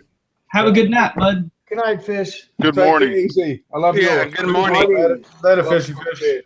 Yeah, because what y'all don't know, that ain't a light. That's the sun right there. No, it isn't. He lives in England. That's a light because it's always cloudy there. Yeah. If I could chime in on this this conversation, I also work at a dealership, Nissan dealer. So, Nice. Dropping the Browns. That's what we thought about Nissan. That was unintentional. Yeah, but you know, it all comes down to the culture of the dealership as well. You know, obviously, everybody's an individual. Everybody has their own ways of doing things, but it really comes down to the culture of the dealership set by the owner. In our case, the owner of my dealership, I've worked at other dealerships. It is not the same. It's different at every dealer, but it comes down to the owner of our dealership. He tells us, he's like, do the right thing. If it costs money, that's fine, but do the right thing. Imagine every customer that walks in the door is your mother or a family member, and you just do what you got to do. And we take care of our customers, and we get the regulars that come in, and they ask for specific technicians that they build a relationship with. They bring them lunch. They bring them bottles of whiskey or whatever. We have, or even a cup of coffee. Yeah, I mean, we have R35 GTR owners that come from Nevada or from San Diego, Orange County, drive all the way to Fontana to get serviced by our technician. I mean, not everybody knows where Fontana is, but it's kind of out in the middle of nowhere. There's a racetrack there. There you go. Fontana's out in the middle of nowhere if you live in LA. But for an R35 GTR owner, I mean, you ask any of those guys, and they will all come all the way out just to see our technician to get service because they built that relationship with us. I just look at it like this, right? I mean, granted, if you're looking at it as like, well, I'm taking my shit to a dealership, so therefore I got paperwork and paper trails, and then when I decide to sell the bike, I got all this information. Well, you also have that same information by going to a local shop because they have invoices that they give you. Yeah. Right? So you can still do the same thing. And granted, like I said, their hourly rate is most times cheaper. Okay. Yeah. But at the same time, like I said, at the end of the day, they're not a corporation. They're not a mega motherfucker. And they have more of a vested interest to keep you happy. I agree. I believe. Now granted, I agree. You can throw caveats at that. But, and so for me, and this is just me, I would rather be able to just honestly, because there's times when I have been in the area of the mechanic that works on my bike now, and I'll pull up, be like, "Hey, what's up, man? Just what you doing, man? What's good? Bike straight, man? But what's wrong with the bike?" I'm like, "Nah, just man, I had to fucking drop some shit off over here, and I was like 5 miles away. I just fucking rode through, say what's up.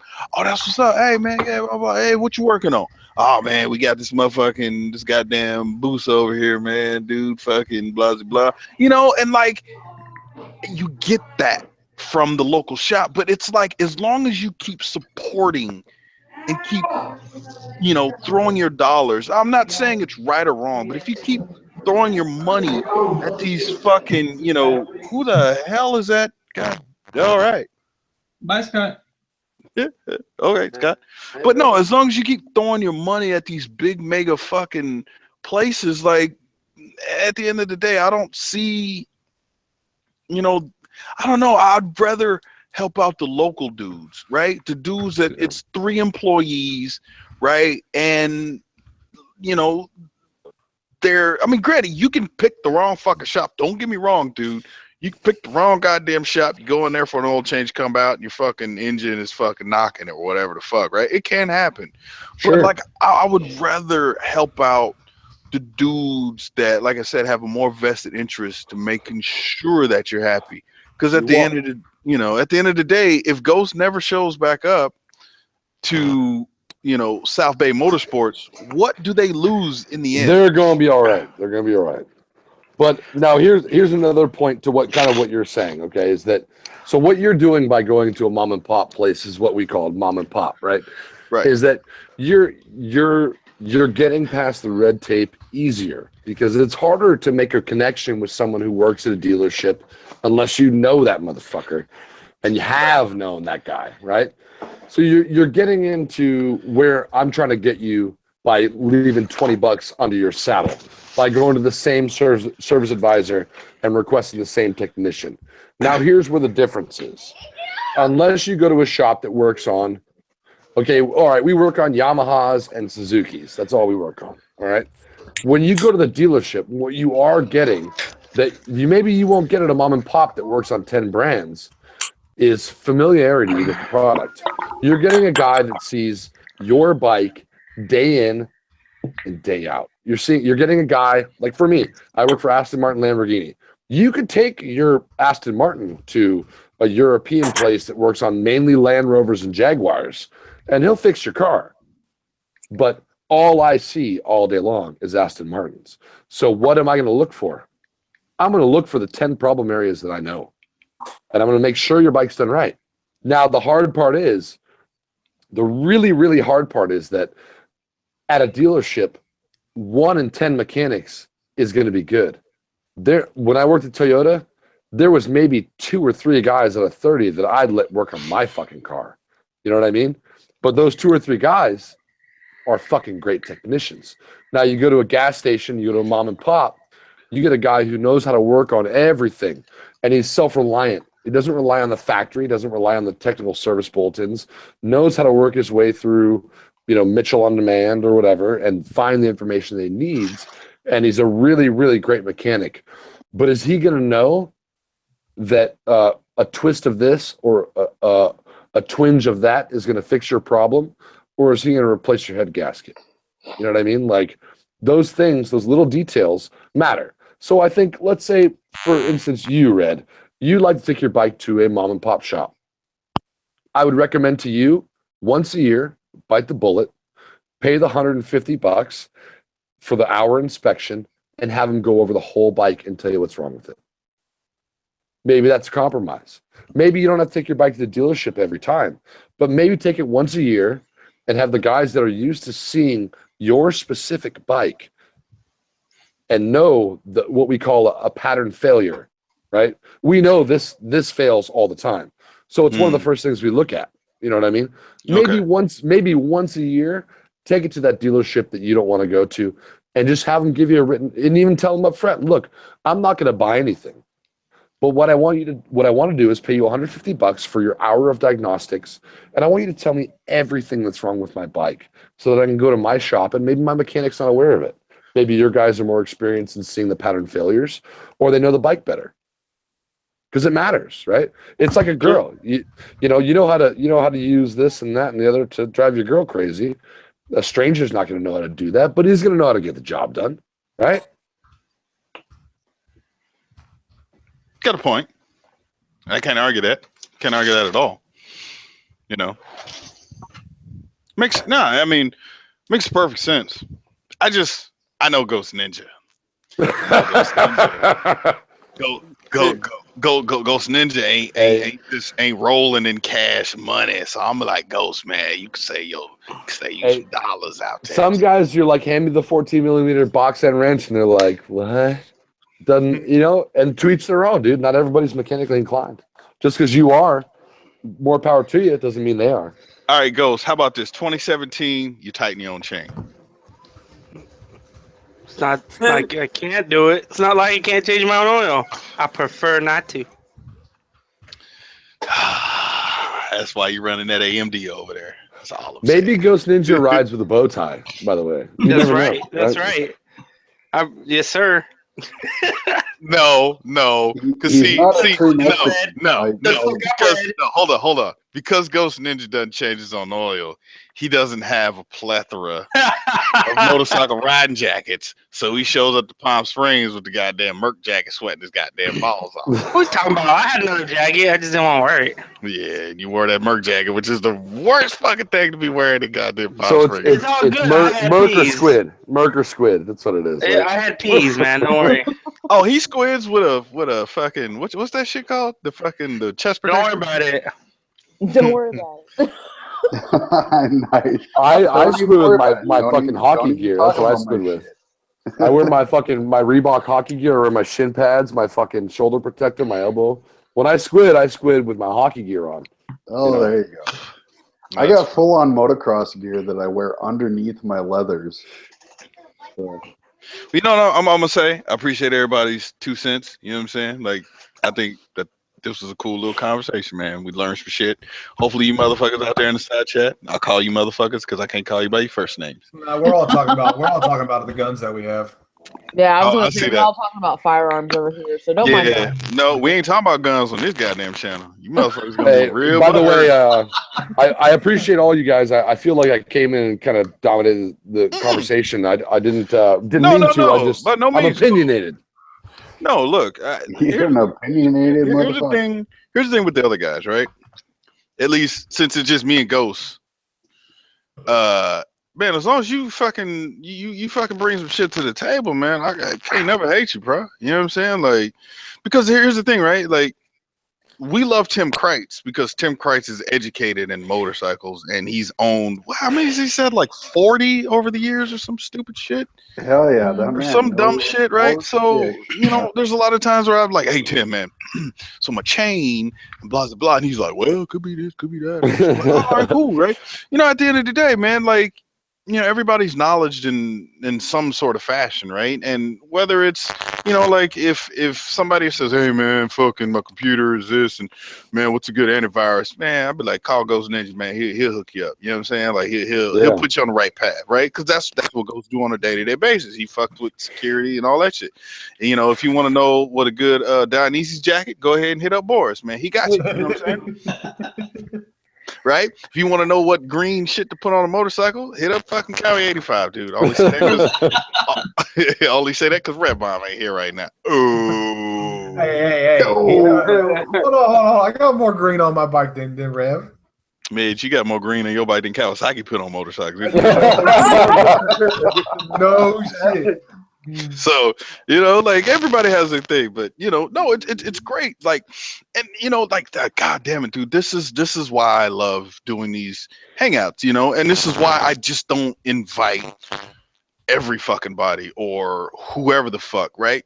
I like to bring on people that have an idea or really know what the fuck they're talking about. Look, we could sit here and talk about dicks and fucking whatever all goddamn day, but at the end, right? Like some of us are curious, like some of us take it a little bit deeper, like and we want to know motorcycles or we want to know maybe the workings of an engine. Granted, you know, if that's the case, I'm gonna call Jake, man, if you can come on tonight, we're gonna be talking about motors. And Jake's be like, bitch, I'm there. You know what I'm saying? And he's all about that shit.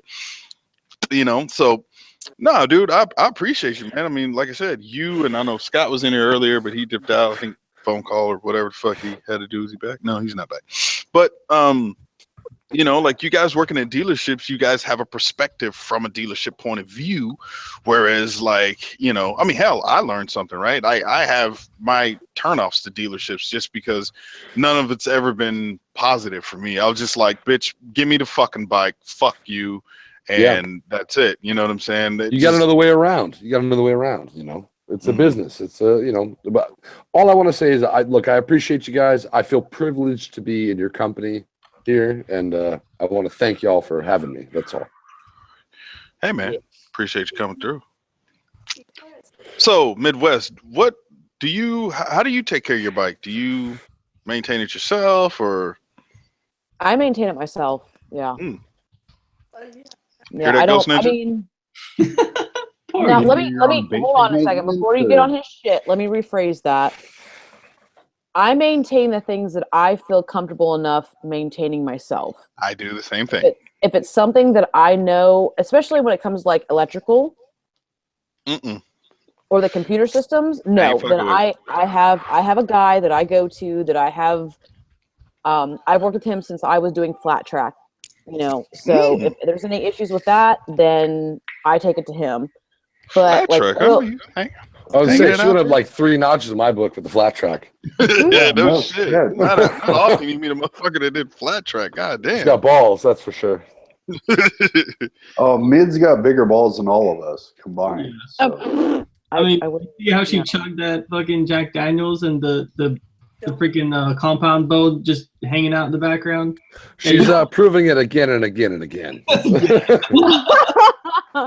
no, but yeah, I mean, I used to flat track race back in the day, not anymore. I do it for Because shits it and hurts giggles. when you fall down.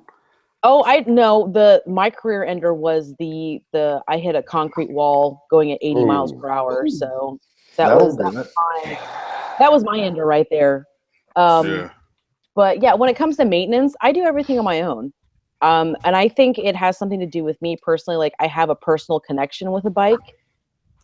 I know it sounds kind of weird, but there's a personal connection that you have to the bike when you do things on your own. But there's certain things, like I will admit, if there's something that I'm not comfortable with changing or working on, then I'll take it to someone that has that knowledge.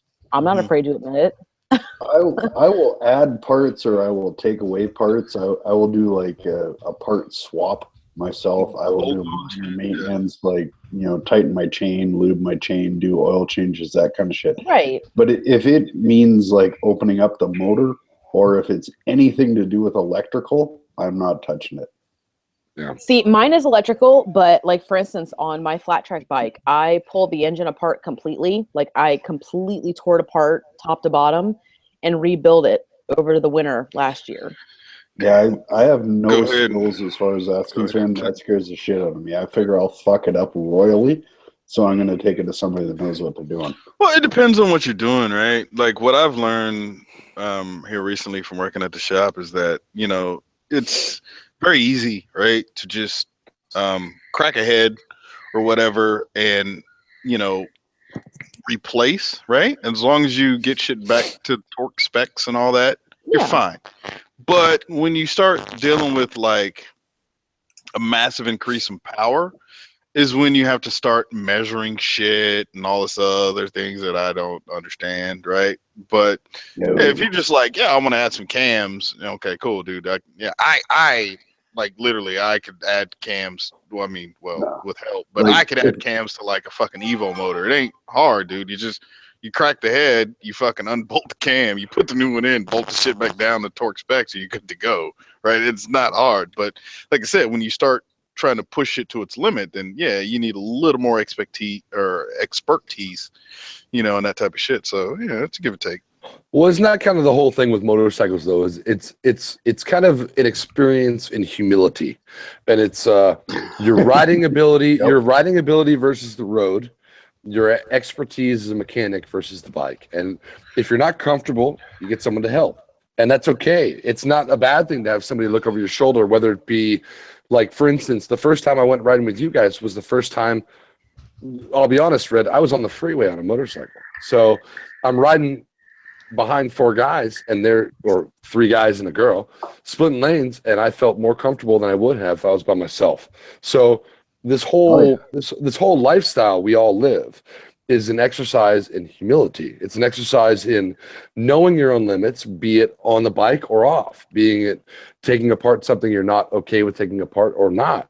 And it's not a bad thing to have somebody come help. And if you ask for help, you know, being a motorcyclist has changed my opinion of humanity, because it's like we all wave at each other. Even in Southern California, even Harley guys wave at me. We all see each other as equals, and we all are willing to help each other. And so that exercise in humility, be it on the bike or off the bike, I feel is a connection to all of you, and to all the people listening and watching and typing, that you know what, we all care about each other, and if we have 2 cents, we'll throw it in and we'll help each other. You know, Hell yeah. Do what you're comfortable with. Don't exceed your limits. But if you need to exceed your limits, there's someone there that if you ask are willing to help. Ghost, you still there? Yeah. Yeah. Whether that comes to working on a bike or riding a bike, I think that's true in the motorcycle community. There are people that are willing to help. And that's something that's not so true in a lot of other communities. Not at all. And I've found through work and through my hobbies, riding motorcycles and doing YouTube and whatnot, motorcycle people are the most helpful, the most friendly, the most willing to get their hands dirty just to help you out just because I met you once at a ride than any other group of people. Or I've never met you at all, but I see you on the side of the road. I give you a thumbs up or thumbs down, and you say thumbs down. And guess what? I'm pulling the fuck over.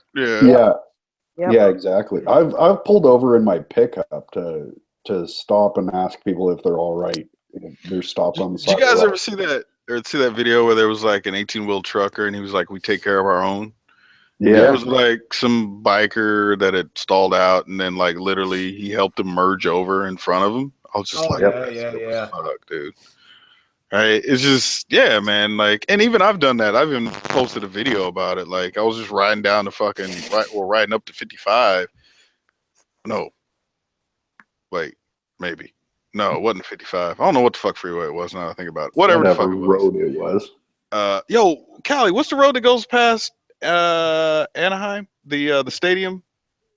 91? No, it's not the one he's talking about. He's fading. Look at this guy. He's rubbing his eyes, fucking fading and shit. Look at Dude, this I took my fucking pills like before I started even drinking, so I'm getting tired. Fucking pills. Where is that? Hold on. Is it the sleepy time freeway? Is it sleepy time? Is that what's going on? It's a sleepy time freeway. 57. That's what it is. 57. Yeah, the 57. But anyways, I was coming up there, headed home, and all of a sudden I just see a bunch of cars slow down, and then I see a couple people standing out, and I was like, what the fuck? And all of a sudden, right as I got to it, I saw there was a motorcycle down. I was just like, fucking pulled over. And, whatever. I went ahead and, like, I was recording, but I had my Cinepack as, like, audio or, external audio. So I went and flipped it as I'm, like, getting off the bike. And I ran back to dude. And I was just like, hey, everything good, And he was like, nah, dude was fine. But, like, I went there and I picked this bike up. It's just one of those things, man. Like, some people act and some people react, right? I choose to act a lot of times, and get out there and help people, even though it may be selfish for the channel per se, but at the end of the day, that person appreciates it. You know what I'm saying? Though, anytime you stop and you're helping, especially on the highway, you're putting yourself at risk. So it's not a selfish thing. It's the initial reaction is a thing of, I'm here to help. You know what I mean? Like, that's what it is. It doesn't matter if I think even for you, it's an afterthought. My channel. It's oh shit. Let me help. Like that's what it is. Because there's a lot of guys just gonna ride by and be like, "Fuck that dude." Because even when I said once I got back on my bike, I moved, picked dude's bike up, moved off to the side, and they were like police on the way, and I'm like, he was like, "No, you good, man. You can take off." And there was a couple of the cars that were there that were involved into the accident and whatever. And, as I was riding away and I'm like, I felt the need to pull over because like I've been down. Right. And there's nothing worse than going down by yourself. And like nobody stops, whether they're a car or a bike, even the short film video that I put up, which was a Moto Nightmare, and fucking, I end up crashing at the end of it. And then bam, I wake up. Well, if the shit kept rolling, the GoPro comes off my helmet and it's laying there on the road, and like you see a fucking cruiser go riding right by, and I'm like, this dumbass didn't even stop, or whatever, man, he's busy, he's running late for work, whatever it could be. But me, if I literally saw a motorcyclist go down in front of me, dude, I'm pulling over, man. Hey, you okay? Granted, I'll take the hit when I get to work, like, hey, why are you late? You know, there's some fucking dumbass that fell in front of me. I just had to make sure he was all right. My bad. You know, just trying to be humane here. You know what I mean? Yeah. But no, like you literally see in the video, and you hear the bike roll by, and he just rides by, dude. Like, don't even give a fuck. As I'm over there, like picking myself up and shit. Like, what the fuck happened? You know. And you know, like I said, a lot of my channel is fun, but every now and again, some real shit will hit me. Whether it's a situation that scared the fuck out of me, or something that hits me, and I'm just like, you know what? Hey guys, you know, for all you that are young and don't ride and can't wait to get your camera to start motovlogging, you know, like, bro, please do it the right way. I don't want to see you fucked up. I don't want to see you missing a limb or doing, you know, or some shit just because you decided to go out and be a jackass because nobody ever told you that that ain't the right thing to do, or that's not the best way to go about riding a motorcycle or whatever. Yeah, like doing wheelies in traffic and stuff. What the fuck is wrong with that? hey, Cowie, I've one upped you, dude. I've wheelied lane splitting before. Hey, no, I've done that too. I got video of it here. I just don't post it. Oh yeah, fucking. I remember one day I did it, and Cali girl was behind me, and she was like, "That's so fucking stupid." And I was just like, "What do you mean?" She's like, "If somebody pulls out in front of you," I'm like, "Yeah, but I saw the people. They parted the Red Sea and fucking off I went." And she was like, "But that's so dumb." And I was just like, "Yeah, kind of got a point." You can't it is kind of dumb, but I mean, whatever. Looks cool. Yeah, it was fun at the time. Yeah, it was fun at the time, you know, until all the broken legs and the steel pin. Yeah, I've had fucking broken legs, fucking foots, fucking hands. I've road rashed the fuck up. You know what it's done? It made me get on my bike faster and harder. Yep. I can give a. I've had friends pass away and die, like right fucking there, and I got them tattooed on me, and I'm still riding just for them. You know what I mean? Like, fuck it. I don't give a shit. I know what could happen. I know. Brother, I don't even wear gear when I go do my dumb shit. Yeah. Brother, I can't argue with you. It's just different strokes for different folks, right? Yeah, it's true. I mean, it's always different. Some people, you know, they'll get, you know, they are the way they are. I mean, I think of it as not a challenge, but something that encouraged me to do better and ride better. I'm full of all kinds of fear, man. I want to make sure I make it home every day. Well, yeah, me too. But I don't do stuff that I know I can't do. Well, yeah, okay. That's where the difference is. I don't have a whole lot of. I have zero skill as far as tricks go. You know, I've never ridden stunt bikes. I've never ridden a crotch rocket. I ride a dual sport and I ride a cruiser. So what do you ride, Brad? I ride a WRT 50R and I ride a Suzuki Marauder. Okay. So when I'm riding off road, I'll throw my shit around because I know if anything happens, I'm going to fall in the dirt or snow, or the snow. Yeah. Yeah, but I mean, even that, you know, there's a risk involved. You could pull a Sonny Bono, you know. Oh, dude, there is serious risk. Wait, Sonny Bono? What do you mean? What happened? Sonny Bono skied into a tree and died.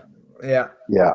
Oh, is that what happened? Yeah. He crashed skiing into a tree There you go. and died. Yeah. Yeah. Well, even like you look at Shade Tree Surgeon, you know, he fucking broke his foot, right? And he was immobile for how many months? Well, even still now. I mean, he's moving around, but you know, he's still got a boot on his broken. Man, that was like 3 months ago or some shit. Yeah, he's like 3 months down. He hasn't ridden his street bike. He's still fucked up. I think we all know those guys, though, right? We all know, like, the guy who's been riding 50 years. And, like, when I was in England, I saw a guy who literally had to walk with a cane. And he got on a leader bike and rode off, you know? And he's been riding forever. And, you know, you could ride like an asshole and survive forever. And you could ride like, you know, Nurse Betty and fucking die in the first year. You know, it doesn't. That's the thing, is that you have to be comfortable with your mortality. You have to get on the bike and realize that you may not make it home, and that it's not in your control. It's under the people's control on their cell phones. That's what it is. I fully understand that every time I get on my bike, I might not come home, but I take precautions to do the best I can. You got to do your due diligence for sure. To do my due diligence to make sure that I'm going to make it home. Yeah. If my wife always says it's not you I'm worried about, it's the other fucking idiots out there. I always give my girl a wink and say, you should worry about me a little bit. Yeah, you got a point there. Yeah. Mine always tells me not to do dumb shit, but I don't. I try not to even think about any of that, man. I don't think about consequences. I don't think about what could happen. I don't think about getting hit by a car. I don't think about me looping a wheelie or crashing. Like, as long as that shit's not in your head, then you never have to fucking worry about it. I can agree with that to some point. I really can. I know it makes some of you guys cringe. So you're skidding down the highway. I've done that. It may make you cringe, but you know what? I played semi-pro baseball, and any doubt in your mind sometimes translates to, you know, creation. You can create your own demise. You can create your own. It's like the guy on the mound who's pitching a fucking a perfect game, and he's like, oh fuck, this guy's gonna hit the ball. Guess what? Guy fucking tattoos it over the goddamn fence. You know what I mean? Like, there's something to that. There's something to projection. You know. Absolutely. You know, there is, you know, if you think it's going to happen, and I try not to think. I try never to think I'm going to crash, but I try to prepare in case I do. Absolutely. I think your point and mine, or I'm sorry, the way you feel and the way I feel are aligned. I just don't think I'm explaining it as well as I could. Yeah, no, I think we're pretty much on board. But yeah, no, I prepare for the worst just in case. That's why we buy the good gear. Right? Yeah, that's exactly right. That's why I spend a stupid amount of money on gear, and then I go out and ride like an idiot. So, you know, if I do crash, at least I'm protected. I wear a full face helmet. I wear motocross gear under my leathers. I ride dual sport, and I go crash through trees and bushes, and I run into fences, and I fall down in the sand, and wait a minute, all that fun shit. Boris, you leaving? Yeah, I just wanted to jump in quick, say good night, and thank you for having me. What, is Raven home? Good night, Boris. She's been asleep for the past like 2 hours. Shit, I wanted to talk to her. I always like talking to Raven. It was nice meeting you / talking to you. Yeah, you too, bud.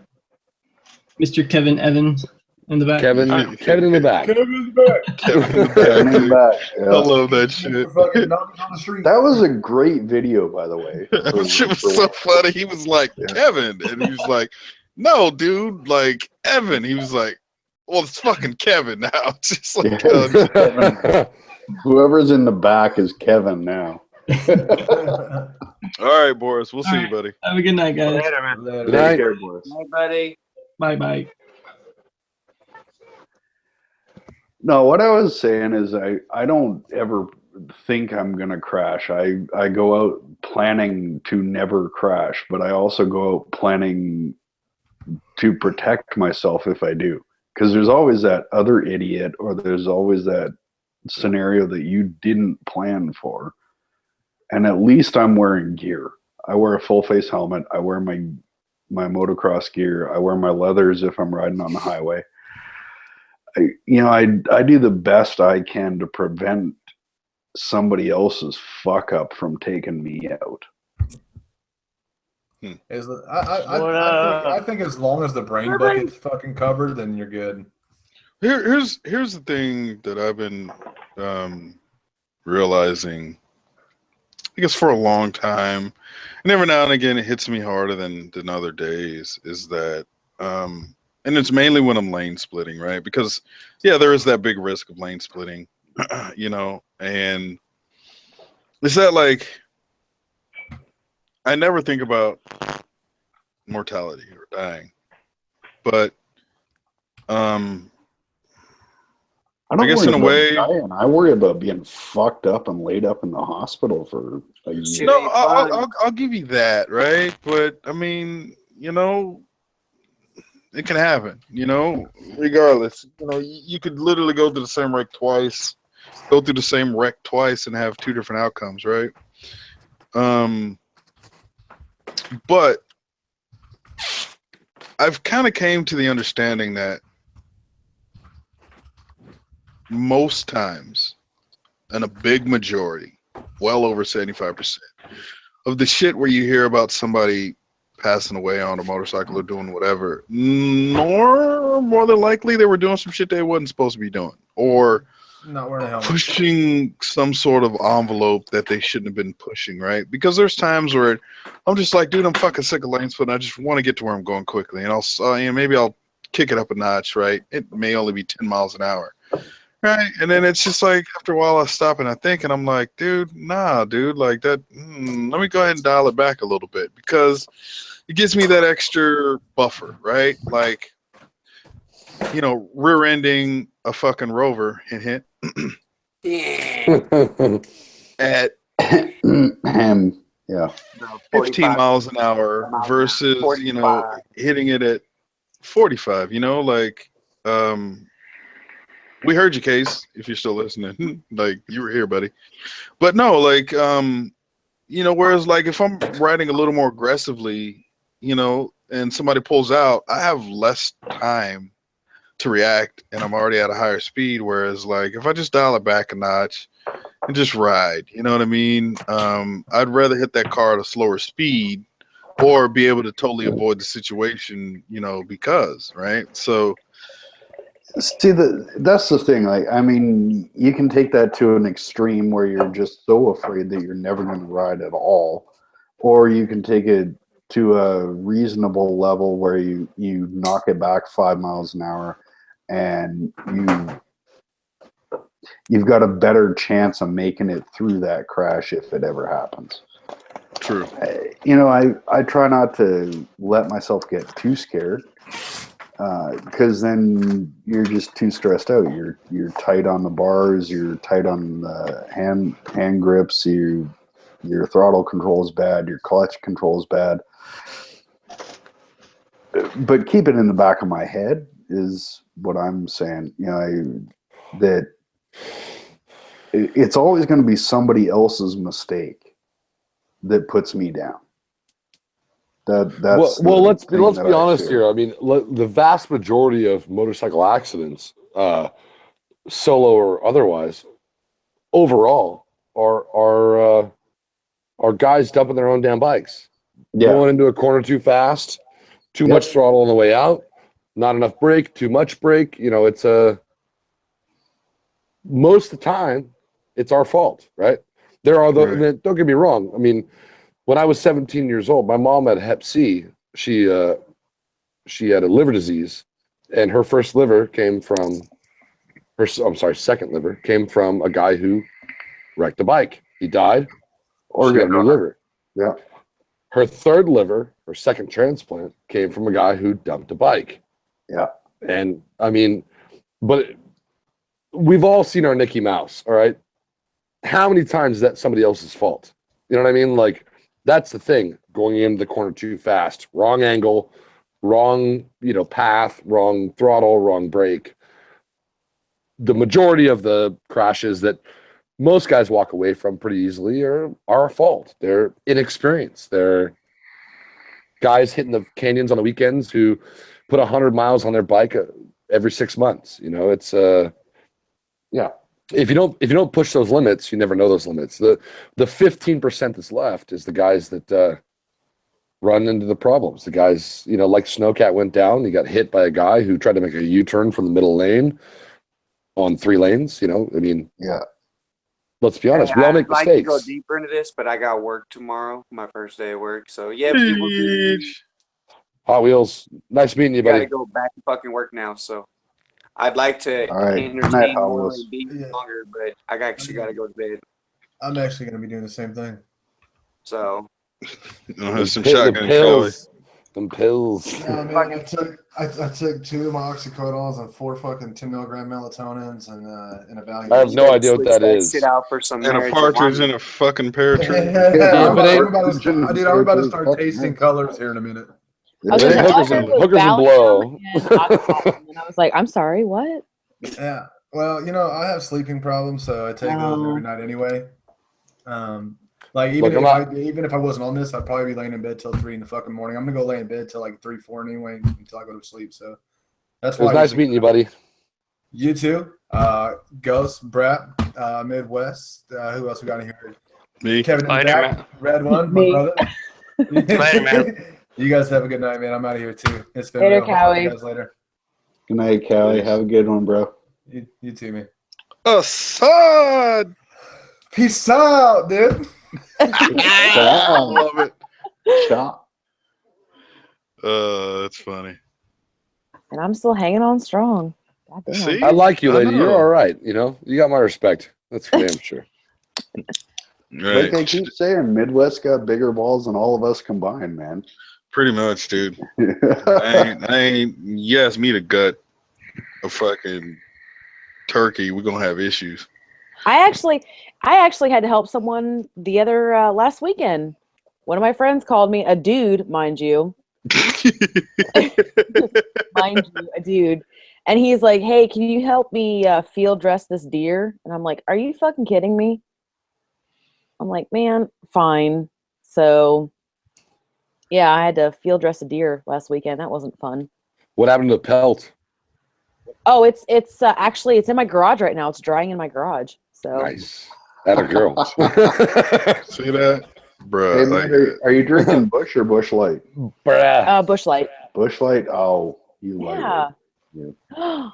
Fuck you. Yeah, Lightweight? Are you no, fucking no, kidding me? Do I have to bring this back out? I mean, No, I wish gotta you could drink give me some of that through the I'm phone. just That's teasing, what bro. I'm just teasing.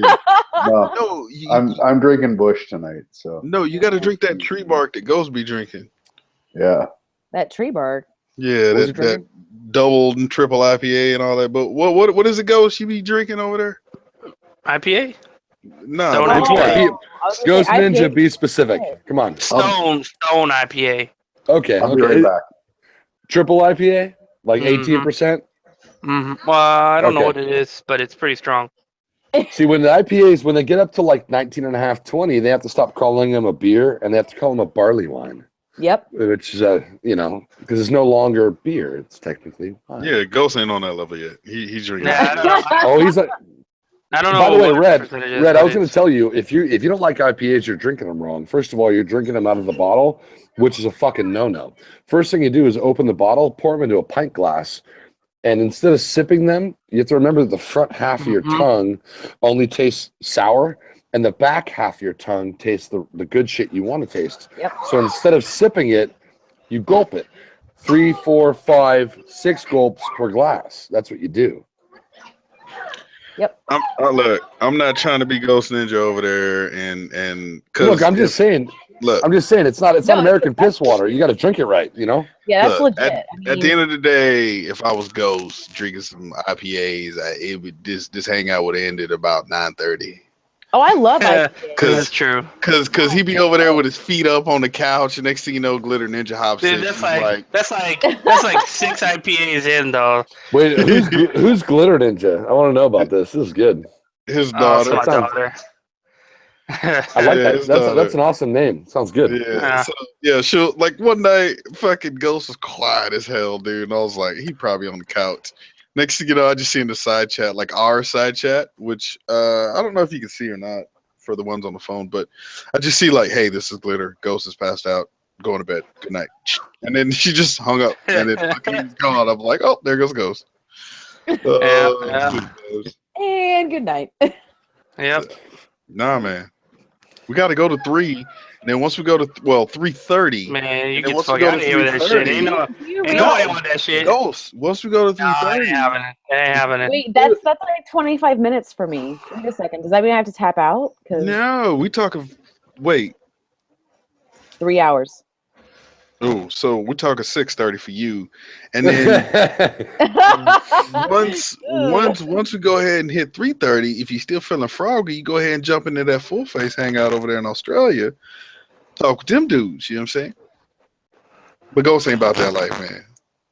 Nah, you're right. What happened, Ghost? Man, like stretching the light. a year Man, and a that half happened ago. like that only happened like 5 times, and I was like, pay for it the next day. It's just fucking no. Man, like you got to go to work the next day though. It don't matter, and I like sleeping. Hey, Ghost Ninja, you live in San Diego, right? Yeah, yeah. You ever hit blacks or fucking scripts, or what do? You surfing at all or no?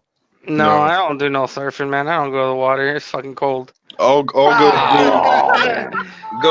Ghost puts around on the 675, and he plays video games, and that's You had a triple? Did you ride triple? Yeah. Yeah. Okay. They have that weird sound that weird. Very weird. It's fucking amazing. It's whistling. That motherfucker over there.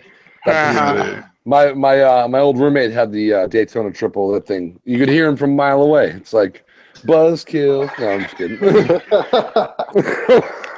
Good bike. Good bike. You got to get a real bike, Ghost. You can hear my Suzuki from a mile away because I took the baffles out of the exhaust. Nice. So Ghost, next bike. Well, you Canadian guys, you know how to weld and shit. So you probably cut that thing open and were like, "Fuck this, I don't need it." It's chop it out. I took a hole saw and drilled out the end and pulled the whole baffle right out in one piece. There you go. Yeah. Ingenuity, Canadian ingenuity. That's right. I even got a video up on how to do it. It showed all the 15 times I fucked up in the process, and then showed how to do it right. So, see, I used to downhill street luge. Oh, and damn, you're a crazy motherfucker. And one of the things I learned is that the less people that see I'm coming, the better off I am. So my bike has a stock everything, because if they hear me coming, they're going to do something stupid.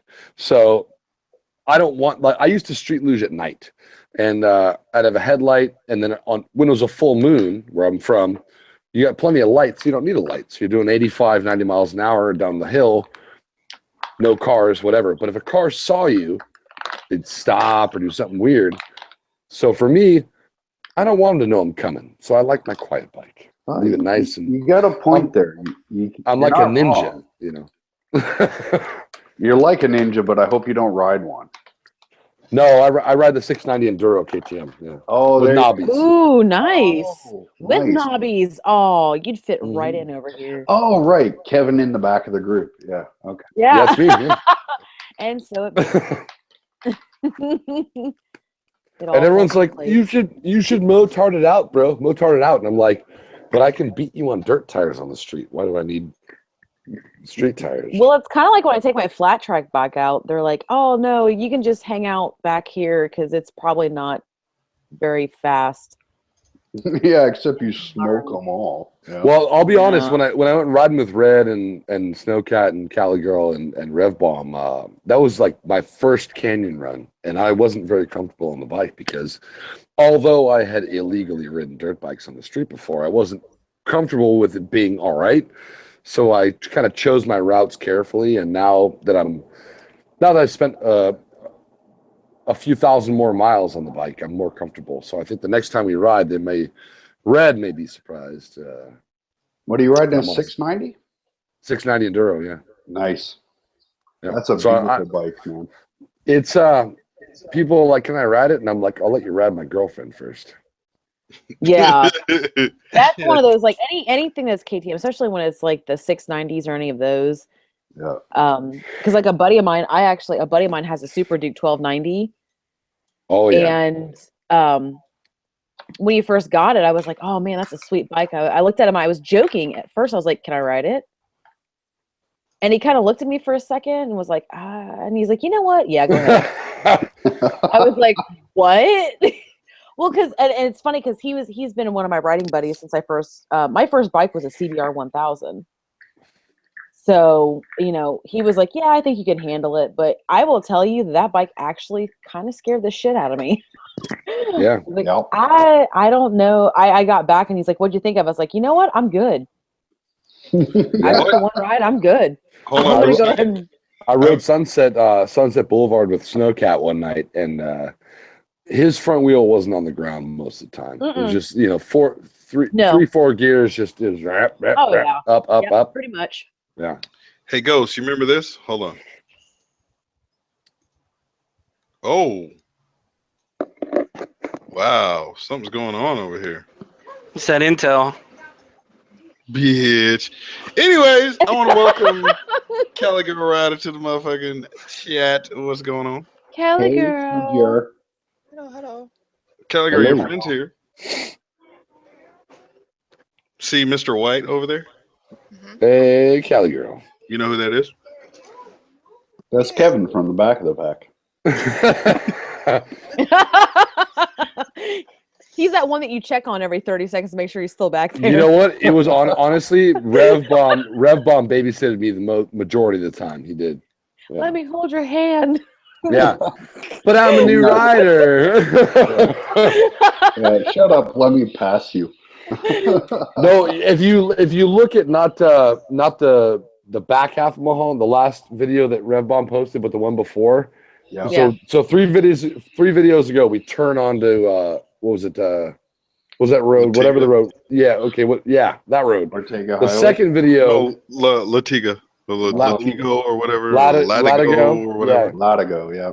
So the end of the last video we turn on to, or 3 videos ago we turn on to it.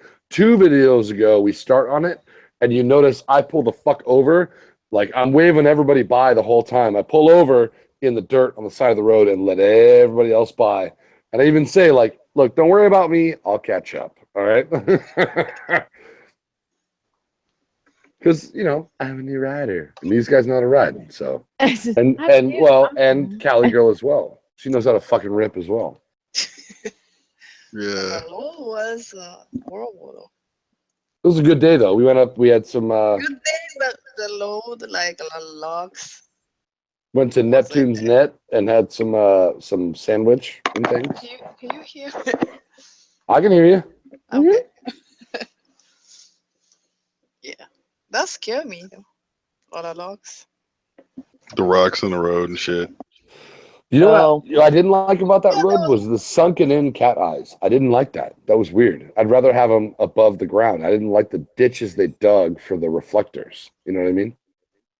In the middle, like next to the double yellow. No, they dug them in. I hit one of those. I was like, oh shit! Like, oh fuck.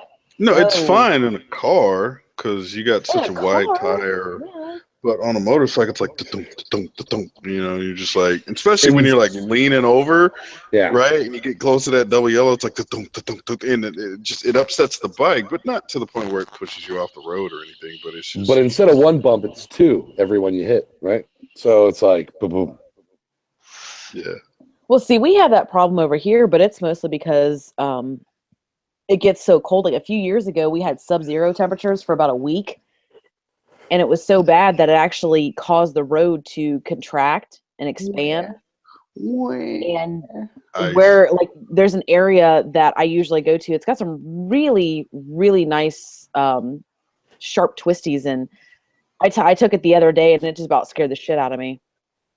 I could feel the back tire, like, actually coming off the ground when I was hitting it because the road is so bad. The expansion joints in the road. Yeah, the expansion joints, they haven't fixed them. They haven't graded them down and repaved it yet. So, yeah, if it scares you and you're a flat track rider, that's pretty fucking scary.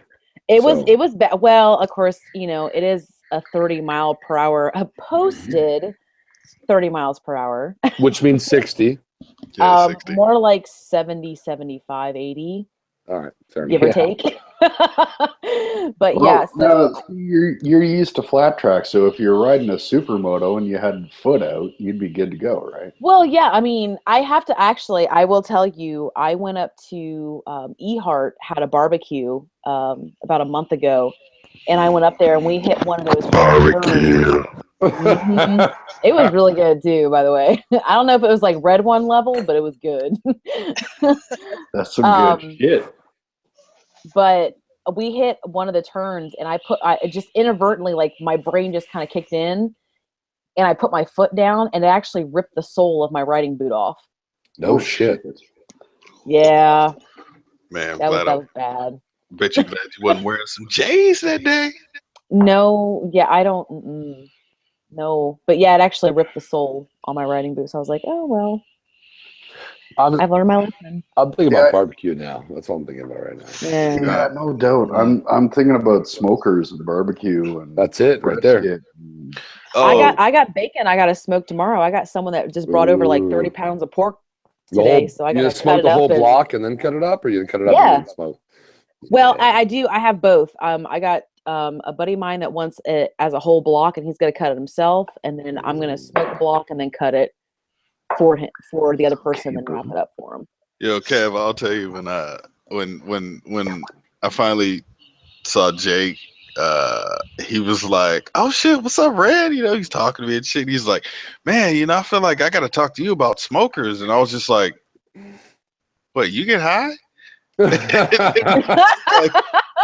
He was like, "No, dude, smoker." I'm like, "Oh, that's right. No, because like barbecue. Yeah. No, because like literally, dude, that's I want to say that like that's the one thing that Jake remembers me for is like smokers. You know what I'm saying? Yeah. So yeah, we'll talk about that shit a lot. You know. Well, I'll be honest, Red. I mean, there's not a lot of us in Southern California where we smoke meats. You know what I mean? Most people just go to Whole Foods. It's fucking bullshit. Yeah. So. Really? You can get smoked barbecue at Whole Foods? No, I mean they just go to Whole Foods and get bunny food. That's what I mean. That's not food. That's what food eats. I call Whole Foods the fart market because every time I eat there, I can't help but fart a lot. So, fart market? Yeah. You know what? I've been trying to talk Ghost Ninja into get himself a little smoker or something. You know what I'm saying? That way, you know, granted he ain't doing no ribs and nothing, but at least he could smoke some carne asada or something, you know. Oh, man. Actually, step them tacos up a little bit. Yeah. If you hop online, you can actually make a miniature smokehouse out of like pallets. Yeah. I know it sounds like some of those like pallets, like wooden pallets. Yeah, like wood pallets. I actually made one a couple years ago. I smoked I do like smoked sausage and all types of stuff in my backyard. Girl, you're speaking my language. What? Well, you know what's funny is like every now and again, like I'll be I think sitting I'm there, moving to Michigan or Ohio. like I was saying, you can move to Ohio. That's fine. You'd be miserable as fuck though. Sorry, I'm just so like saying. me, Ghost, and a couple other vloggers and other gamers, like we have like a VoIP service or whatever you want to call it, like kind of like Skype without the video. So we're always on there playing games or whatever, and sometimes we're just on there editing videos. Like, what you doing? Editing a video. Oh, okay. And like every now and again, I'm like, Ghost, I went down that rabbit hole again. He's like, fuck, dude, seriously? And I'm like, yeah. He's like, how long? And I'm like, 4 hours. And it's just like literally like I'll be looking up some shit about a smoker, and next thing you know, 4 hours later, dude, I finally emerged like Breathe. You're watching YouTube videos of guys pulling fucking big chunks of meat out of a smoker, and you're like, "Oh my god, it looks so good." I'm talking reading forums. I'm talking about the whole nine, dude. I'm putting in work over there, dude. The best barbecue I've ever had in my life is in a place called Junction, Texas. It's in the middle of nowhere, where Nowhere Highway meets I-10. There's a little truck stop across the street, and I went across to get some dinner. It's this open air barbecue. They've got like probably 4 smokers about the size of a 50-gallon drum. Mm-hmm. And I had brisket, I had sausage, I had ribs, I had about 4 or 5 different kinds of meat, not a single vegetable or a piece of starch to be seen. And man, it was less than $10 for a full meal. I had the platter, you know, I'd try a little bit of this, a little bit of that, and a little bit of the other thing. It was less than $10, and I've never had better barbecue in my life. That place was incredible. Well, my boss loves this place. Ghost, have you ever heard of Dickie's? Yeah, I've heard of Dickie's. No, I have not. I don't know. There's a couple places up here in at least the Orange County area, and not impressed. It's, don't get me wrong, it's still good barbecue. And after going down one of them rabbit holes, I noticed they have like an in restaurant type of smoker thing, because they actually have like wooden logs. But to me, it ain't the same, right? When you're, I mean, I guess anything that you cook on like a massive scale, right? It just ain't the same. It's like cooking more personal, right? For No. you know, if Yeah. you're cooking for 20 people versus cooking for 2,000, right? It ain't the same. But you know, the barbecue's good, but it ain't that great. But yeah, I want to buy like damn near a $2,000 ship to the doorstep smoker. Which That one? weighs like okay. So you ever heard Which of one? you ever heard of reverse flow? Yeah. I want a reverse flow. Oh. Now there's different companies that make them, but I want a reverse flow. I really do. Yeah. Oh. I want one of those. Yeah, because I didn't even know that was the thing, right? Like, you know, I just thought like, you know, firebox on the side, the shit comes in, heats up the food. Of course, it's hot as fuck next to the firebox, and then like 30 degrees cooler on the other end of the you know, cooking chamber. But with the reverse flow, it's more even. But you know, the only problem with those, if I ever had to move, and you know, I'd have to call over like 6 motherfuckers to help me move an 800-pound fucking smoker. You gotta buy the one that has the trailer attached, right? So you just hook it up to the Jeep and move it on. You know, like yeah. But at that point, you're talking like a couple G's and shit. You know. Oh hell, we just make our own around here. Yeah, that's right. No, and like don't get me wrong, like because I've seen like the 55-gallon drum builds, and those are cool, but it's still not quarter-inch steel. I want that quarter-inch. I want that smoker that gets hot, stays hot, right? Yeah. Fuck quarter-inch. I want built-in brick. That's what I want. Well, here's the thing. I found out, like I said, down that rabbit hole again. There's a smoker called. It's a company called Old Hickory. I think it's OLE or OLD, right? Hickory. OLE. Old Hickory. Yep. And so the small one, it looks like an old mailbox, right? So it's square, but then it's like rounded at the top, sort of. And I remember looking at it, was like, that's what you cook on? And all of a sudden I see the little power cable, and I was like, bitch, this motherfucking electric, get the fuck out of here. But then, like, continuing watching the video, I saw like, oh, wait a minute, you put charcoal in it? Wait, what the fuck? I don't get it. Why is there an electric cord? Fan. It's a fan. And so what it is you add the char, and then the fucking firebox is super small, but this shit'll burn like 6 hours. So like if you buy like a 15-pound bag of charcoal, that shit would literally burn you a couple of days, damn near, right? But yeah, you put the charcoal in there, you add the little, you know, wood if you want, and you light it, and then you put it in there and you close it, and then what it is, there's a temperature setting, and so you said like, okay, 250. And so what it does is there's a fucking fan inside. It's like a big convection oven.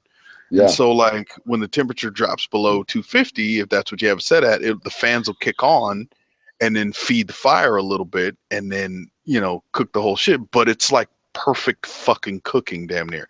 So the little one is like $5 fucking grand. It's $5,000, but literally perfect barbecue every time. It sounds delicious. That's what it sounds like. Okay, so if anybody out there gives a fuck about barbecue, like me and Kevin here, and seems like the rest of this panel does, Ghost Ninja only because he's had some of that decent barbecue here recently. Type in Malcolm Reed. He's this fucking. He's ain't country like country with a twang, but he's just like a country boy, and he weighs about 350 fucking pounds. Type in Malcolm Reed, and you will see his channel on YouTube. He's got like a couple 100,000 subs too, I want to say.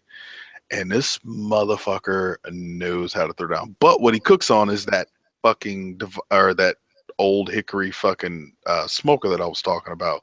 Because I saw that, and I was like, what the fuck is that? It's all like stainless steel, like silver and shit. I was like, what the fuck? So I went to their website and like I couldn't find that particular model on the website very easily.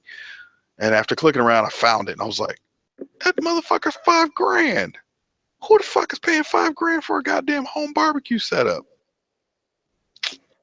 But now I realize, yeah, I would if I had the money. But unfortunately, I can't afford that shit, so I'd stick with the $1,500 models. Like like I said, the reverse flow smoker. I think those shits would be perfect for what I do. The smokers that you see at Home Depot or your hardware department stores, Walmart, those are shit smokers, dude. There's like AmazingRibs.com. I think it's Amazing Ribs. They have like a big section where they review different smokers, right?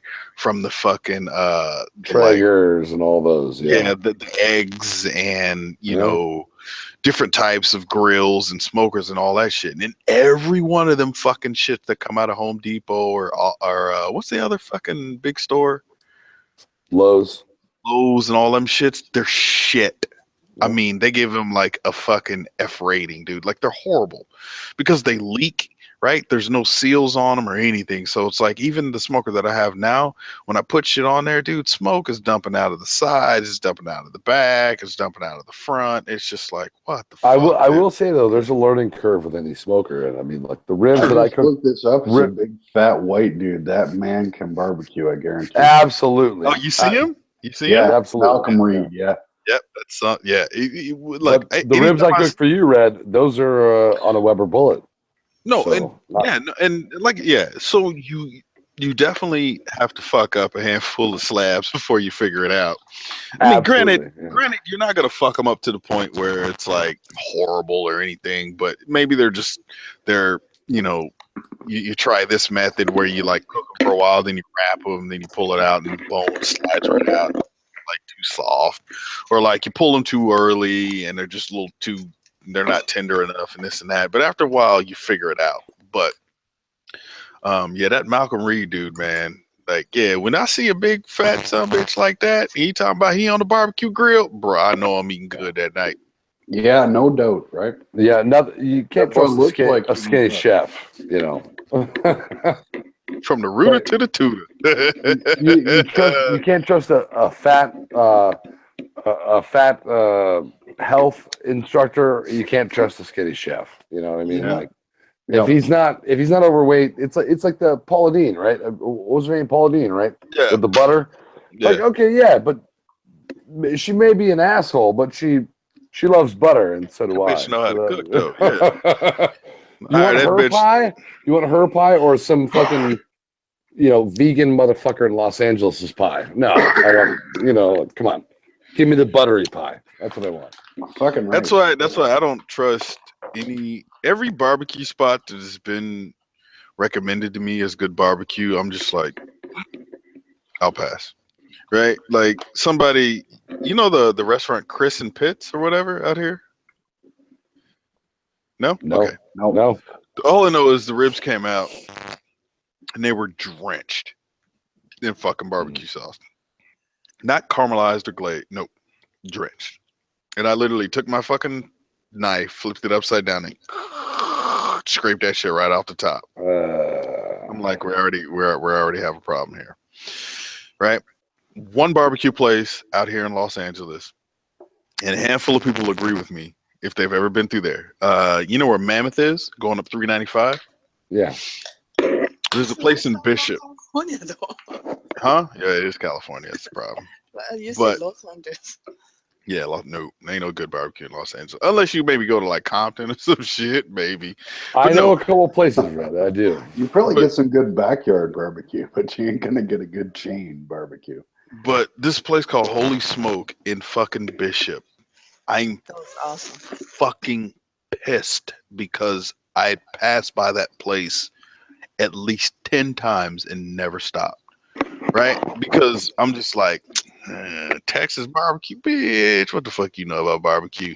And it so happened when I was coming back from Reno after visiting Goat, it was me and his brother was coming back to SoCal.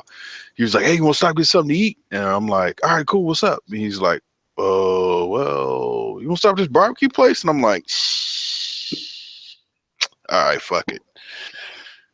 I got the like meat sampler, so I had like 3 choices. So I got like ribs. It came with like 2 ribs, like brisket, and I think I got like pulled pork or some shit. I was upset that I didn't get the full slab of ribs. I was so upset. I bit into that rib and I was like, Jesus Christ, this is perfect. Oh, it was perfect. Oh, it was cool. So then like fucking me and Cali girl wound up going back up there like a couple weeks later, and I was like, on the way to Reno, I was like, we got to stop here. We fucking pulled in, ate the little barbecue. Shit was on point. Went to Reno. We wait like 20, 30 minutes there to open. Well, no, I think that was on the, I think that was on the way. No, that was on the way there because we got there early. So like, yeah, we pull up and like, they don't open till like 11. It was like 10:15. And I'm like, trust me, we will wait till 45 minutes. Worth it. No, I say I'm gonna wait. You say, okay, it's up to me. So, okay, I will wait because I want to eat it. Trying to be a gentleman. You feel me? But, and then we ate it on the way back, right? We stopped on the way back, right? No? No, we didn't. Why the fuck didn't we? Oh, because we came down the fucking 5. Yeah, we went no different direction. Yeah, we went by Capo's house. And goes, can you believe it? Capo ain't had no ribs on stack, man. What? Yeah, man. He didn't have anything that time. He just he just fucking moved there. There's boxes and shit all over well, not all over the place, but it's almost empty though. yeah. But no, that place, red one I've ever had barbecue from a Texas place. Yes and no, but to me, just because it's in Texas don't mean that shit is good barbecue, dude. Like it's all every city has their style, right? So you got like the Carolinas, right? South Carolina, they got their style of barbecue, which is more the whole hog type shit where they'll smoke that shit for 20 fucking plus hours.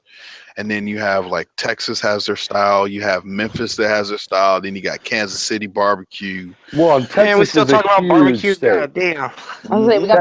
So like let's say you're from Austin, Texas, where now it's all people that moved from Los Angeles and they wear skinny jeans and have top knots. So you know, like I don't think there's any good barbecue there. Maybe there's like one place left, but the skinny jeans have pushed everything out. There's two. Well, right, because I saw a little thing where they were in Austin, right? And then we went to these barbecue spots, and I was like, okay, they're legit. Like looking from the video. Yeah, but Austin isn't really Texas anymore. Now it's Southern California X, right? Like it's my skinny jeans. I got music. Like Austin City Limits has ruined Austin. Let's be honest. It's not Texas. There's no barbecue there. Come on. Okay, it's not like middle of nowhere, like pull over, let's have some barbecue. Oh my god, it's delicious. See, here's my thing. If it's a fucking chain, right, or something to that nature, I'm sorry, that ain't. Or there's any waiters that are wearing skinny jeans, you have a problem. Yeah, I want to see some dude that ordered a fucking $10,000 barbecue pit from some dickhead in Texas or Atlanta or one of them shits and had it shipped out to his fucking restaurant. That's the barbecue I want to eat. The guy who made it was blind because he'd been welding his whole life. You know what I mean? Like that kind of guy. You know what I mean? Like Craftsman made it. Craftsman fucking cooks on it. Delicious. Right? Where handmade rub. Like this is my grandma's recipe. Says Austin is a California refugee camp. I can't read the comments, but that's I would believe that's accurate. Yeah. Korean barbecue. I will go ahead and agree with you on that, Edgy. Yes, Korean barbecue is dope. They can barbecue some shit, yeah. But no, I need a smoker. I need eating dog and cat and horse. And I will eat dog, cat, and horse. I don't care. Yeah. I don't care either. Call it meat. I'm good to go. Yeah, but you take a cut of meat. You take a cut of meat, you cook that shit between 225 and 275 over the course of a handful of hours, right? Because I was watching something on YouTube, and this dude was talking about he owns this restaurant, and he's like, we show up to the restaurant at 2:00, 2:30 at night. Yeah. Put the briskets on, and I was In just the like, morning. what? Oh hell yeah! Because by the time lunch comes around at 11, when he opens, that's when the briskets are ready. Yeah, if you don't do that, if you don't do restaurant- that, you're putting it in the freezer or the fridge, and you're fucked. Right. You know, So like, come on. I like a restaurant that Okay. says, unfortunately, we're all out of brisket. Yep. Damn, what you got left, man? Oh, we got ribs, we got pulled pork, we got this. Okay. He's like, we're out of Should have brisket. got here an hour ago. Yeah, exactly, right? Like, and then there was this one dude that I was watching in the South Carolina somewhere where like they have this so imagine like a hot water tank, but like 5 times the size, and the top's cut off. And then they have holes cut out, and they put like kind of like say metal rods in between the crisscross to hold shit, and then they put wood all in top of it, right? And then they light it. Okay. And so as this wood burns out of this motherfucker, when the shit falls to char, like charcoal and shit, as ash down at the bottom, they scoop that shit out with a shovel, and then they walk it over to the fucking pits where they smoke the whole hog. Oh, sounds like a luau. I was like, what? But they're only open Friday, Saturday, and Sunday. And so here's the thing, right? You go into the restaurant, that shit look like some backwoods ass shit, dude. Like, it's not even really a restaurant, right? You can't go in there and eat food. You walk in, you say, let me get 5 pounds, let me get 3 pounds, 2 pounds, 1 pound, whatever.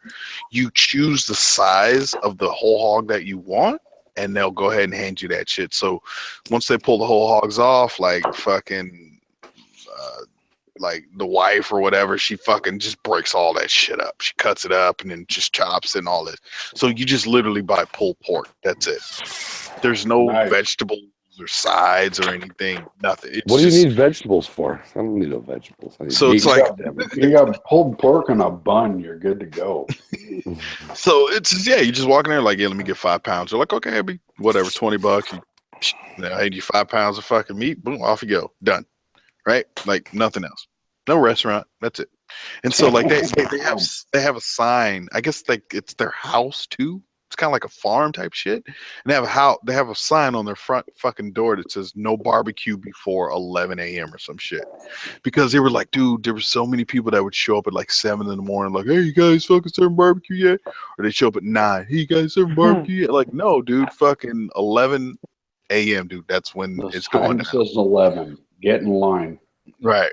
You know, and those places will beat any fucking franchise or any commercial type bullshit out of the fucking water. Like you can't, guaranteed. You'll never convince me on anything commercial. Well, it's like here in LA, right? When you go to like a Mexican restaurant, you go to the one that looks like the place where your mom would be like, I would not eat there. And you're like, that's where we go. That's you know what I mean? Like, that's the good Red, spot. Red, you got to open up a restaurant. I see you opening up a restaurant in the future. I thought about it, dude. For some reason, no. You have to, huh? What's up, Case? Nice to see you, buddy. Hey, yeah, nice to see you. Hey, that's my intro. Sorry, yeah. I had trouble entering in earlier, but nice to see you guys. Hi, Case. Hey, what's going on, brother? No, hey, Midwest. You know, I thought about it, dude. Like I was even talking to Lincoln or Undercover Biker, and I was like, "Hey, man, you know your wife is Mexican and shit." He was like, "Yeah." He's like, "Yeah, she loved to cook," and I was like, "Yeah." I was like, "You know, what'd be cool if like we opened like up a barbecue restaurant, but have like Mexican infused shit, but instead of using like regular Mexican grilled shit, it's all smoked." So it'd be like smoked carne asada tacos, smoked chicken tacos, Oh, smoked damn. fucking. Japanese food? Yeah, we could. You know what, Cali girl, you could come When on you- there too, right? I would pay for that. I would pay for that. I mean, because I don't know of any place that's doing like a smoked carne asada. You know what I'm saying? Oh, Like, okay, and if you want to throw Yeah. Cali Girl in there, what are you gonna do? Do like yeah, smoke Cali girl, what kind of meat? God. Wait, what? Dude. Smoked Korean barbecue. Do it. Do it. So my buddy, a buddy I grew up. I used to asada and sushi. I used to skateboard with this guy named Jeff Mahan, and he owns a bunch of restaurants all over the country. So he owns M Street Kitchen in Santa Monica and all these other places. And he's partial owner of a group of chefs or whatever. And I went into his restaurant, M Street Kitchen, and this other place, Stella Barra, I went to, was like a pizza joint. And he brought a plate of like smoked grapes and cheeses.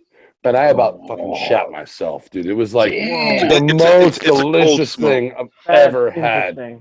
Yeah, it's it a was cold so smoke. good. Yeah, no, cold smoke, but like I'd never had a smoked grape. And when I put it in my mouth and I was like, fucking done, dude. Like I'm done. This is amazing. So if you care and you want to do it, like you can do it. But I mean, like you gotta show the fuck up when it comes to food, right? It's a gamble.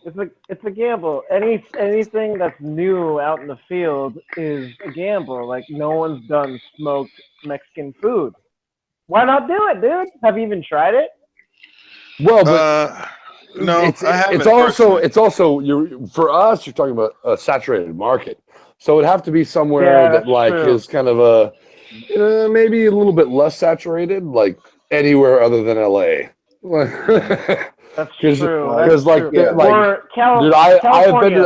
I've been well, not even California though, because I'm from Northern California, and but there's like 9 billion fusion restaurants in California. So. Absolutely, but the Mexican restaurant, like I've been in the middle of the ghetto, and I mean the fucking ghetto. I've had a guy pull a gun on me and be like, "Give me your cigarettes," and give me your smoked grapes. and that was the best fucking tacos I've ever had in my life. But I lost my pack of cigarettes. So at the same time, you go to the Bay Area, and they're like, it's still California, but it's like the Mexican food's like, you want to go to El Torito or like. Let's go to Chinatown and get some good food, like, so, wherever you go depends on what you're going to get. But I feel like anywhere other than Southern California, you can really, because you're talking about upscale, right? You're talking about smoked Chinese, smoked Mexican food, right? So you're talking about like upscale. Smoked Chinese food. You were about to say smoked Chinese food. That was a misspeak, but hey. That sounds good too. But real Chinese food is very primal. Like in San Francisco, you get like a bowl of rice with a fish head on top. And like, it's fucking delicious. You know what I mean? Like, you want to talk about getting all the locals involved. Okay, so you get some Red One barbecue, and you get some Cali Girl sushi. No sushi. No. There you go. Or sashimi. All in one. Different stuff. As long as there's no uni. I hate uni. It tastes terrible. Oh, unagi? No, not unagi. I like eel. No, I don't like uni. What the fuck is uni? It's fucking sea urchin. Yeah, no. I can't eat it. I can't eat it either. It's fucking terrible. It's like chewing on a raw tongue. Is what it's like. If the Japanese girl won't eat it, then why the hell am I supposed to? Yeah. It's supposed to be like an aphrodisiac, and it's supposed to give you like good health or whatever. So is it's rhino horn. You got to be shitting. and tiger penis. Tiger penis is a delicacy in many countries as well. Yeah, I'm not eating that either. So no, I'd rather have the tiger rump. We'll smoke it, and it'll be good. It'll be striped. Yeah. Hang the pelt on the wall, and we're good. Yeah, exactly right. Give me some tiger bacon and a little tiger rump barbecue, and we'll hang the pelt. Yeah, we're good to go. I've never had tiger bacon, but now I want tiger bacon. Yeah, I totally want tiger bacon. Anything with bacon sounds good. No, the honest truth, Case, like I've I've pondered like a restaurant, right? You know, because funding for a restaurant is way cheaper, right? Like, I mean, if you had 50 grand to start with, like that's, I wouldn't say more than enough, but it's enough, right? At least to get you open and all that weird, shit or whatever. Yeah. Get But, you started. you can't, of course you can't go out and buy the fucking 30, 40 grand stoves and all that other shit. But, at least it'll get you smoking food decently. But, it's like, cooking on a mass scale, man, to me it dumbs down everything, right? Because like I was saying earlier, right, if you cook for 20 people, it's different than if you cook for 200 people, right? It's per day. right. And so, at the end of the day, it's just one of those things where, like, I think I'd honestly get in over my head, and then say if I do happen to have like a good product, right, that people loved and enjoy, I'd be literally running out of shit before fucking 3 o'clock. They're like, wait, you out of ribs? Yeah. What do you got left? We got sausages. That's it. You know what I mean? Like, we're out of ribs, we're out of pork, we're out of fucking, we're out of brisket, we're out of everything. You know what I mean? It's like, oh, okay. So tomorrow? Yeah, tomorrow. Come back tomorrow. You know what I mean? Yeah. Oh yeah, maybe you'll be open from like 10 a.m. to like 1 p.m. and that's it. That could be a thing, dude. Or just Like fucking. I mean, I see it everywhere all the time. Some great places you only have to be there from like Lunchtime 12 to 1. Yeah, like 12 noon to 1 p.m. That's all you can get. And look at the rep. Like, look at Pink's Hot Dogs in fucking Hollywood. They have a line that's 2.5 hours all day long, and they don't make that much. It's just kind of like first come, first serve, and they're like, yeah, fuck yourself. This is the deal. Otherwise, whatever. I always figured if I ever opened a restaurant, it would be open for lunch, like from 11 to 1. It would be open for supper from like 5 till 9. And after that, it would be a bar with a local musician. There you go. Oh, that's different. That's stepping up the game. Yeah. Red One's you get barbecue. Food for 2 hours at lunch. You get food for 4 hours at supper, and you get what we serve. There's no menu. You just get lunch or supper, period. Ooh, there is no menu. Yeah. You just show up, you eat what we serve. The slogan is "Go fuck yourself." Well, no, the slogan is "It's good enough. Don't ask." True. All right, fuckers, I'm out of here. And, see, Ghost Ninja, yeah. What? Tired of listening to talk about. It's tired of listening to talk about your meat. Nah, bitch. Where you going? What you got to do? You ain't got shit to do, Ghost. Nice meeting you, Ghost Ninja. All right, man. Have a good night. I was gonna say I'm about to bounce myself because I got to get up in like 3 hours to go hunting in the morning. So. All right, Midwest. I want to get some legitimate. I want to get some legitimate sleep. Some winks. Good Midwest. Nice to meet you. Yes, I like nice that meeting picture. you. Got them blue eyes. That's nice. I appreciate that. Wait, they're not blue, are they?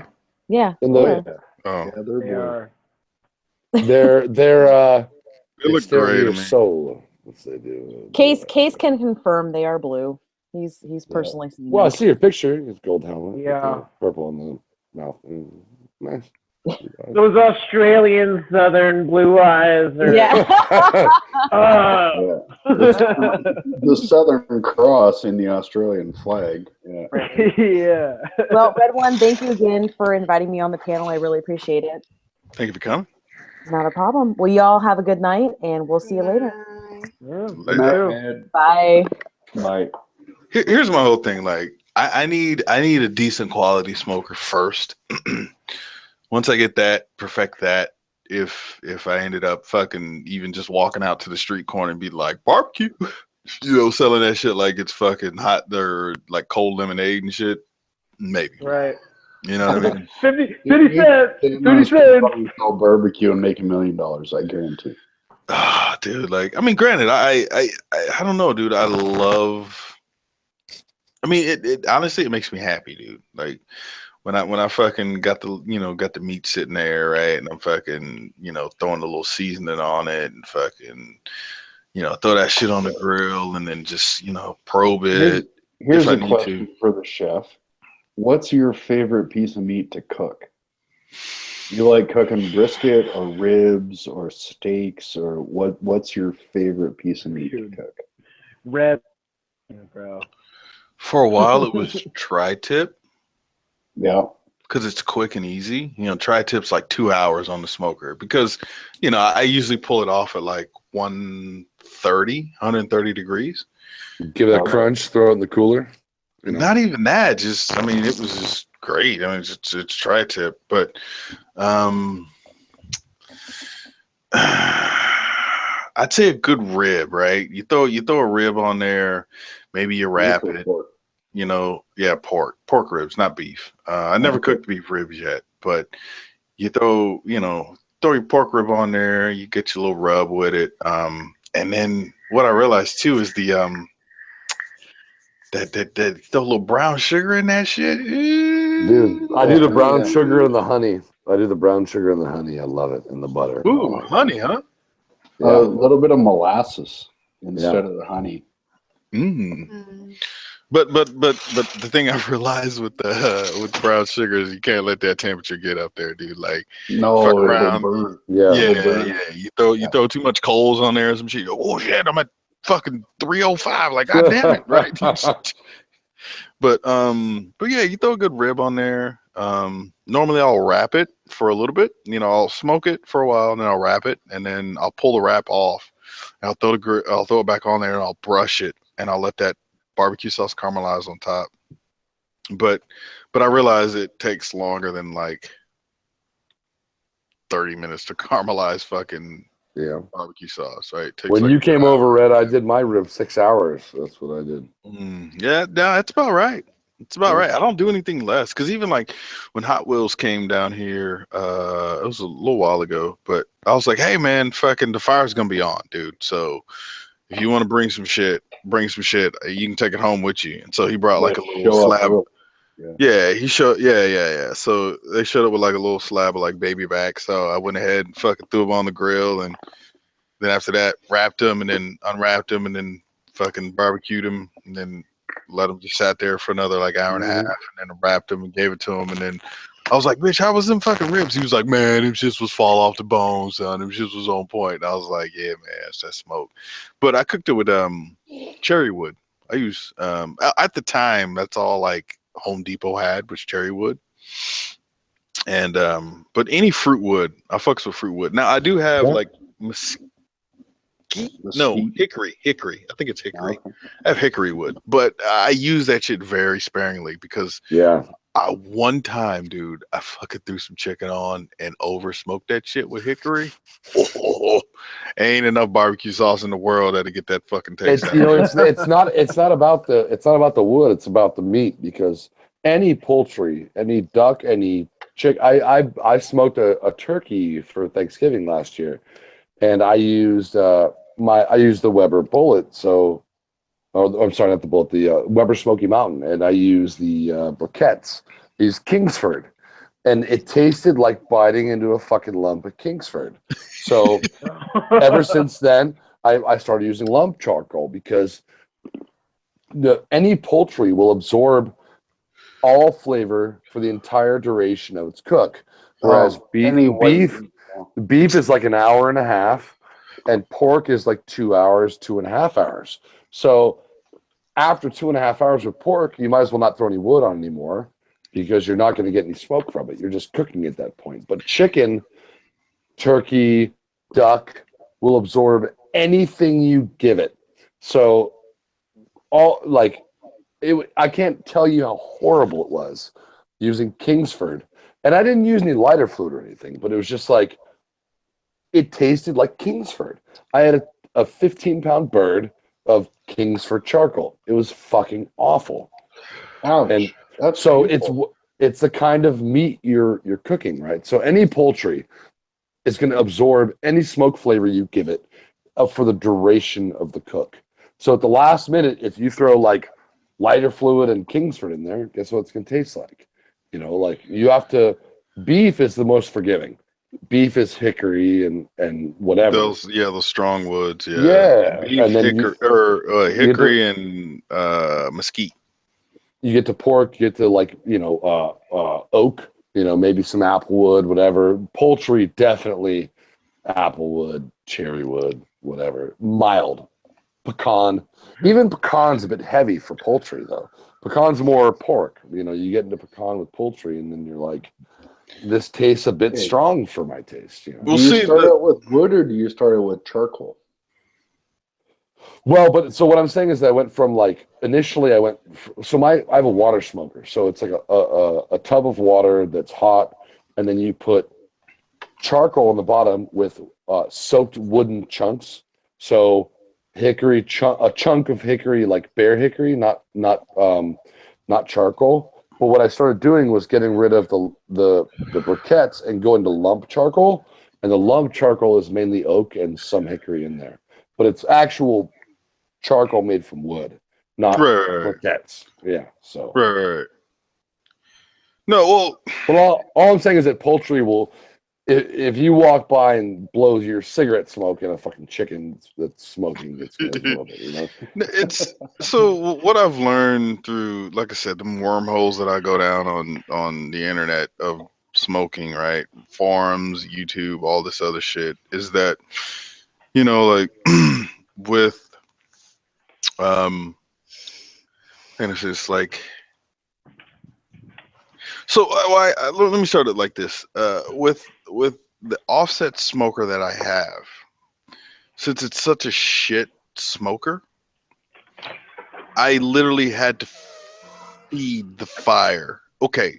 And it got to the point where I took a fucking fan, like a desktop fan, and lined it up with the fucking intake valve, you know, like on the firebox, and pointed that shit at it, be able to hold temperature.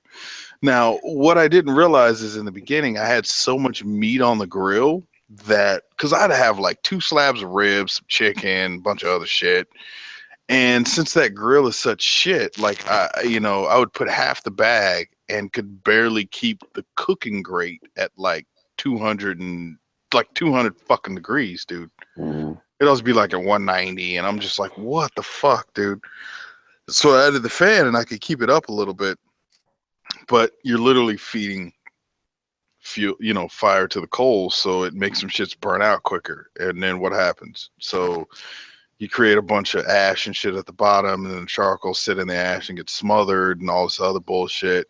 And then I wind up buying bricks and then putting a grate on the top, and then letting the ash fall down to the bottom, which helps in the beginning. For like the first 5-6 hours, it's great. After that, it starts to fill up with ash, and oh my god, such a pain in the ass. It was about it way too much, man. No, but that was the only way I could keep temperature, right? Because at the end of the day, you got to maintain the temperature, right? And like that's the key to barbecue, maintaining the temperature and keeping it steady. And then eventually I stopped using the charcoal box, and I have like I take one of those like foil fucking pans that you would cook like macaroni and cheese in, right? That you'd end up just holding the shit up, throwing it away. I put the charcoal in that.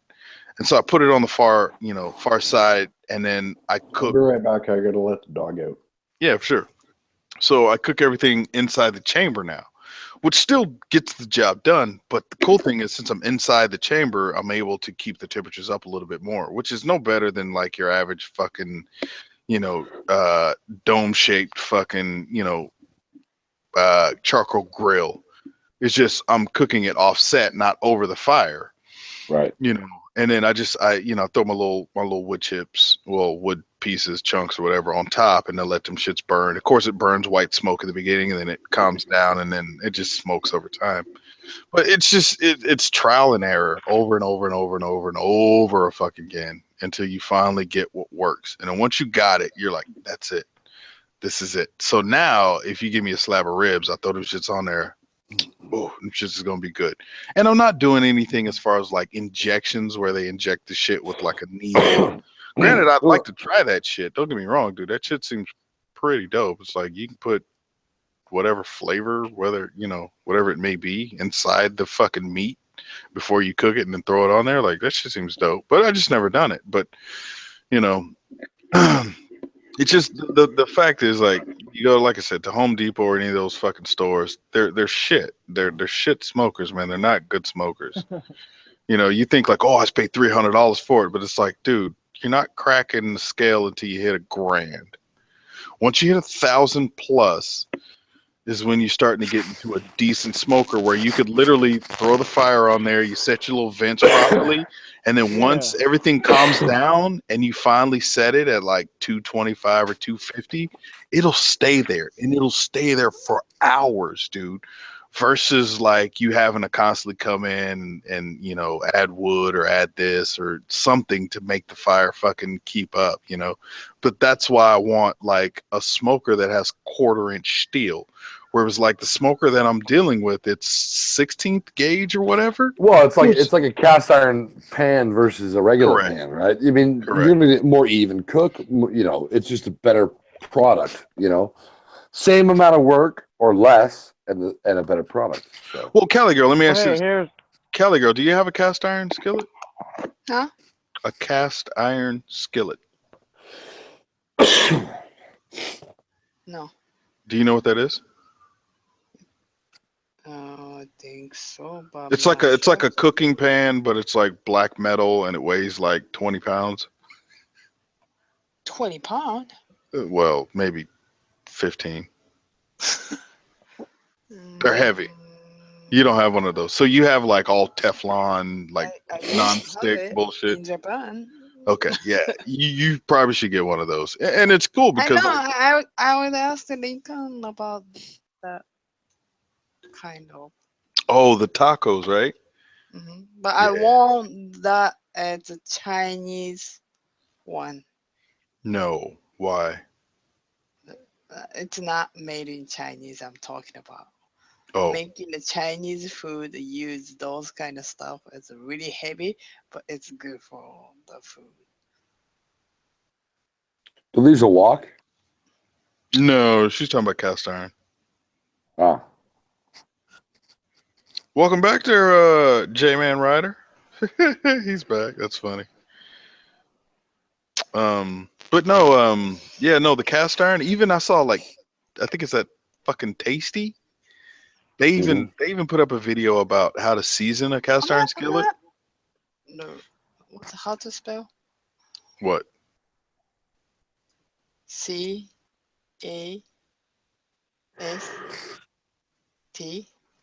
Cast, yeah, cast iron. Cast iron, IRON. Yeah, but like Tasty put up a video saying like, yeah, you use like canola oil or some other type of oil. You coat it and then you rub it down and then you stick the shit in the oven and then leave it in the oven for whatever so much time. But see, what I notice is the smokers that I'm looking at, you do the same shit, right? So you get it, you go ahead and you throw in not charcoal, maybe throw in wood logs, right? Throw in some wood logs, fire it up, get that shit hot as fuck, and then you spray it down with like canola oil all on the inside, right? And then you let that shit burn and season in. Then, you know, depending on whatever you got, you spray it down or whatever with like water. And then you do it again. And then you season your smoker, right? And I'm like, I never did that with this cheap piece of shit that I got, dude. I just literally throw charcoal in there, throw some shit on the grill. It was like, all right, we're about to eat, bitches. Well, it's like, why would you do that with a, like you're saying, Teflon pan, right? You wouldn't, you know. But Case, at the end of the day, man, I would love to open a restaurant, but I just have no restaurant knowledge whatsoever, dude. We should just like barbecue and have good food. Yeah, no, I hear you, Case. Okay, yeah, no, I dropped out like 2 seconds ago, and I came back in. Oh, okay. But at the same time, I was asking, where would you actually buy your grill? It'd be from Texas or Atlanta. And here's the fucked up shit, right? So you go to these websites that I found. Like you can look up Horizon is one, Lang, Lang, smokers is another one that I've really been looking at. So it's like $1,500 plus shipping, and I'm like, plus shipping, right? And then you scroll down, and you're like, wait, is that bitch coming FedEx or something? No, it's coming freight. Means there's going to be an 18-wheeler that pulls up outside of your house because the shit weighs 600, 800 pounds. That FedEx ain't delivering that shit. That's a way of knowing. I only asked that because like before I dropped out, it's like you were talking about buying in front of fucking Home Depot. It's like that's not where you buy quality product, right? But you would think, right? This is what I was talking about. Yeah. Oh. No, it's a different. This is a you talk about. Right. Yeah, those are cast iron. Yeah, This cast is iron skillet. like a Chinese. Oh yeah. Like it's a different one. Like a wok. Like they. Like Yeah, they cook fried rice and shit in. Yeah. I had this one. It's heavy, but it's a really good though. Yeah. Yeah, because it gets really, really hot. Well, it cooks even, right? No hot spots. Is that flat in the bottom, or is that curved all the way through the bottom? I think it's curved. Yeah, carb. Okay. Right. Yeah. Because they make those, the outside shape looks like a wok, but it's a flat bottom. So you've got sort of a gap underneath that gets hot air, and it'll hold for longer time. It'll hold that temperature for longer time. So you don't get the temperature spikes in the bottom of the pan, but it'll hold for longer time. Mm-hmm. Yeah, I've even seen Does those that make sense? Yeah, where they okay. cook over like a fucking propane, like a fire, like a fire, like an open fire and shit. Yeah, that's exactly what those are for. So it doesn't scorch your food, but it'll hold the temperature for longer. Yeah, I got you. Yeah, I want this. I know how to say Japanese name, but I don't know how to say English. How do you say in Japanese? That's okay. No, say it in Obviously, Japanese. none of us know the English name either, so don't worry about it. Jukanabe? Yeah, what's So I don't know, Chinese skit? I don't know. Okay. Chinese. Bottom line is you need one. Sounds like you don't have one and you need one. No, I found it. Oh, you have it. Good. no, she found it. She doesn't have it. Well, you have it now because you're about to order it right now and get it by tomorrow. This is it's a Alibaba. Alibaba. Oh shit. Alibaba. Yo, did you guys ever hear about that shit with Alibaba? How the 40 Thieves and all that shit? No, how like Alibaba makes more money than Amazon and eBay combined. What? Yeah. Yes. Yes, dude. Yes. I saw that shit. I was like, get the fuck out. I kept reading. I was like, serious? Dude, Alibaba ain't fucking around. And Alibaba tried to break into the American market a couple years ago, like a year ago. Yeah. Didn't and really it didn't happen. No. Mm-mm. But yeah, they make more money than Amazon and eBay combined. That's hard to believe. That's crazy. It ain't really, dude. Just because we don't use Alibaba. The rest Amazon of the world itself. does. Well, Amazon doesn't make their money from Amazon.com. No, yeah. Amazon hosts 60% of the internet. So Amazon has buildings that are filled. They're like, we're talking about 100-story buildings that are filled with nothing but servers, warehouses. So they host the internet. The Amazon.com is like a fraction of the money they make. Yeah, I'm not surprised. I mean, we're talking like But isn't it Walmart's like full of combined, computers. like Amazon is Amazon Japan, Amazon whatever? No, Amazon hosts the internet. They hold servers that other companies use. So the majority of Amazon's business is not Amazon.com. That's like that's like saying that They're an somebody. ISP. Well, like Sort of. yes they are an ISP, but it's like saying that the lemonade stand your daughter has is what pays for your house. You know what I mean? Amazon.com is one of the major hosts of the internet. It's like saying that the Corvette pays for General Motors. Yes, exactly.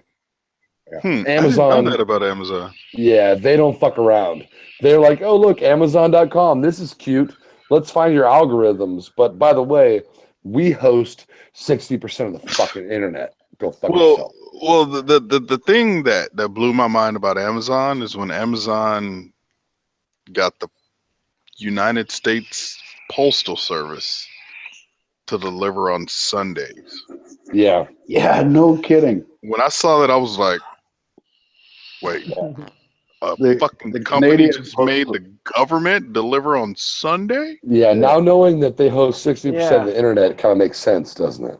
Well, the Canadian Postal Service went, fuck you, we're not doing it. And they threatened to go on strike. And So, rightfully so. You yeah. shouldn't have to work on Sunday.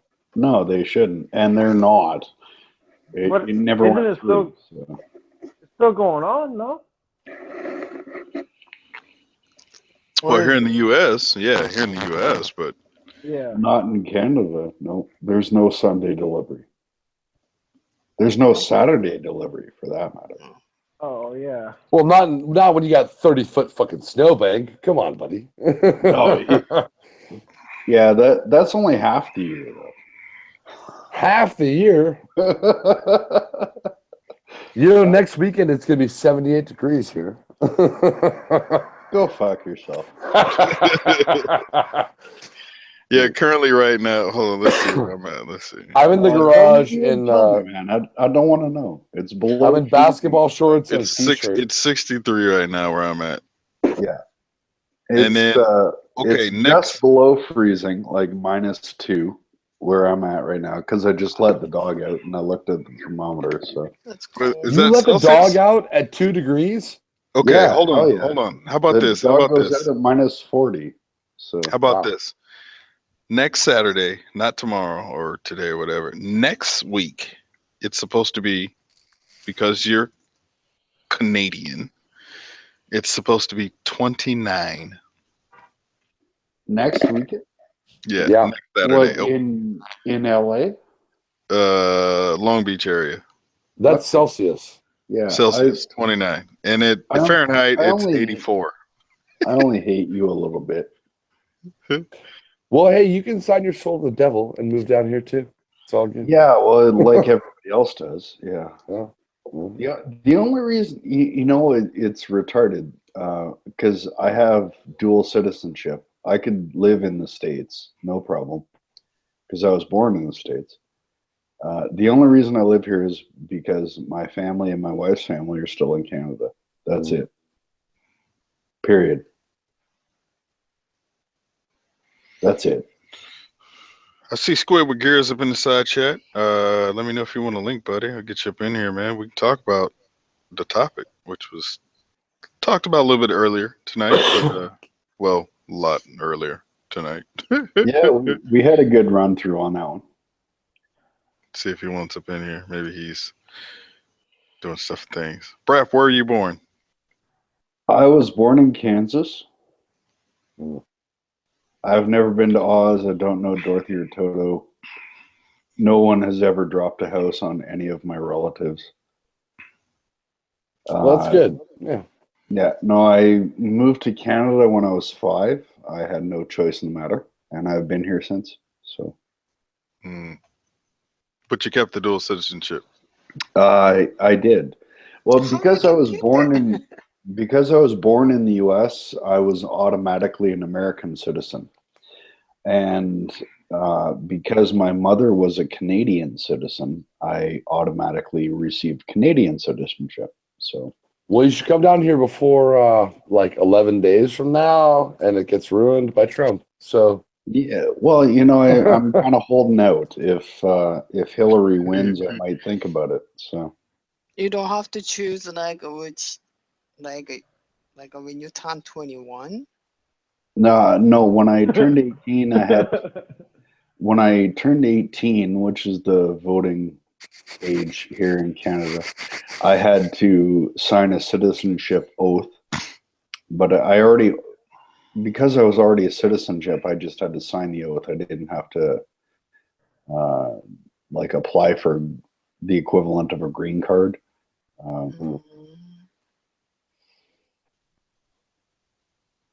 Kelly girl, how long have you been in the U.S.? 5 years. 5 years, okay. Did you have to apply for citizenship, or? I don't have it. No, but are you going to? I can't. You can't, okay. Because I don't have a green card. I have a working visa, so it's different. Okay. Yeah. Okay, yeah, that makes no sense to me, because if you've been in Canada for 5 years, you can apply for citizenship. Really? Yeah. Even like on a student visa or working visa? Well, if you've been in Canada for 5 years on a working visa, either you leave or you apply for permanent residency. Period. Well, I mean, they don't throw you out, but they tell you they're going to. So yeah, you either apply for citizenship or you apply for permanent residence. Wow. That's different here. Yeah, different. Yeah. The winter sucks up here, but if y'all want to move up here, I'll sponsor you. So. I'm good. I want to stay here in California. They Yeah, sing songs about this place. You know what I mean? Come on. Yeah, they write songs up here too. The great Yeah, white. they go, "Oh Canada, yeah, land that I love." No, my niece is there right now. Yeah, she's in Calgary. In Calgary, okay, that's 3 hours south of me. Yeah, she is a college student there. Yeah. Okay, University of Calgary or University of Alberta? I think the first one. Okay. I don't remember. Case, when we're going to Canada? Let's go. I'm down. Well, y'all can visit. I'm actually anytime, down. but I would recommend doing it in July or August. Of course. I think I'm coming up to Calgary or in March to go to a Sharks game up there at the was it the Saddle Dome? No. Yeah, the Saddle Dome. Yeah. March. I live about an hour north of Edmonton, which is the provincial capital. Yeah, and so you're an Oilers Calgary is about 2.5 hours south of Edmonton. So, you an Oilers fan or a Calgary fan? Huh? I really don't care. I'm a Jets fan because I grew up in Winnipeg. So. Oh, okay, yeah. I'm glad you guys have a team again. That's good shit right there. Yes, I'm so glad that we really, actually, honest to God, have a team again. We don't have to all cheer for the AAA team. So yeah, I knew. I'm actually. I know it's kind of you're not an Oiler fan, but I'm glad they got rid of Taylor Hall. That guy was a fucking puck hog, and they're doing pretty good. And I'm a Sharks fan, so Todd McClellan, up there doing pretty good. You guys are fucking 6-1. Huh? Yeah, come on. Apparently Hall was a dick. He caused all kinds of shit in the locker room. And you ever watch him play? Well, he's a good player, but apparently he was just an asshole. So yeah, the way when I watched him play, I was like, this guy's a fucking puck hog. He's a prick, So, but anyway, like I said, Winnipeg Jets. Glad you guys have a team again. It's good shit up there. Fucking rights. Yeah, that's where I grew up, was in Winnipeg. I spent most of my formative years in Winnipeg. But I've been pulling for the fucking Habs last couple of years, but Price got hurt last year and fucked it all up. Yeah, that's about it. They were kicking ass until Price Oh got man, hurt. they couldn't lose, and then fucking Price got hurt. Didn't even make the goddamn playoff. There wasn't a single Canadian team that made the playoffs last year. It's I fucking know. horseshit. Yeah, I quit paying attention because none of the Canadian teams made the playoffs. I honestly, I don't even know who won the Stanley Cup last year. I don't care. Pittsburgh Penguins beat my Sharks to win. Oh, the Penguins won. Okay. Well, at least Crosby was there. Yeah, we're fucking Sydney Crosby. I say it with a lisp because he got hit in the fucking face with a puck a couple years ago. Yeah. Well, I think Crosby's pretty well done. He's run into so many head injuries. That I think this was the first well season. Last season was the first season he made it through without fucking taking 20 games off, 30 games off from an injury. Huh? Yeah, so exactly. I'm still pulling for fucking Joe Thornton and Patty Marleau, though. You know what I mean? Well, you can cheer for them, but you know, hey, I cheer for Winnipeg until they get eliminated, and then I cheer for Edmonton until they get eliminated, and then I quit paying attention after all the Canadian teams are eliminated from the playoffs. I think Edmonton's going to make the playoffs this year, and I don't think they're going to be a wild card. I think they're going to be a second seed or maybe a first seed. They're fucking 6-0 there, buddy. I think they might be 6-1. Sorry, 6-1. Yeah, they've got a hell of a team this year. They better have. I mean, they've had the #1 draft pick for 5 years in a row. So sure, it isn't 10. No, I'm just kidding. Yeah, well, it might be. Like Jesus, they haven't won anything in forever. So, hey, have any of you guys ever heard of a Speeduino?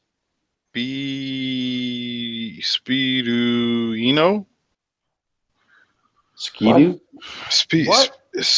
Speeduino or some shit? I don't know. K440 or whatever is talking about it. He was asking about it, and I'm like, I have no idea what the fuck you're talking about, dude.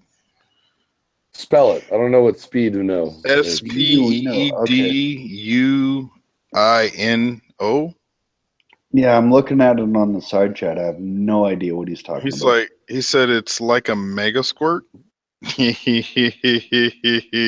get the bed sheets all kinds of wet. Yeah, I feel you, Pimpin'. But no, I never heard about that in a motorcycle, dude. You did say mega squirt, right? I mean, Yeah. Anyways, I've never heard of it, dude. No, there's so many. Kind of wish I had, because now I'm curious what a mega squirt fucking speed is. Speed. Maybe you know. I feel like Will Ferrell, where he's like, sounds Italian. Maybe some kind of new underwear I don't know about yet. That's exciting. Maybe I should. Okay, completely not related to motorcycles, but have you heard of the new Can-Am Sea-Doo? It's like the sport version of a water ski. The Spark. Yeah, the Spark. That's the one. Yeah. Yes. No. I kind of want one. They're cheap and they're they rip, dude. So shit, they rip. Yeah, you can stand them up on end. They're designed for doing tricks. They'll jump. You can stand them up on the back end. The jet engine is designed to stand the whole bike straight up. They say it's a dirt bike for the water, or a trials bike almost for the water. That sounds awesome to me. I don't know. Yeah, yeah, no shit. But they're like $12,000. So for a water, for a jet ski, yeah. I thought the Spark was cheaper because I thought like the GP 1200 was like 8 or 9, right? And that's you're talking about turbo 1200 cc engine there. I thought Spark was like $5 or $6 too. So. Oh, okay, yeah. I don't know the conversion rate. Yeah, basically 2/3. Okay, so if it was $9,000 US, it's probably $12,000 Canadian. That sounds pricey anyway. Yeah, I thought they were $5 or $6 US for the Spark. Are they? Okay. Yeah, I thought they were a more modestly priced, but more of a better all around water bike there. Yeah, I saw a trailer for one or a preview for one just Were recently. they're like dark gray with colors on top, like orange and lime green kind of thing? Yeah. Yeah. Uh-huh. Yeah, I'm down for that. Looks like fun. You know. CD Spark. Okay, let's see what Google has to say. I just look. They're interesting looking. Yeah, oh, they're nifty looking little beasties. Oh, And they Kevin, can do okay, Spark Tricks. That's the one I was looking at. It's the trick version.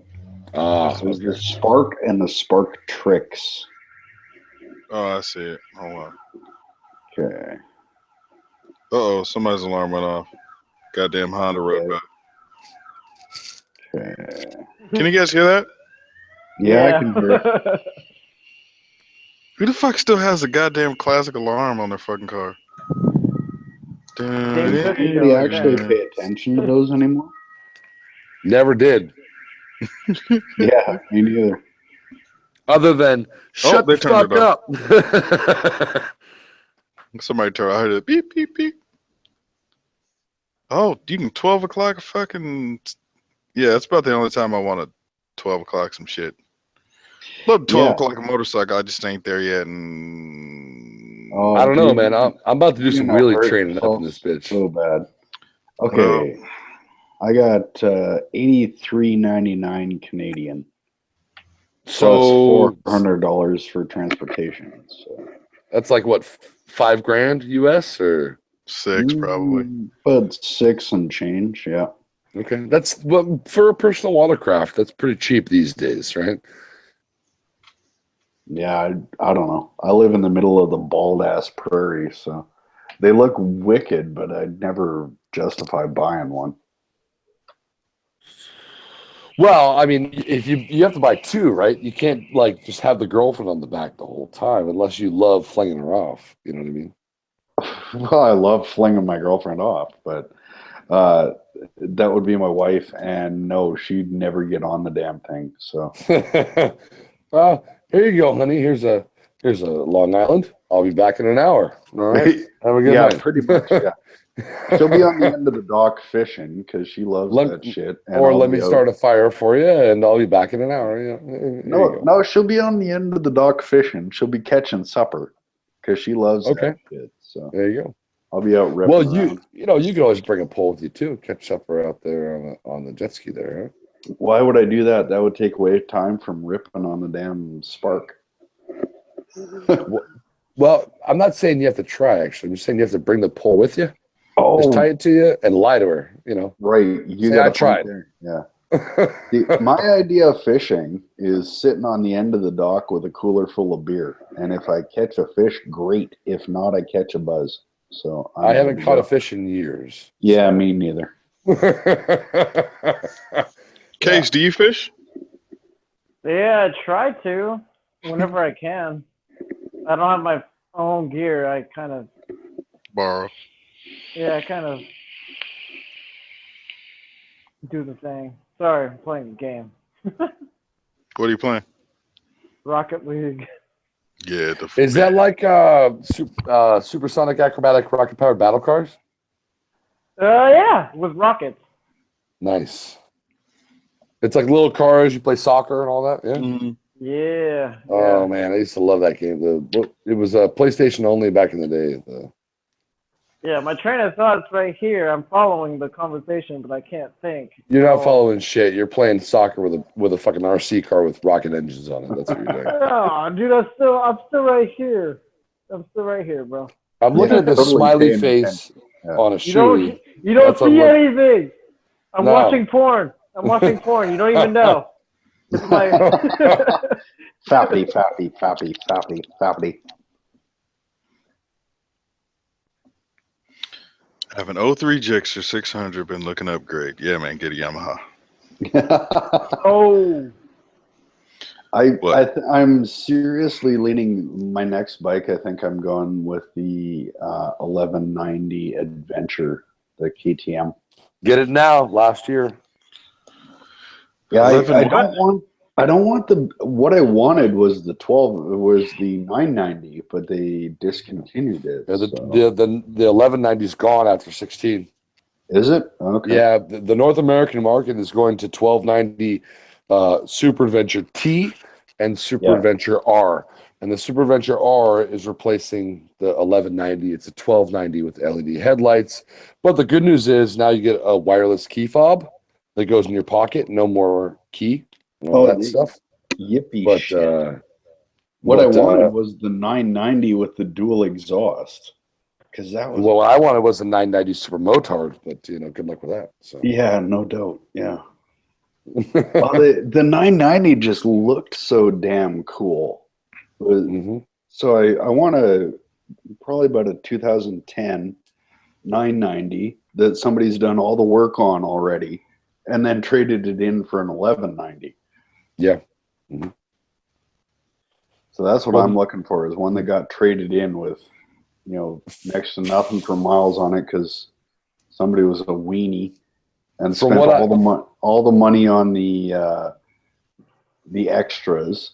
And then decided they didn't actually want to ride off-road. So right, it's more of an actual adventure bike rather than a pavement pounder. Yeah.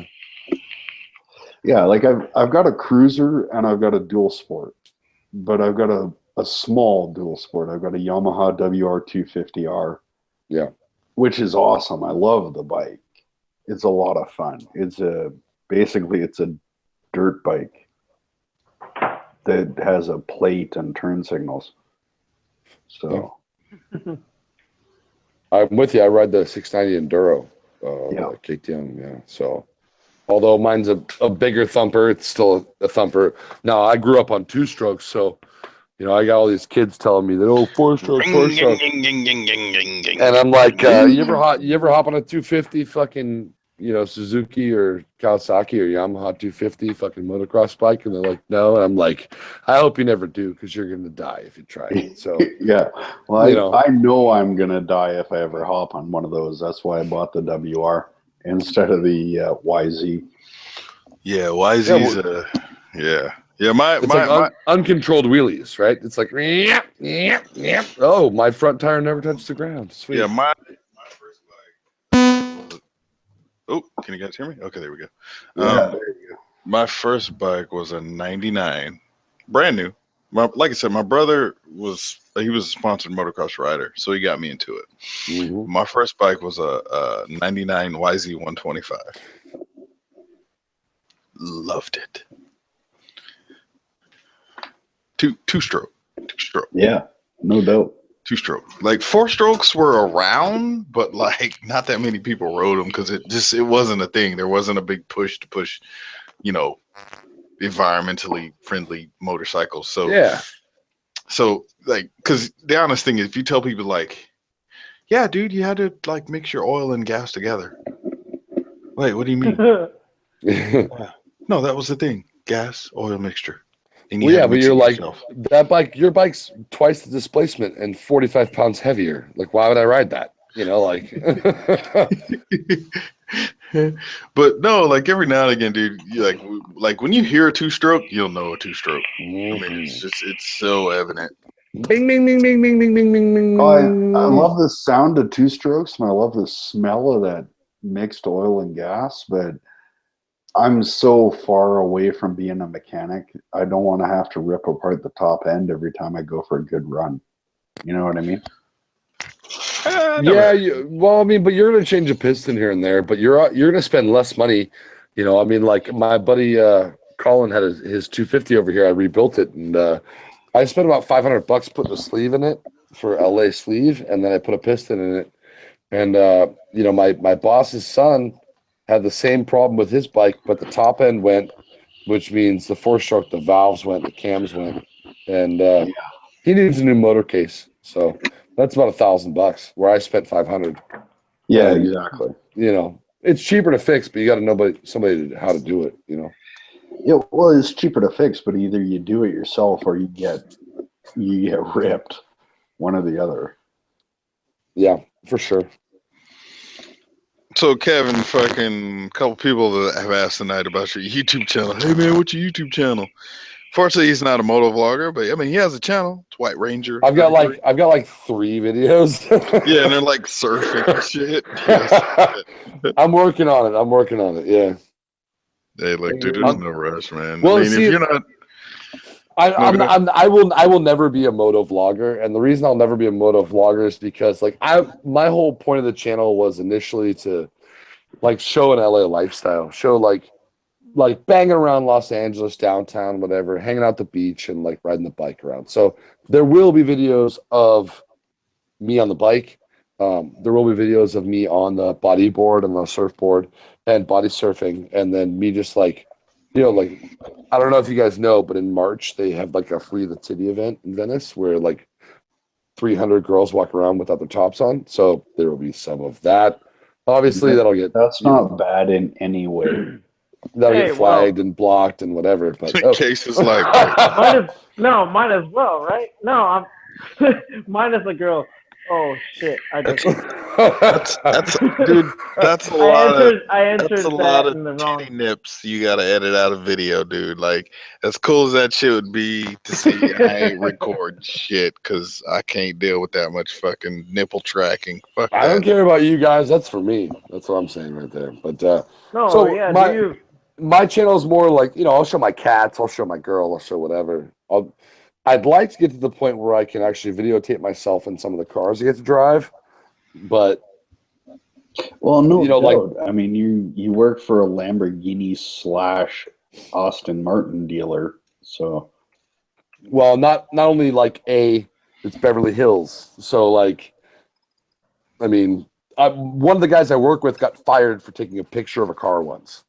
Okay. And and he took a picture of a car with his buddy who rode a bike. They posed it down the street, and he got fired for putting it on Facebook. So it's like you really have to pick and choose your battles. You know what I mean? You know what's funny? No doubt. Like same thing at work, right? So we're dealing with a bunch of like cars and shit, and bunch of like cars and shit, like 1,500 horsepower Evos.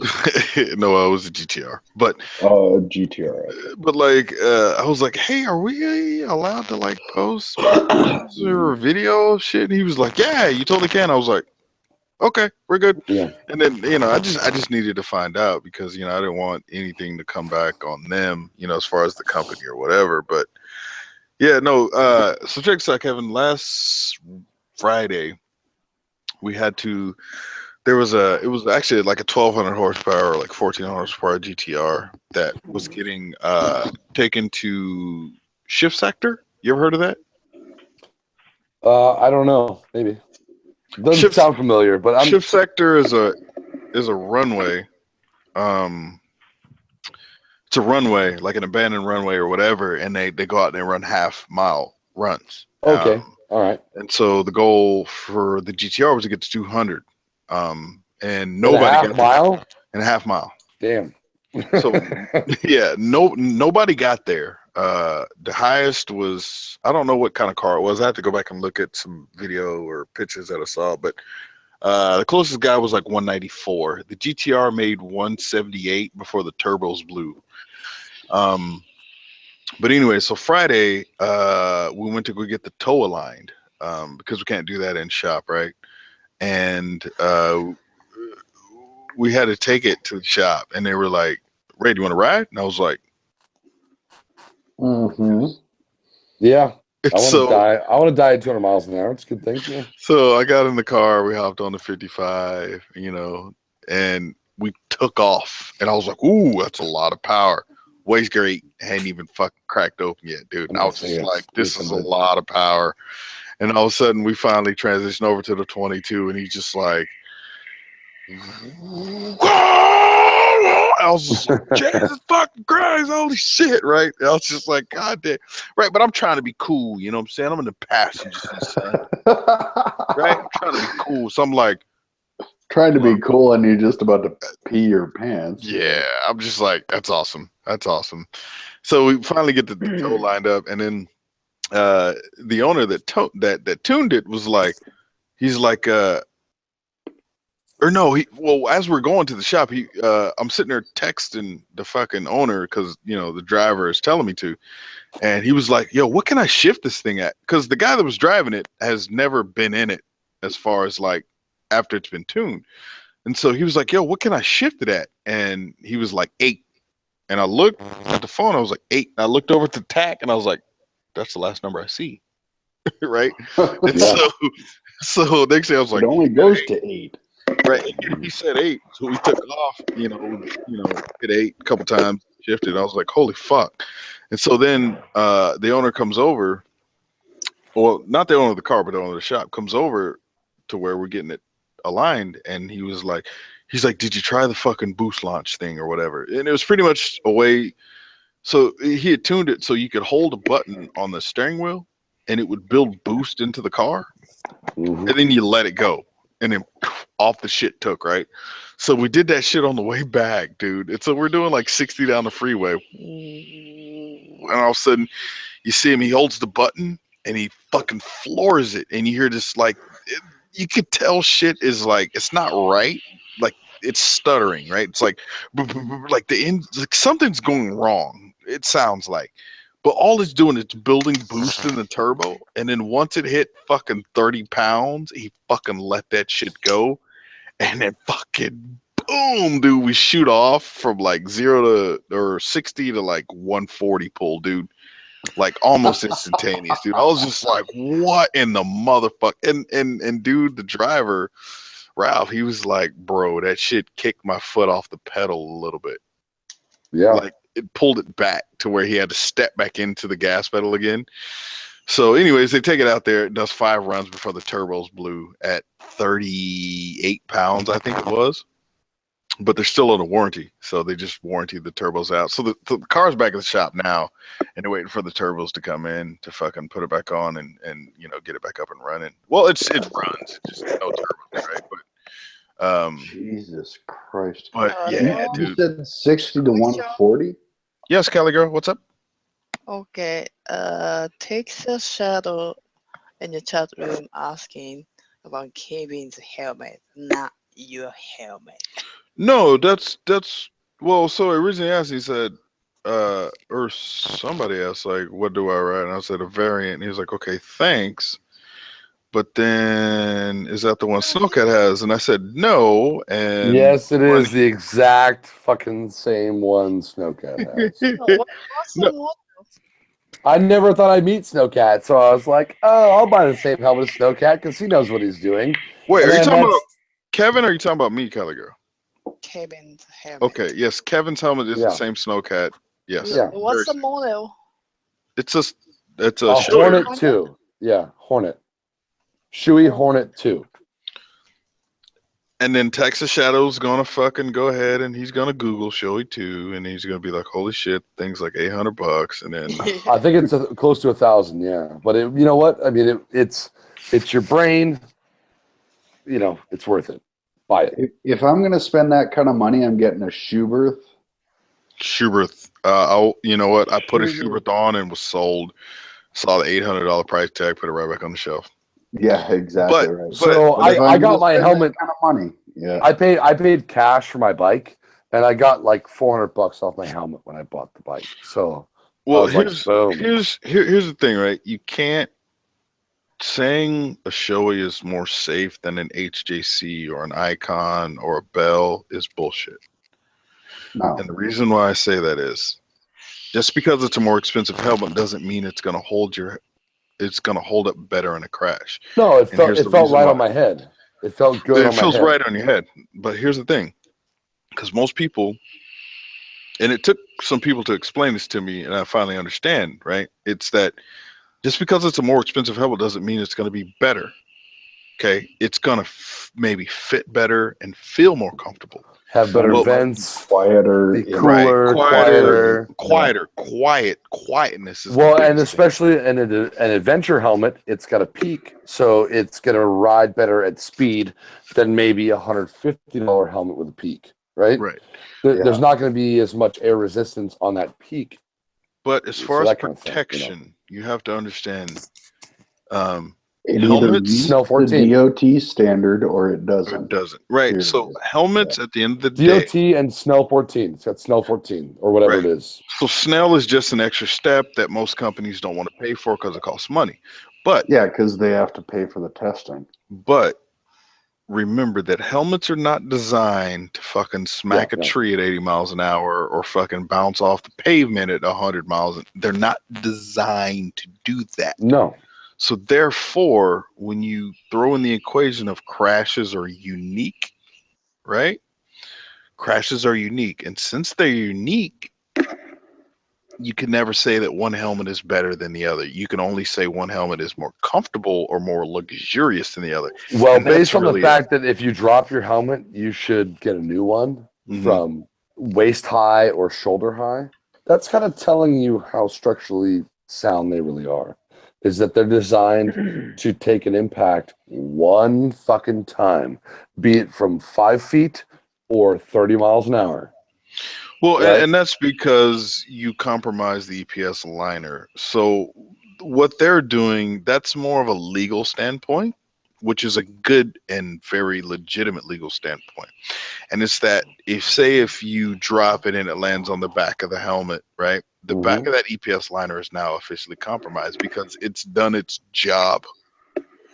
But once. If you go and you crash again and you smack the back of your helmet, it's not going to have the initial protection absorption and all this other shit that an EPS liner is supposed to do because it's already been used one time. It doesn't reset itself, right? It's kind of like because an EPS liner, if you guys don't know, it's I don't mean you on the panel per se, but it's literally super packed styrofoam. Yep. So when you smash it one time, it doesn't regenerate or bounce back. It doesn't expand again. It's done. Yeah, well, a motorcycle helmet's much like a bicycle helmet, except for the motorcycle helmet has fiberglass outside. So a bicycle helmet is made of EPS, whether it be a mountain bike helmet or a road bike helmet. It's the same thing, but instead of a fiberglass shell, it just has a plastic wrapping. So they're also one-time use. So once you wreck it, the one difference is that when you buy a helmet like a shoey, is that down here in Fontana, or is it Fontana, or is it wherever? But you can ship it in Southern California. You can ship it to them, and they will X-ray it and send it back and tell you whether or not it's good anymore. Right now, but that's the difference between buying a $200 helmet and a $800 helmet. Yeah. Which is good. Another question. Yes. Okay, I see. Just don't ask. Just ask Case in the hangout, but I don't see Case on the YouTube side. Why? Case, you still here? Yeah. Can you hear me? Oh, what the fuck? Why Case not on the YouTube side? Are you serious? Let me ask. Do you guys see Case? Yeah, he looks like a Lego man. No, well, Kevin, you're on the phone, so you don't see the YouTube side. And I'm asking you guys Case. No, they don't. What? Can they hear? Can they hear me, or should I What the fuck is disappeared like 5? Yeah, I thought you left, bro. I'm not gonna lie, cause I'm outside on my laptop, so I'm not even looking at our hangout. Sorry, but he's playing Super. Was it Supersonic Rocket Power? No, shut the fuck. Super battle car, rocket car. No, dude, Supersonic Rocket Powered acrobatic battle cars, dude. Come on. They hear you. Yeah, they can hear you, but what the? Well, so that's oh, one that's of the things. creepy. Oh. Yeah, one of those things where I did not live on YouTube side, so I checked it. It's live. So where is the Case? Oh, I was wondering. Yeah, every now and again, weird shit happens on these Google Hangouts to where sometimes there'll be 2 cases, right? Or a couple of, it'll be like 2 Kevins or 2 me's. Yeah. It's like, why the fuck is there 2 yous? And then you'll drop out and come back in. Or muting. Muting is a big thing. Yeah, the random muting shit. It'll be like Kevin muted Case, and it's like Kevin's like, I didn't mute Case. I swear to God. And you're like, bullshit, dude. I swear to God, I didn't mute him. And wait, I can mute people. Oh no. Yeah. I'm just kidding. Dude, you can do it. Well, you can't do much, but I'll mute my damn self. That's what I'll do. Yeah, I can turn off people's cameras. I can mute people. I can unmute people, but only because I'm the host. You're, The host, yeah, I would say you're the host, right? It's Yeah. okay, boo. Yeah, the host has a. Damn, that's fucked up, Case. Hey, Case, drop out and come back in and see if that fixes it. Yeah, we'll try. All right. Where is Yeah, Case? the Google Hangouts is haunted. He's down here in SoCal with us. Yeah. But I want to say like Orange County area. All right. Yeah. Is he? No. Lay down. What you thinking, Cali girl? Lay down. Or somebody or something. Lay down. You talking to the dog or the kid? Yeah, sorry. You're a dog. All right. Trying Case, to tell where my are dog you to at? lay Are you down. in Orange County, Case, or what? Oh, yeah, that's the thing. No, I live in Pomona, but I grew up down in South OC in San Clemente. Oh, there he is. Not what? Yeah, I came back up. Grew up down there where the freaking lowers and uppers, eh? Yeah. The fuck is Even the though lowers and uppers? That's the San Clemente fucking beaches. Shit. Yeah. Yeah, I'm sorry. It's, I'm still new to Cali. Yeah. So. It's one of the places like when lowers or uppers is going off, like professional surfers fly in to surf it. You know, like Yeah. like world class surfers fly in to surf that shit. Yeah, And- it's world famous, but no one knows it. Well, you know except me, surfers. I'm up here at Venice Beach getting my ass handed to me on some fucking shore breaks. So lowers and uppers sounds pretty Yeah. nice to me. Yeah. But I'm fucking bodyboarder drop knee, so I'm fucking DK all day. I'm getting my ass kicked by these guys. These fucking squirts and these surfboards are fucking running me over like a speed bump, and I'm like, go fuck yourself. They're like, hey, you're a sponger. And I'm like, eat a dick, bitch. I'll see you on the shore. You know, that kind of shit. So. Oh yeah. Well, fuck it. At least you're out there. You're out there getting Oh, some face time with the ocean. Yeah. Fuck yeah. I was about to say the most terrible fact about me is I've lived in San Clemente for maybe 10 years, and I don't know how to surf. That's okay. I mainly body surf and then bodyboard. It's much better. What's the difference? Well, I'm 6'3", 240 pounds. So big guys don't surf well. It's like skateboarders, right? Like the pro skateboarders are all like 5'6", 5'8". The big tall guys, we don't do that. So our balance is not as good. So I like to body surf and in a pink Speedo, no less, with orange fins on and No, Michael. Damn, I man. like that. Body stuff. Hey, I like the that. lady. I like to creep the ladies out. All right, that's what I'm trying to say here. So they're Well, the like, thing ew, and I'm like, deal with it. You know. The thing is, the ladies will see, oh my God, who is that awesome bodyboarder out there, right? And then you come out of the water, they don't see your lower half of your body. And all of a sudden, they see like a, they see whatever they want to see, like a pink and orange, like SpongeBob Speedo.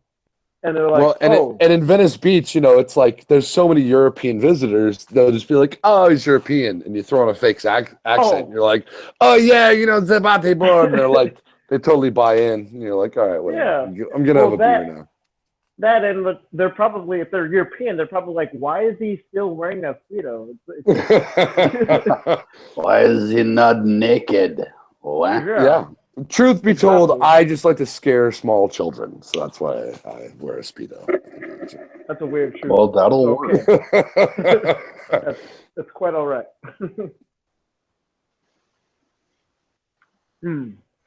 I miss kite surfing. I'm not gonna lie. Never surfed, never bodyboarded, legitimately. But I kite surfing, really want to try kite surfing one of these days. oh, it's great. But it's like, as a newbie, it's like a motorcycle, dude. You do it the wrong way, it'll kill you, man. Yep. It will. I mean, guaranteed. You know, like I don't know, because you know what, you're out in deep water. No, but you launch at the beach, and that's the problem. Well, I've been out in I bodyboarded. I almost drowned once at Venice Beach in 15-foot surf, and I mean like an honest 15-foot swell. Like fucking, I got pounded again and again and again. You know, you see the movies where the guys come up and they're like, and they fucking take one half a breath and get pounded again by a wave. Like that was me for. It felt like an hour. My leash on my bodyboard broke. I had a bicep leash, it broke off, and I'm in my wetsuit in 50-degree water. There's no lifeguard. There's me and two of my buddies who are very seasoned, and I got fucking slammed again and again and again. Got sucked up and fucking rolled on a 10-foot wave and fucking boom. And when Venice Beach breaks hard, it breaks in 3 feet of water. You're talking about a 10-foot wave, and if you fall off that 10 feet, you have 3 feet of water between you and a broken neck. And like I got fucking slammed. And damn, so I can't go that far back on Instagram. That sucks. I'm trying to show y'all for me that kite surfing picture of me. Yeah. Well, I want to see that too. But for me, that was like that's the closest I've been to death in a long time. And so I can get out no problem, but fucking getting caught up in a riptide on a bad day, or you know, an 8-foot wave in Venice, or even in Laguna, you know, they have a what do you call it? A reef in Laguna that can be pretty fucking gnarly. You know, I don't get you. Super shark, dragged. Yeah. Reef. Yeah, Okinawa, I had to deal with that, dude. That fucking reef, man. Like, I had coral and shit fucking in my foot, you know, that I didn't know about, and then a couple like infection. Yeah. Well, I didn't get it. Didn't get affected, but I was digging at it one day, and all of a sudden, bloop, the little rock popped out. I was like, okay, like it fucked me up. I was like, all right, got it. Mm-hmm. But yeah, the coral's bad in Okinawa, you know, and like literally Okinawa is all coral. Like, I mean, you can find a couple sandbars, which is great, but fuck me, fuck Facebook, dude. That shit won't even go back far enough. It's all about that South Shore of Oahu, dude. That Point Panic, dude. That fucking body surfing spot. That's what I'm talking about. Let's see. My uploads. No. So someone asked about shield. Okay. What's the question? White Ranger, Kevin, Evan. Yeah. Are you on your phone? Yeah. Yeah, he can't see it. Okay. What kind of laser? Because it's like an inch away from your face right now. Give me a smoke. Sorry, I'm a little drunk and I'm a little. Oh, yeah. Yeah, okay, get close. That's We what get I was closer. looking for. Closer and closer. Thanks, man. That's me my spank bank related. God, I have no idea where that kite surfing is. I got this. I was gonna put this on the front of my bike for Oh, nice. Halloween. Right? That'll Hell work. yeah. Over the headlight, and put it over the headlight, and it looks like it's coming out. I cut the mouth out and cut the eyes out and the nose. Looks like I'm what's that movie? Fucking Ghost Rider. You know, like Ghost Rider. The comic book hero, right? Yeah. Back up, kitty. Some bitch. I'll show you guys this shit. See if you like it. You tell me, yay or nay on the old, yay or nay on the old Ghost Rider there.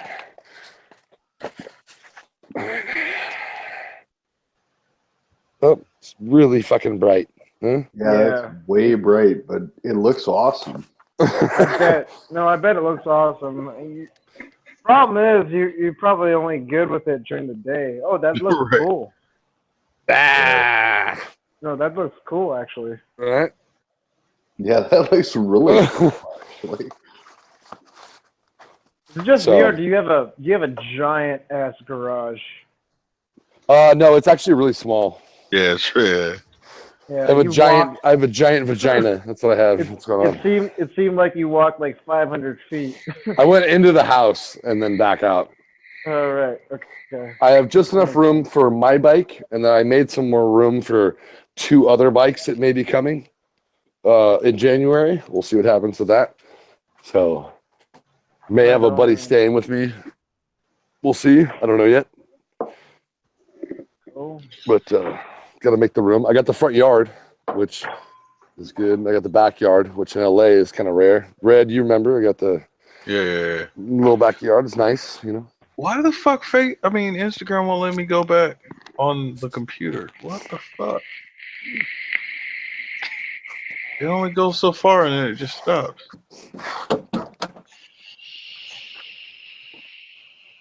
What the fuck? Oh, okay, there we go. Here we go. We're getting there. Okay, keep going. Hey, Case. Yo. You may you seeing me or my car? There you go. See the little 4 dots there? Yeah. They're like Oh, kind of like you, huh? That's my girl right there. That's a different brand I'm used to, huh? What is that, a YJ? Yeah, no, I got TJ. I used to have a YJ. I had a 94. This is my 04. I've had her since brand new. Nice. I got 176,000 miles on her. Shit. She's my girl. I blew up my axle, and I need to rebuild the tranny, put new synchros in it, new clutch. Do you run it for off road, or is that your daily driver? Or? She is the best girlfriend I've ever had. Well, be that as it may.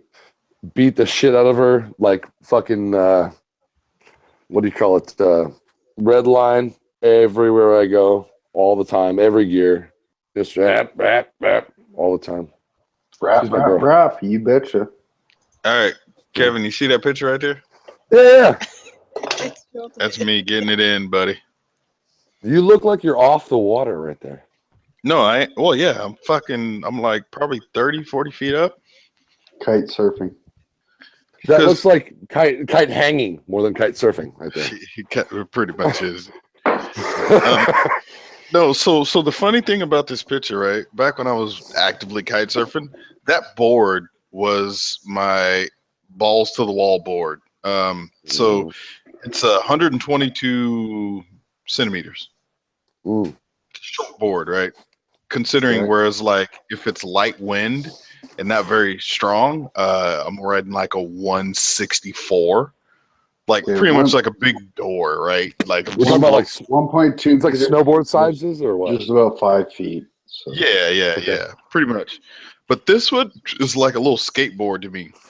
And here's the thing: like if it wasn't windy enough, I couldn't use this board at all. Like it was shit. It was way too small. But the cool thing about it, since it was so short, I could really stomp the edge and edge out the power of the wind. You know what I mean? Mm-hmm. So this picture, I happen to fucking, like, you gotta understand, if you see where I'm looking to my left, not down at the water, because I'm floating through the air and I'm gonna land like 50 yards from where I'm at this point. I'm looking at where I'm landing, not. It's kind of hard to explain, but my eyes. I know what you're saying. Yeah.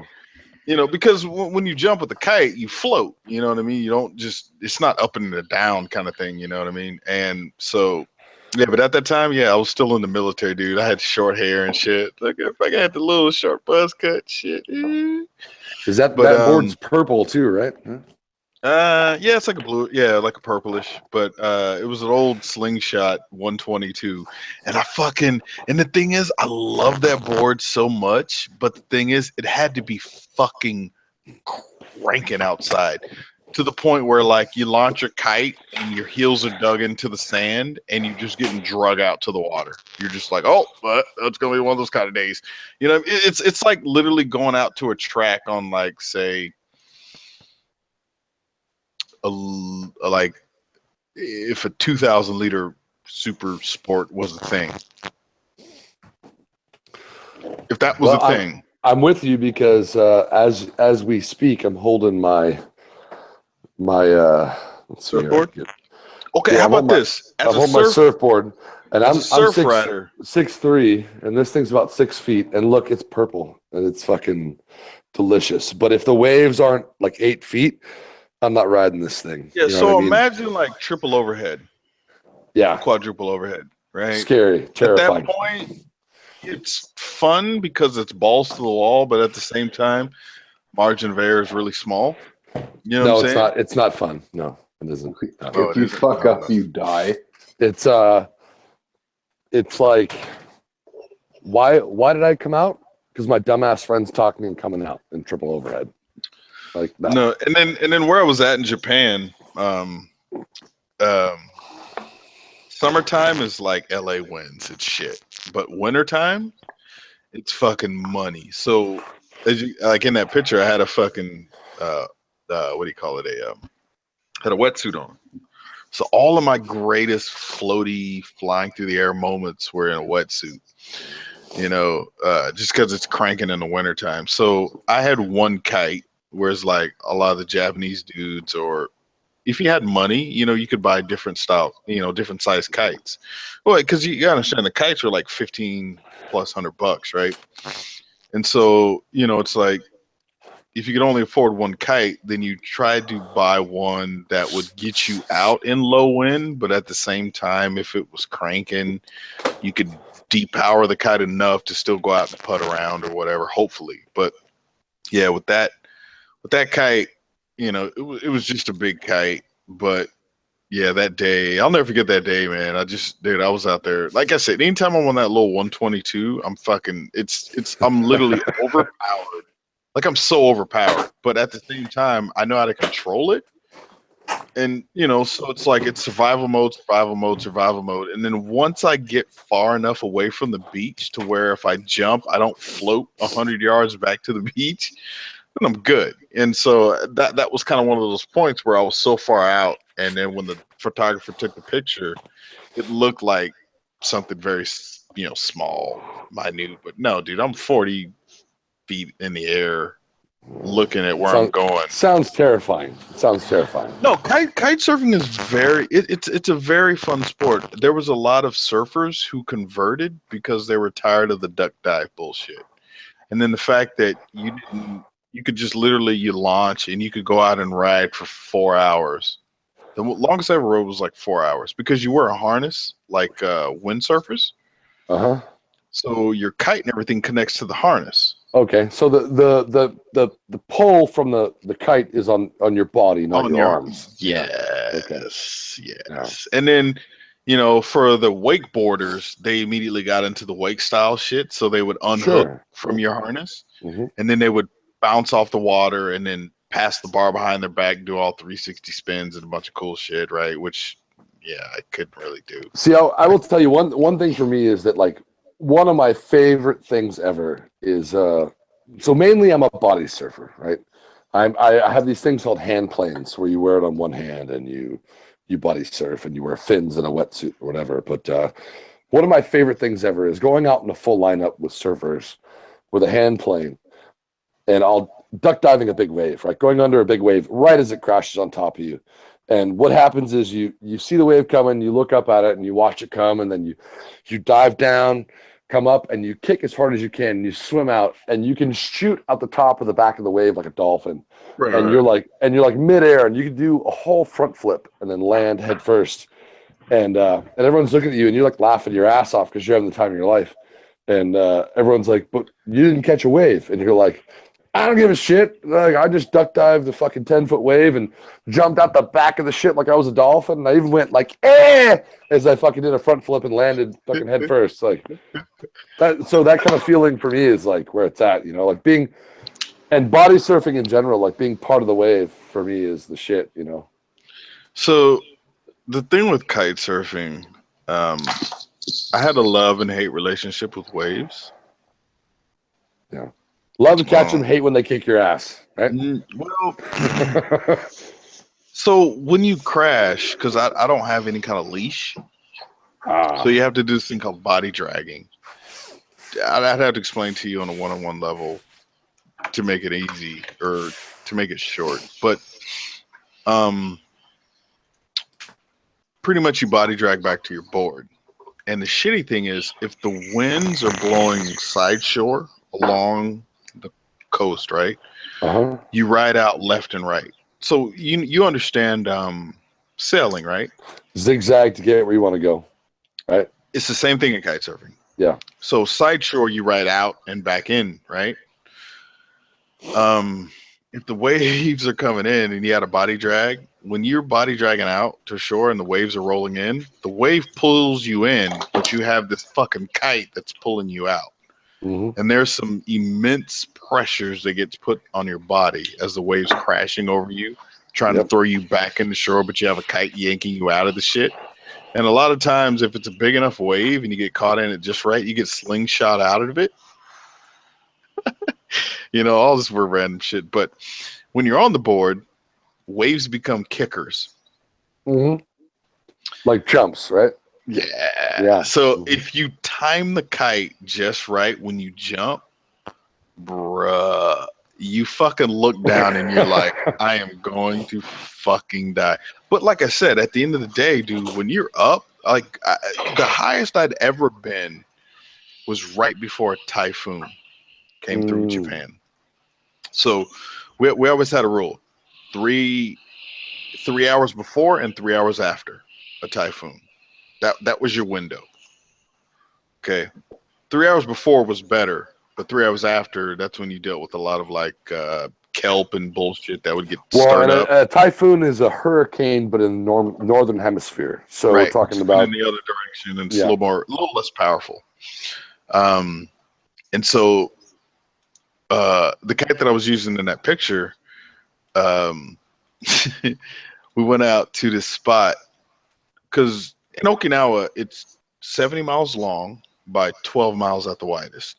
So you could chase the wind, right? You could go to the appropriate beach so you're not dealing with the offshore winds, meaning worst case scenario, you don't get blown out to fucking sea, right? Right. So I had like hour or something out to this beach. We get there and all my buddies there and we're talking, it's early, right? Like 6 o'clock, 6:30 in the morning. We get out there, we launch, we go out, we're having a good time, right? And it's chill, right? So we're just cruising along. Wind picks up. I switch to like probably that smaller board. But finally, when the wind is getting to the point where I have my kite fully, because the kite can be powered and depowered depending on the winds. And I have it fully depowered at this point. I can't get any less power out of this kite, right, than I want. And I remember I was like, I don't know, quarter mile, half mile out to shore or out to sea, and I fucking pulled the trigger. And I went up and I just looked down and I was like, I don't know how high I am, but this is fucking stupid. And I just remember counting time. 1, 2, 3, 4. Seconds after seconds just went by. And I'm just floating and floating and floating and floating and floating. And I just remember at one point, this dude in front of me, I could hear him go, whoa, like, because he's screaming at me, right? And like, finally I come down and hit the water, fully crashed, right? Because I'm not used to being that high for that long, you know, over that distance. And I crashed, you know. And he was just like, holy shit, dude, that was fucking awesome, right? Later. And I could never get back to my board. Winds were too strong. So I wind up getting ready to dump my kite on the beach, right? Like kind of a emergency kind of land. And it's what you do if you're by yourself. And so the beach is really, really long, right? So from the water to like the nearest obstacle or tree is like almost 50 yards. So I decided to do like a little small beach jump to impress some people that was sitting there. Bruh, next thing I'm like 30 feet in the air, fucking feet dangling, like, oh shit, oh shit, oh shit, oh shit, oh shit. Right? And finally I land, and then I was like, oh God, dude. So I put the kite low, walked back toward the water, and then I bailed out, punched out. Because at that point I was so overpowered, I couldn't deal with it anymore. Safety reasons why, you know what I mean? But yeah, that typhoon, dude, was the best experience that I had kite surfing, dude. It was fucking awesome, dude. But at the same time, man, we're talking full shit brick, shit and bricks, like. But at the same time, right?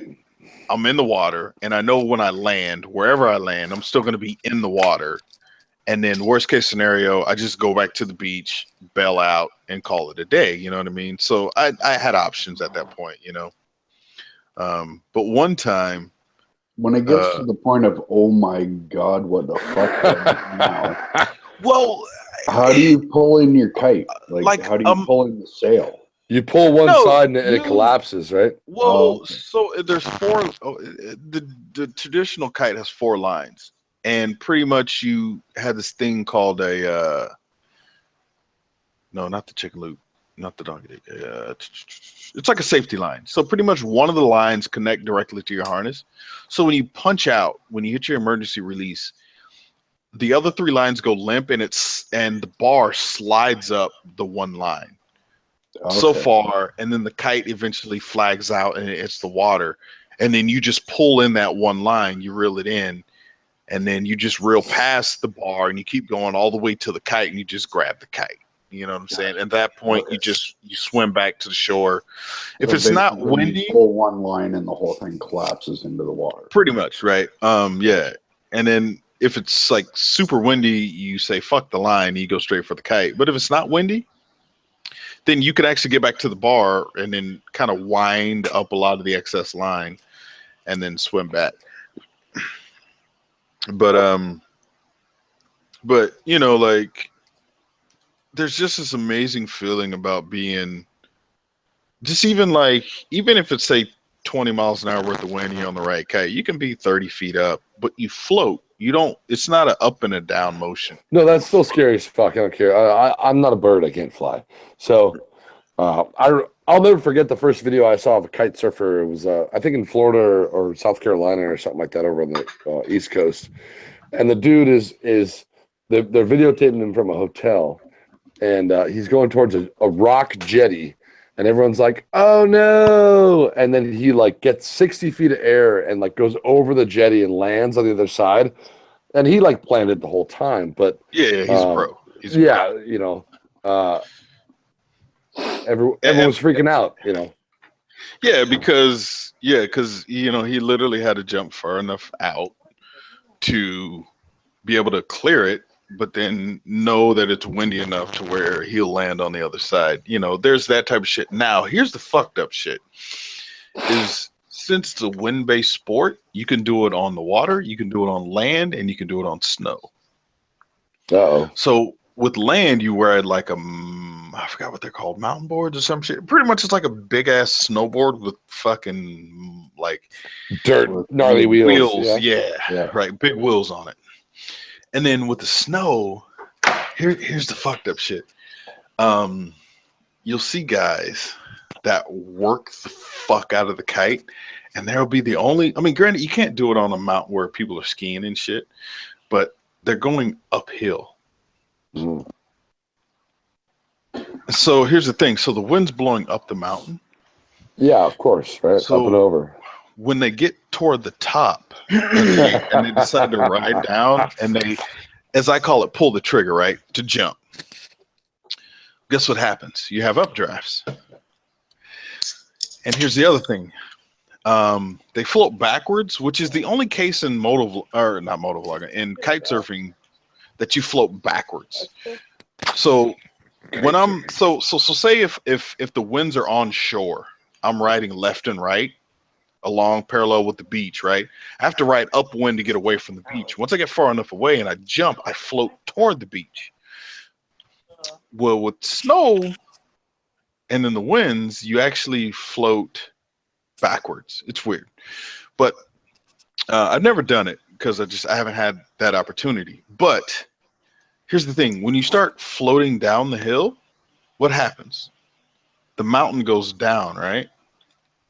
But you kind of stay at the same altitude. So as you fly away from where the air is going up the mountain, right? Right. So the fucked up shit is you'll end up 400 or 500 feet above the ground, floating down. Eventually, you'll get down. No, thank you. No. And some of those guys, the longest video I've seen, a guy was in the air for about 3.5 minutes, just hanging, and all you got to do is fly the kite. Just, you know, you have to keep tension in the lines. If you just leave the kite above you, it'll eventually overshoot you, and then you'll fall like a fucking rock, right? So you fly it left and right, left and right, left and right. That's what would happen to me. I would fall like a fucking rock. So. No, you wouldn't. You wouldn't have a choice at that point. Actually, I wish I could show you guys that type of shit. But even there was a Linton Mountain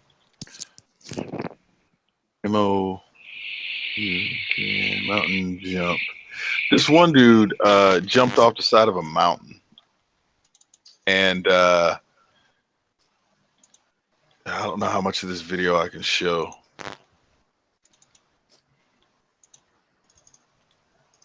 Okay, yeah, let me see if I can share this a little bit with you guys. Clickety, clickety, clickety. Share. Click here and there. See that? All right, let me full screen it. Oh yeah, hell that no. looks terrifying. Yeah. So the mountain's going down, but he's flying backwards. Oh hell no.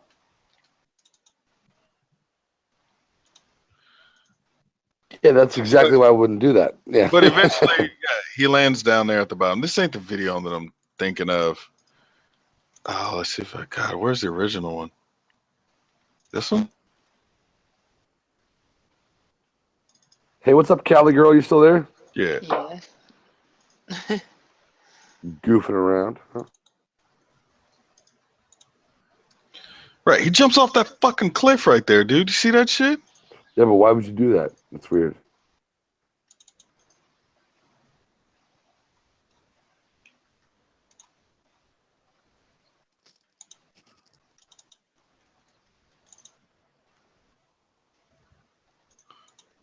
Oh yeah, yeah. There's the onboard picture. Let me see. Let me pause it right there. Right there. Look at that. Yeah, no, I don't want to do that. No, I don't thank you. either. Because here's the thing: if a line snaps, you're eating shit. How about just no? How about that? Huh? If I had a motor of some kind and a wing or a helicopter of some kind, I'd be okay. Because I trust machinery more than a blanket, basically. Check the landing. Look, here's the landing. Boop. Done. Simple. He was good. Yeah, but he's also probably like 1 in 10 people that can do that. You know what I mean? Like, Well, he's a pro. He's a pro rider, dude. But yeah, when you look at like the well, I ride a riders on dirt the bike, water- but I'm not fucking Ricky Carmichael. You know what I'm saying? Like, Yeah, exactly right.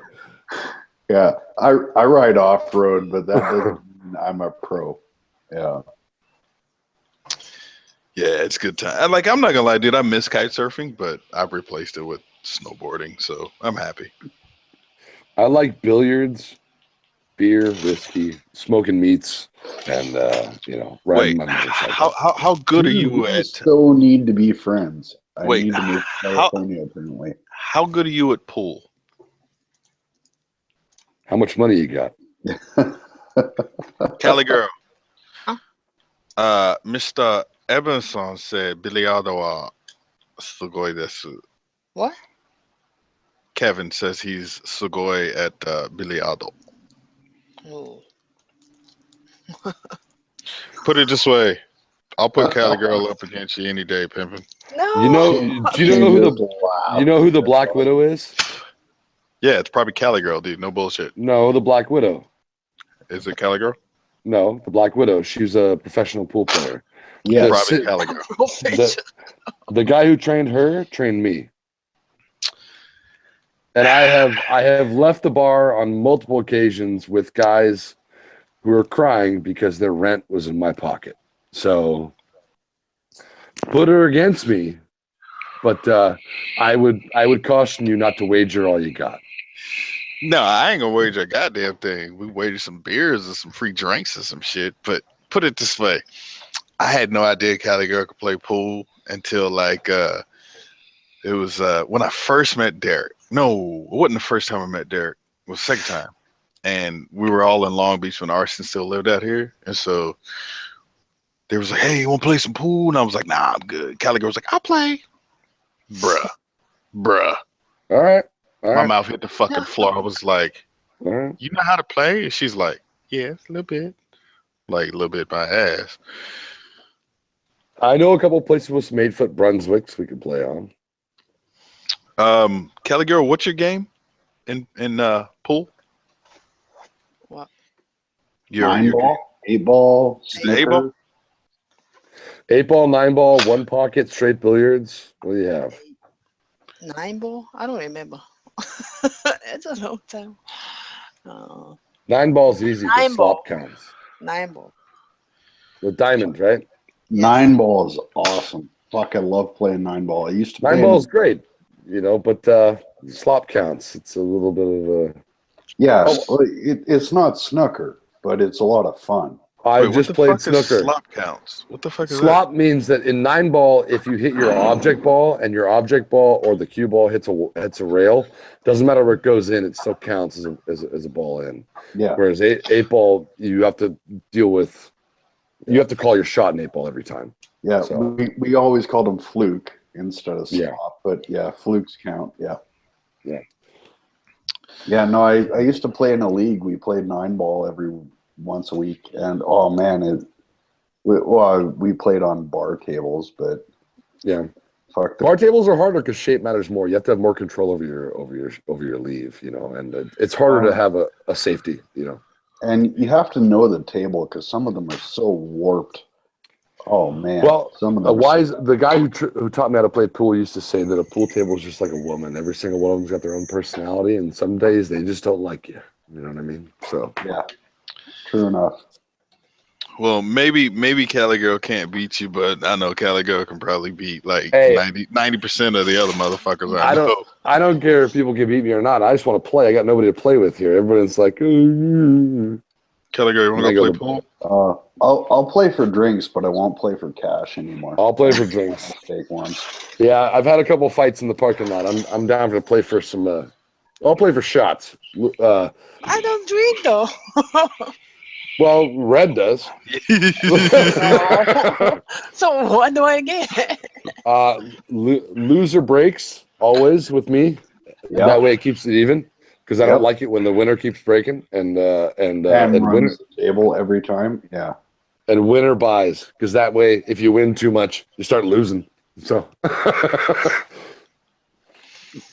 you know, it's funny when I was in breaks and winner buys. Now that's a good. Keeps everybody honest, right?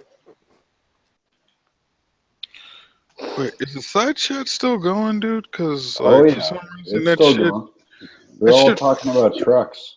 That shit froze. Oh my god, dude. Hey guys, in the side chat, I gotta apologize for some reason. Fucked up. No, on the computer side, right? I've been inside on my computer, and it literally the last thing that I see is when I type dope or nah. So the whole kites are all of that bullshit. Oh my god, dude. Fuck me. I apologize, guys. Man. I'm reading all this bullshit now. So shit. Jesus fucking Christ, that's a lot of goddamn. Jesus so Texas kidding, Shadow fucking and Christ. fucking 06, man, I apologize, guys. And Mr. K, Rad and Free, my bad, dude. Yeah, my bad, guys. But anyways, like when I was in MEPS, when I joined the military and was at the processing center before you hopped on the flight to go to boot camp or whatever, they had a pool table there. And this motherfucker was running shit. I mean, like, break, take it to the house. And I was just like, wait, why the fuck are you drawing? Like, why are you going into the military if you can play pool this well? And I don't remember his answer, but like, you know, then all of a sudden everybody was so intrigued that he just literally put on a fucking show. Because everybody was just like amazed at how well he played pool. And I'm just like, Jesus Christ. Damn, if I could play pool for money as well as I do when I'm drunk. See, I always like the military boys because the military boys, they're usually good enough at pool to where they're cocky, but not good enough at pool to beat me. So, you know, you let them win a game or two, and then depending on, you know, if you're trying to impress a girl or whatever, but, you know, that because they spend most of their time in leisure playing pool or, you know, betting or playing cards or whatever, but they have a job to do, so they spend 8 to 15 hours a day, depending on their position, doing their job. But like I said, servicemen and women are cocky enough to where it makes it really interesting for me. Whereas you played all day, you spent all day playing pool. I used to spend 3 to 4 hours a night, 7 nights a week, half drunk and hollow-eyed playing pool. Yeah. Yeah. So, and that was for, for a decade straight, I played pool 3 to 4 hours a night. And we're talking, but depending on the night, 10 to 50 games a night, Wow. So it was good. It's good. I love being the guy that can walk into any bar, pick up a house cue and pick up one of the guys. Yeah. That's the idea, right? You want to be the guy that's non-threatening, doesn't look like shit, and then walk in, pick up a house cue, and not even roll it to make sure it's straight, because I already know which ones. Here's the trick, right? The house cues, you want to pick the dirtiest ones, because the dirtiest ones are the ones that when you roll them, they're straight, because they're the ones that are most used. So the clean house cues are the ones that are always fucked up. So you can walk 9 times out of 10, you can walk up to any billiard parlor and grab the dirtiest cue on the wall, and it's going to be the straightest one. So you walk in, the guy's got his own cue, he screws it together. You walk up to the wall, you pick the dirtiest cue off the wall, you walk up. He says, "Aren't you going to check it?" You say, "No." You go ahead and break. You rack him for him, and then you whoop his ass a couple times. And it puts him in his place. It's a good feeling. I'd say. So yeah, I like billiards. And the reason I like billiards is because it's the same game every time. It's the same idea, the same table, but every time you break, the balls land in a different place. So it's always the same, and it's always different. You're talking 8-ball? 8-ball, 9-ball doesn't matter. Okay. No matter when you break, the balls are always going to land in a different spot. It's always going to be a different game, but it's based on the same rules. It's based on the same principles. It's always the same game. It's always different. Do you ever play snooker? I have, yeah. It's a hard fucking game. Yeah, it is. It's a really hard game. Like on a snooker table, like a 6x12 snooker. I was in England 2 months ago. I played snooker for the first time, and I got my fucking ass kicked the first game, and the second game I won. So yeah. Learning how to use a fucking 9-foot a bridge and a 9-foot fucking cue is kind of hard. So Yeah, snooker takes some skill. I think the first game took 2.5 hours. The second game took an hour and a half. So and that's just because, like, even for me, like an 8-foot table, most people play at a bar table, but an 8-foot table is a big table. But you go there and you look at it and you're like, that's the size of my fucking driveway. Like how exactly. They're literally, what are they, 6x12? They're 6x12, yeah. They're 12 feet long. It's and you're like, that's the biggest goddamn stretch of green I ever seen. And then you're like, what color means what again? I know black's the most important, but which one's which? Yeah. But see, if you drop a color and then you drop a red and then you drop a color and you drop a red and you drop a color and you drop a red, you can run the whole table. Yeah, but 147 is the best you can do, and I think the best I did was like 56, because it's you got to run the table to get a 147, and the 56 is still like a pretty decent score. So, but yeah, that compared to an American billiard table, and I've played on tables that have no pockets as well, like straight billiards, and that's a bit different. That's more about rails and touches and things like that. But that's a whole different story. Yeah, and I've played on the it was an octagon table, the bumper pool. I've played bar tables. I've played 8-foot tables, and I played one pocket. I've played fucking all that shit, and just like you get on a snooker table and a millimeter at the cue means a fucking inch and a half at the end of the table. It's a hard game. It really is. Yeah, exactly. You have to know your angles on that. And to be honest, all the Brits I was playing with, they're playing with cues that were about 1.5 feet shorter than I'm used to, because I'm used to about a 6-foot cue, maybe 5 feet, 5.5 feet cue, and they're playing with these little skinny fucking cues. The end of their cue is about 1 centimeter, and they're I'm used to like maybe the tip of your pinky, like a little bit bigger. But boy, can you run some spin on those skinny cues? Oh man, you definitely can, but it's a change, because it's a very flexible cue as opposed to like a maple cue or something that's hard and stiff, and you can control more and you can put more force into, even though obviously we know that finesse is more important when it comes to billiards. But it was a bit of a gear change for me, and it kind of after we played 2 games of snooker, we went back to the 8-foot table, and I fucking ran shop on those British fuckers. So there you go. I was like, all right, this is my table. Let's do this. I was like, you're in trouble now. Yeah, I used to play at a pool hall that had bar tables and snooker tables, and there was guys that could run a bar table, but were useless on a snooker table. Absolutely, yeah. And then, well, and you know, you got to be honest too. If you're playing in a league, you know, you're playing on bar tables until you get to Vegas, and then you get to Vegas, and 2 rounds in or 3 rounds in, you're playing on bar tables, and then after that, you're playing on 8-foot tables. So you go from a fucking 5.5-foot table to an 8-foot table, and you're fucked. You know what I mean? Yeah. Like, you're used to playing. You have to play on bar tables for 6 months to get to Vegas, and then you get to Vegas, and then they're like, "Oh, you made it past the fucking bar tables. Here's a 6-foot table." And you're like, "What the fuck do I do with an extra 2.5 feet?" You know, like.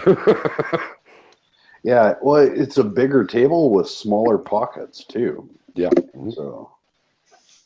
Yeah, that's when that finesse comes into play. Yeah. Yeah. If you don't know your angles, you're screwed. Yeah, and spin, a lot of spin, you know. That vape life, bro. No, I was wondering what that trying was. to cover that. I was trying to cover the mic when I yeah. Well, I'm out of cigarettes, so I'm walking my ass to the gas station across the PJs in the alleyway to get some cigarettes because I've had a couple beers. So, wish me luck. I'll bring my knife, so don't worry about me. But I want to say thank you to everyone, and thanks for inviting me to talk to you guys. And Red, Cali. No, well, hold up. Honestly, like I'm gonna go ahead and shut it down, man. It's 2:30, and man, it's a little late, a little bit late, but gotta talk to you, Mr. Kev, a little off air joint. But you know what? I want to thank everybody for coming through tonight. What the fuck is going on with my computer over here, dude? That shit is still showing dope or no? And I refreshed, and there's the rest of the goddamn side chat. Well, I appreciate you riding free for hanging out, man. Almost 6 a.m. and shit, man. God damn, that's real talk right there. East Coast. But hey, I want to thank y'all for coming in, man. If you guys are still awake and want to get a hangout, man, in an hour, the fucking full face will be on. I don't think I'm gonna make it, but yeah, man. I want to thank y'all for coming through tonight. Make sure y'all check everybody's channel out. Shit like that. Case, Braptastic, Cali Girl Rider. Cali Girl, when are you uploading a new video? Where that? Hey, wake up. I'm up. I just. I